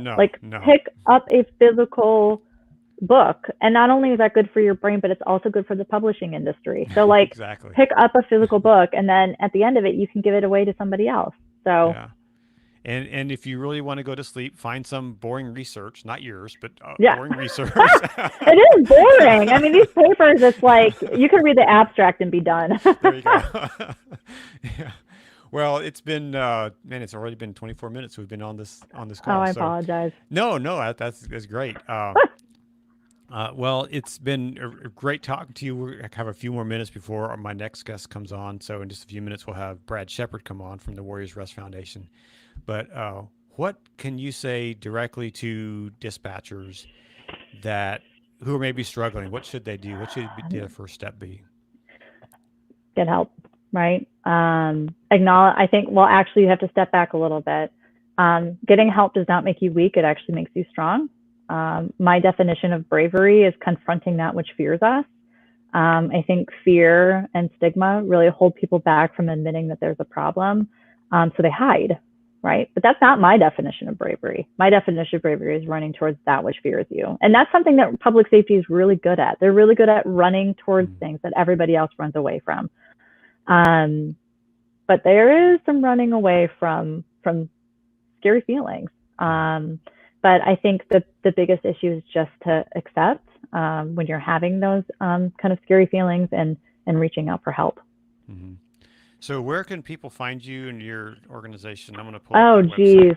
Yeah, they can find me all over the place. So I have a profile through NIU, so just niu.edu, just type me and you'll find me. I also have a telebehavioral health practice called 911 Recovers. So it's just www.911recovers.com. I also do industry consulting, assessment and consulting for public safety agencies that are struggling. That's Lily Consulting, lily-consulting.com. And then our Blue Lives, oh, there you go. And then our Blue Lives training, you can check us out at www.savingbluelives.org. So I have a million email inboxes. If you email one of them, I will get it and then direct it to whatever inbox whatever inbox it probably belongs in. So lots of ways to find me. Yeah. Well, it's been great having you on the program today, and we need to schedule a time when you're on First Responder Friday, and we'll do a whole hour. Absolutely. And Yeah, that'd be would fun. love it. So maybe sometime in August we can schedule that, and so we'll be in touch. Michelle Lilly is an amazing psychologist and researcher, and she is also an advisor for us on our film PTSD911. And Michelle, thank you for, first of all, being an advisor, and thank you for being on the program today and part of this crazy marathon that I decided to do. Well, kudos to you, and I'm completely honored to be on today and just to be part of this amazing project. I can't overstate how important it is. Yeah. Well, if you are watching and you are interested in this film project, please go to our Indiegogo page. I'll bring it up here. And there's a link in the comments. Go to that page, and check out the trailer. Oh, there. Yeah, check out the trailer and make a contribution, and then share it. Share it with your friends and network and your tribe so we can get the word out, because we can't make this film without funding. And so if you can partner with us to make this film, that would be amazing. And so we would be greatly encouraged and appreciative of that. Michelle, thank you for being with us today. Hope you have a great afternoon. Get some good sleep tonight. Oh, I will. Me too. All right, you take care now. All right, you too. Take care. All right, yep. Bye-bye. Bye. So we've been talking with Michelle Lilly, and we are in the middle of this big marathon. We have one more guest this afternoon before I take a little break to refresh and rehydrate and come back later for more interviews later this afternoon. And so, but we've been talking to people, experts around the country on first responder wellness and PTSD, and encouraging people to support our film project, PTSD 911. If you haven't seen the trailer, check out the trailer. It's on our Facebook page. It's on our YouTube page. It's on our website. It's everywhere. And then if you could just share it like a madman and get it out there to everyone you know, encourage them to watch it, encourage them to support it. Hey, we are up to, look at this, $1,365 on our fundraiser. I'm going to refresh the page here. Hey, $1,470. We are up to 1,400 with 21 backers. That's amazing. Thank you for supporting the film, for making a difference. We are giving 10% of everything we raise back to organizations who help first responders. So if you want to make a contribution, go to our page there, and let's make a difference. Let's get this film produced and made, and so that we can save the world, right? That's kind of what we want to do. Well, right now we are going to be welcoming Brad Shepard. Brad, if you could unmute your microphone there and join us. Welcome to the craziness. Hi, Conrad. How are you doing? I'm good. I'm hanging in there. I'm looking forward to my break in 30 minutes here to be refreshed a little bit before the afternoon. And you've been at it. Sessions. Yeah, since 9 o'clock Eastern this morning. So I'm telling you. So I got to jump on and watch a little bit, and I got to watch most of Miss Lily's. Man, that was fascinating. She's interesting human there. Yeah, she is. She's done some amazing research and doing amazing work with law enforcement and with dispatchers, and just has a passion for helping dispatchers be well. Yeah. So, yeah. What's up, so Fiorenza? I see you giving me a shout out. Yeah, we got some people watching, so that's awesome. Sure. So we're very glad for this. Well, yeah, I really appreciate you joining on today. Just kind of last minute. I kind of reached out to you last minute, and you said yes. So thank you. Well, I do have to. I'm going to put a little caveat in here. I'm actually at my dentist's office, who I'm going to put a plug for them. It's actually called Proud to Serve, and they serve the military first responder community. They're fabulous. But I have a dentist appointment, so I squeezed this in. So if it gets loud, I'm going to mute because they have some. They're going to do some drilling while we're on live today. You want me to keep that on? I can keep it on. Yeah. We can do some work. Yeah. Yeah, there you go. Talk about trauma. That's some real trauma there. Yeah. So none of this happens in a vacuum. Life just goes on, right? You got to exactly keep moving on. So exactly. So Well, how you been? How's it? I saw a couple of your. I tried to jump on as many as I could, but I haven't seen all of them. But you've had some really great guests since you and I talked. Yeah, we have. 4 weeks ago, maybe 4 weeks Right. ago. Yeah. We've had some great guests. Got some great ones lined up. Oh yeah. So actually, this Friday we have one of mine. Isn't that Dr. Oh no. No, this Friday it's Karen Solomon. Karen Solomon, Blue Health. Solomon's going to be on, and then on the 24th, Kathy Thomas is going to be on. That's our our other Warriors Rest. She's the brains of the outfit, right? She's amazing. And then also on the 31st, Stephen Hirsch from the National Volunteer Fire Council is going to be on.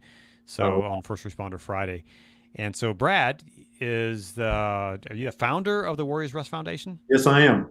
Yeah. So tell me a little bit about that. I'm What do you guys do? My partner Brett Key and I, along with 3 others, even though Brett and I kind of did the grunt work, and there's actually 5 of us. So Brett Key and I both are from the Oklahoma Highway Patrol.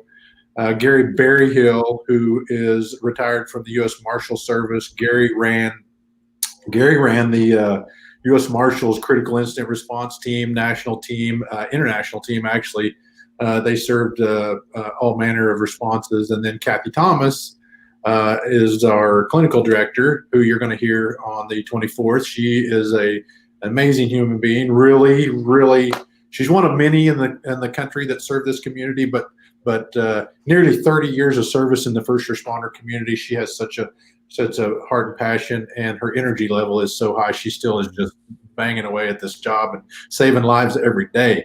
And then our 5th member is Gary Isbell, who actually newly retired, but we're all ICISF critical incident stress management instructors, and just kind of put the plug in for Warriors Rest. So we built Warriors Rest Foundation to build peer support teams.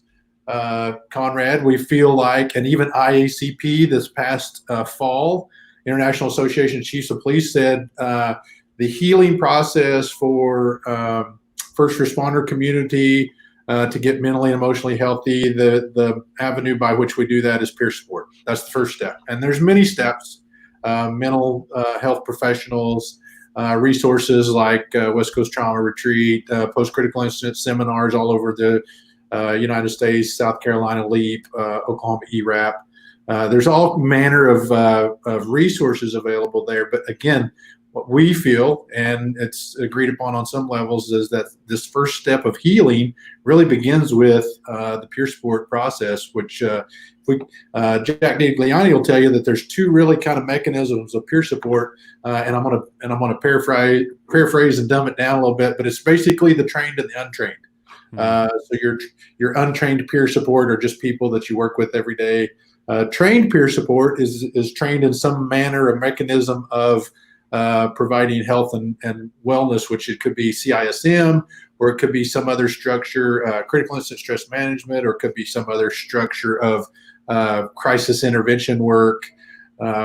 Within Warriors Rest Foundation, one of the strong pieces that we're very passionate about, Conrad, and we visited before about, was the wellness side. So again, keeping it very simple, kind of dumbing it down again, reactive versus proactive. So the reactive would be the critical incident stress management. We're reacting, we're responding to an incident that's happening, but the proactive piece would be wellness. So let's get out ahead of this and let's provide wellness strategies, tools to these first responders so that they actually, there you go, there's part of my dentist office.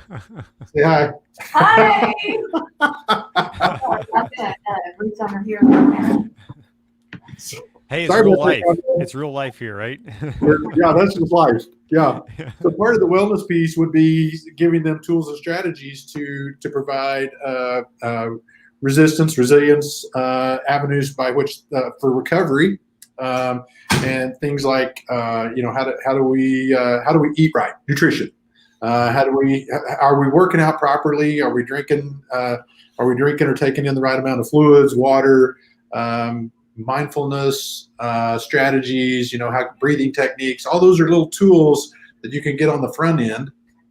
And I heard a word picture used a long time ago that I love revisiting. It's a word picture about we're all kind of floating in this river together. And for PTSD or PTSI or PTS, we're downriver and we're kind of pulling this trash out.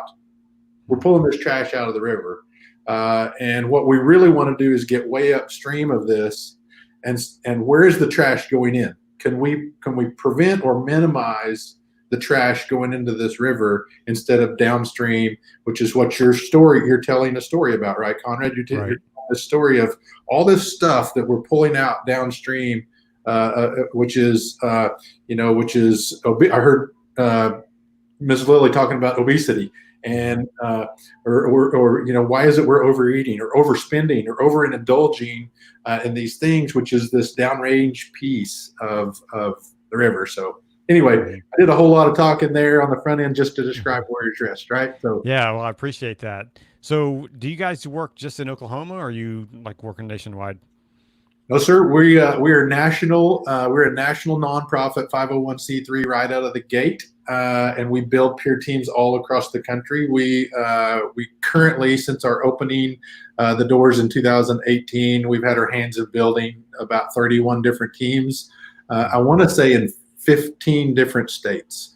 I'll have to check with my director of operations on that, but I can't remember. I'm more the fundraiser guy. I got to go out there and raise money. I normally do what you're doing today, right? Let's get the money to the Conrad. It's the necessary evil, right? Well, right. You got to have money to make this thing tick. And I wasn't always a fundraiser, Conrad, and I'm sure that's not your gift either. But when you're passionate about something, it's a whole lot easier to walk up to somebody and say, "Hey, these dollars that you're spending are really important, and they're going to a great cause." So. Yeah. Back to your question, we are a national company. We partner very strongly with Concerns of Police Survivors, which is another 501c3 that serves the law enforcement line of duty death survivor community, and that's actually where we started seeing the need for this. When we built this, however, we built this originally as law enforcement, but we have fast transcended into fire departments. We have two emergency medical teams slated to build, one in 2020 and one in 2021. So there's a strong need within all first responder community for trained peer support. And we're not the only ones out here doing this. We believe that we do have a niche in how we put these teams together. And if you'll indulge me, I'll talk about how we build a team. Sure. For me to do Absolutely. that. Sure. So again, I'm going to go back to that proactive versus reactive piece, which is a lot of peer support teams are just the CISM or critical incident stress management piece alone, which is just them responding to a death of a child or an officer-involved shooting or a traumatic car crash that a fireman was involved in, or something that they're coming down to later. But additionally, we would like teams to be proactive, so go out into their agencies and be teaching. So one of the things that we've done under a 501c3 is we've asked subject matter expert to provide us with content that we can train the trainers within these teams. So when we build a team, when we leave, they've got tools that they can go into their agency and teach resiliency, nutrition, substance abuse prevention, suicide prevention. These are nuggets that we want that team teaching. So that's a little bit of what makes Warriors Rest Foundation unique. We know there's other people out there doing it, but we love what we're doing. We love. Now, what all agencies do you work with? What all type of agencies? What type of agencies? Yeah, like law enforcement. Do you work with fire? Law enforcement, fire, emergency medical, and we have just recently been approached by 3 different states' corrections. One of Oklahoma. We're based out of Oklahoma. Oklahoma reached out to us, and we're involved in Texas. And then there's a state up north. I don't want to say yet. We haven't signed a contract there. But the corrections community, they're hurt. They're really hurting bad. So we're starting, if they want to reach out to us and we can get a team built for them, or if we can provide wellness trainings and motivation and inspirational messages to those hurting officers or correction officers or medics or paramedics, whoever, if they'll stand still long enough to listen, then we're gonna sing our song. Do you think the whole thing with COVID has really kind of exacerbated the corrections departments? Oh, 100%. 100%. They're a captured audience, right? They can't get out. They don't have anywhere to go. I find it very difficult to fully understand the impact that they have. I mean, I'm very empathetic to it, but wow, I don't. I mean, I spoke with one this morning at length, a corrections officer out of state, and the impact that this is having. And then you throw onto this a traumatic incident, the stress level and the impact level that these things are having just because of COVID is enormous. Enormous. I have a neighbor here in my community who's a corrections officer, and he came down with COVID. And just I can sense that stress would be just really palpable in those agencies and organizations. It's enormous, and you really feel like I sense. Let me rephrase that. I sense that the corrections community feels like they there's a lot of that's out of their hands. Like they can't some of that prevent what they're coming in contact with, or what they're exposing their breath or air to, that they've got to go to work. They got to make a living, and that's a difficult journey for all first responders. But I think it's a little bit bigger bite to try to swallow for corrections. Yeah, and it's probably a whole nother documentary that we could make a whole documentary about that. And for this project, we aren't specifically focusing on corrections, but that is certainly an issue that is needs to be addressed and looked into. What, just in your own personal experience, what has been that big motivator for you to be healthy from you coming out of your law enforcement background? The motivation to be healthy is family. The motivation to be healthy is my wife, my children. From there, it kind of trickles down: loved ones, extended family, loved ones, partners. That's my motivation to get healthy, and that was a big part of my story. You kind of take that back to 2000. It started in 1999, but from about 99 to about 2006, I was living in this kind of dark place. And I'll keep my story short because I think we're doing just a short version, and I know you're tired and probably you're ready to eat, right? I am ready to eat. Yeah. Speaking of nutrition, right? That's right. Right. Water and protein. Yep. But 2006, one of the driving passions behind why I do what I do now, Conrad, is that in 2006, I had a person really check down on my anger, which is, he said, what is going on with you? Why are you carrying all this anger? I'm putting more words to it than what he really said. He really just kind of punched me, verbally punched me in the face. But he said, what's going on here? And I really didn't have an answer for him, but it was an awakening to me that, there's that bell. Sorry about that. It was an awakening that, number one, nobody else cares about this anger. But number two, it's eating me up, nobody else. It's eating me and nobody else. And it was a friend. Now here's the important point of this message that I carry today.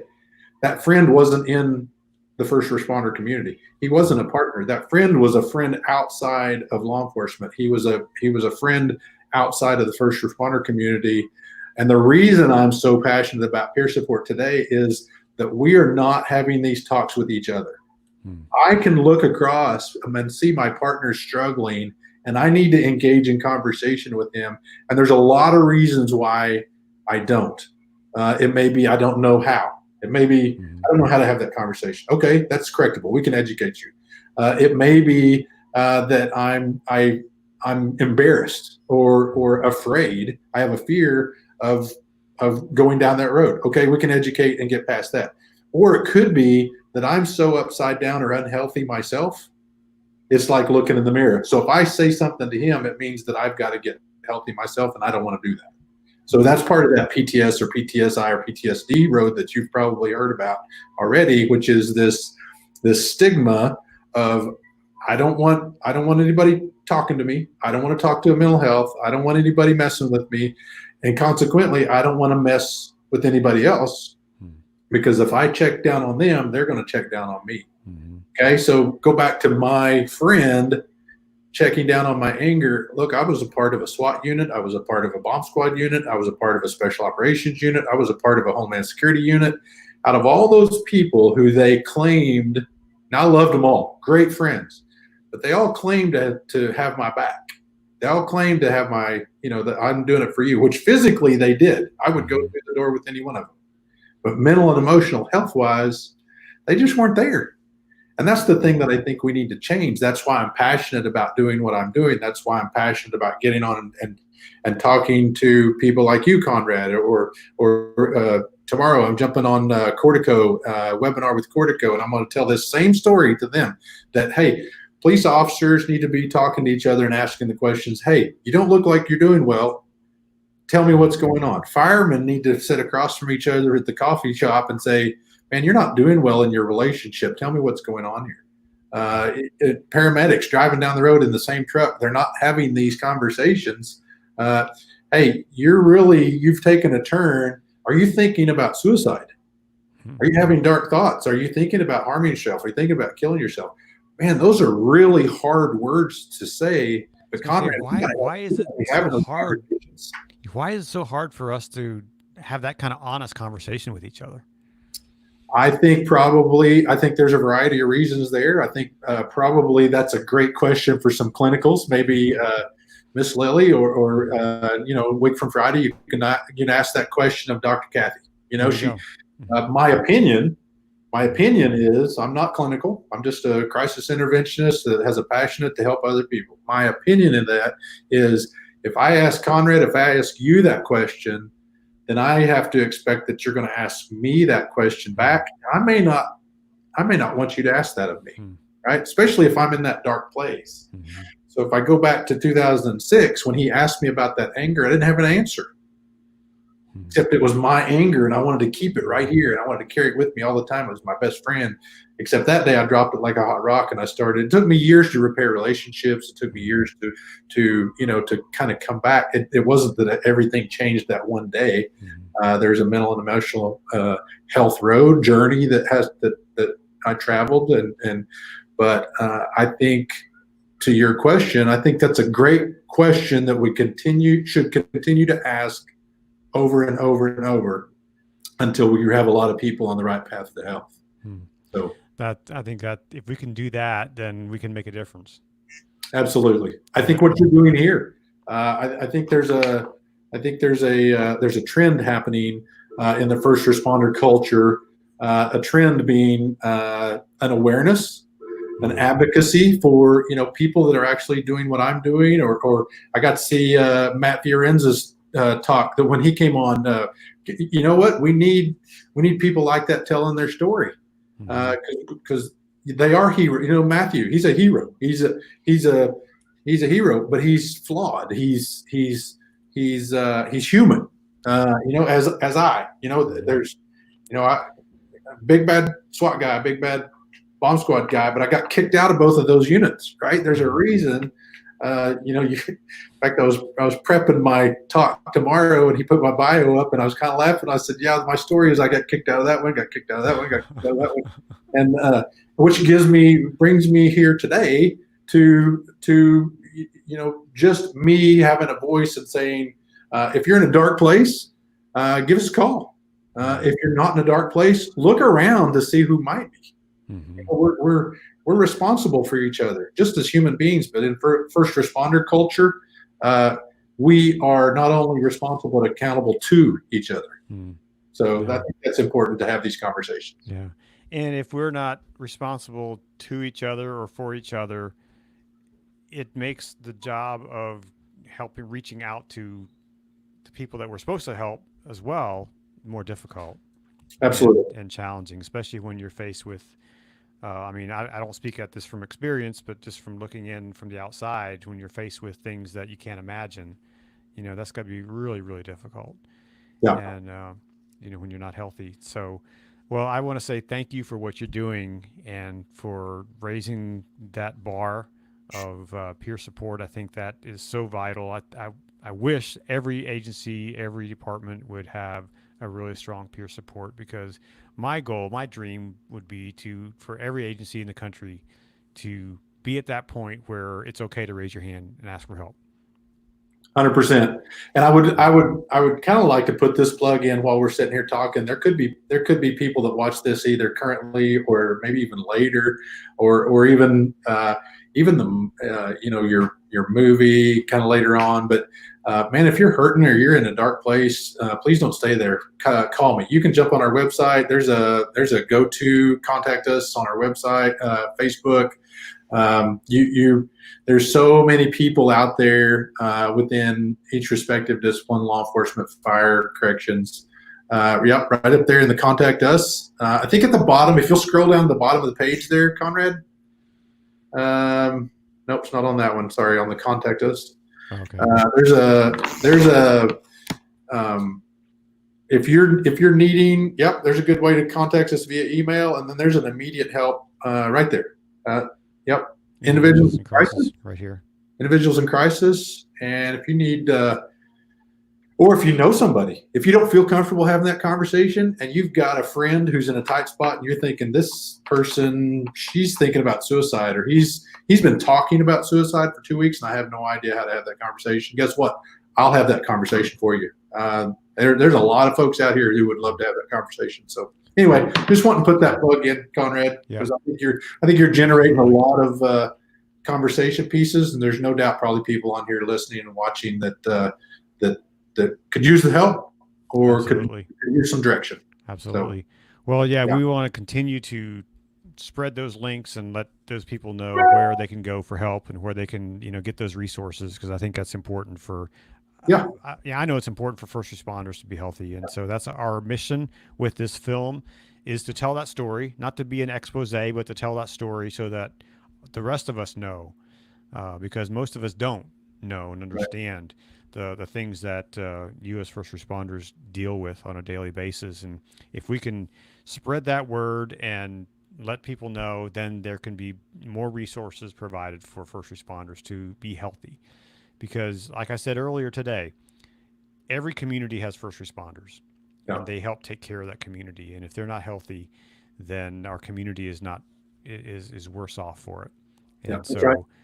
And so if you've been watching, we are here on this all-day marathon, bringing in leaders in the first responder community to talk about the issues dealing with first responders and trauma and stress and all this stuff. And we're trying to raise money for our project, for our film project. And so if you feel so led, go over to our Indiegogo page and make a contribution. We've had $1,470 raised so far, 4% of our $35,000 goal, and by 21 backers. So those of you who have made a contribution, thank you for doing that. And we're looking for several thousand more of you to jump on here and to do this. So how we can get several thousand people? If you share it. Share it with your network. That'd be awesome. Well, we've been talking with Brad Shepard with the Warriors Rest Foundation. Brad, thank you so much for jumping on today, right before you go under the under the drill or whatever it is you got to have done there at the dentist office. So thanks. Well, I just want to offer up thanks, and I'll do a little fundraiser plug for you, Conrad. Thank you for what you're doing. Thank you for shining light on something that sometimes people don't want to talk about. And I would echo that. This is very important. So if you're looking at a good place to throw some philanthropic dollars, throw them in his bucket, because this is a message that needs to be told. So with that, Conrad, thank you so much for even giving me the opportunity to sing my song. So thanks. Absolutely. Thank you. And I look forward to meeting you in person one day soon. For sure. All right, take care. All right, bye-bye. Yeah, my name's Conrad Weaver. I've been running this marathon Facebook Live event since 9 o'clock this morning. I'm going to take a little break, and we're going to be back at 3 o'clock with Jim Marshall, the 911 Training Institute. Jim was featured on one of our First Responder Friday events a couple weeks ago, and so we're going to be talking to him. Then at 5 p.m., Dr. Nancy Bowl is going to be on. She's with a counseling team, and we're going to be talking about the work that she does. At 5:30, David Piccone sorry, David, if I mispronounced your name, with the City of San Diego Fire and Rescue. Amazing individual there and leader in his industry in dealing with first responders and this issue of PTSD. 6 o'clock, my friend Matt Fiorenza is going to be on. And so he's been making comments in the comments below. So Matt's going to be on at 6 tonight. That's Eastern time. And then at 7, Jeffrey Mitchell with the International Critical Incident Stress Foundation. Looking forward to that conversation. Then wrapping up at 8 with Ryan Dedman. And then at 9, we'll wrap up the day. But the fundraising goes on. So if you want to make a contribution, again, the link is on Indiegogo, and if you look at I have a link in the comments below or above, I'm not sure which it is on the Facebook page, but go to that link, make a contribution, be a part of the community to support this film. So far, we have raised $1,470, and here's a look at that. And we have some amazing perks, so you can honor a first responder, honor a hero, or the memory of a hero. There's all kinds. You can give as little as $10. You can give as much as $5,000, whatever you have in your budget. Make a contribution to our project. We would really greatly appreciate it. And just so you know, 10% of everything that's raised, 10% goes to organizations that are helping first responders. So we are giving that money back to organizations, 10% of that. The rest of it goes to help produce this film. We can't produce this film without funding, and so we ask you to join with us, not only to make a contribution, but also share it with your network. We would greatly appreciate that. Again, my name is Conrad Weaver. I've been your host for the last almost 5 hours now, and I'm going to sign off for an hour or so, and I'll be back at 3 p.m. with Jim Marshall. So thank you for watching. Thank you for sharing. If you have enjoyed our conversations today, please share it with your network. Tell them we're going to be back on at 3 p.m. Eastern time. I'll see you again there. And in the meantime, be well. And I'm going to go get something to eat and get some hydration. Take care. I'll talk to you soon.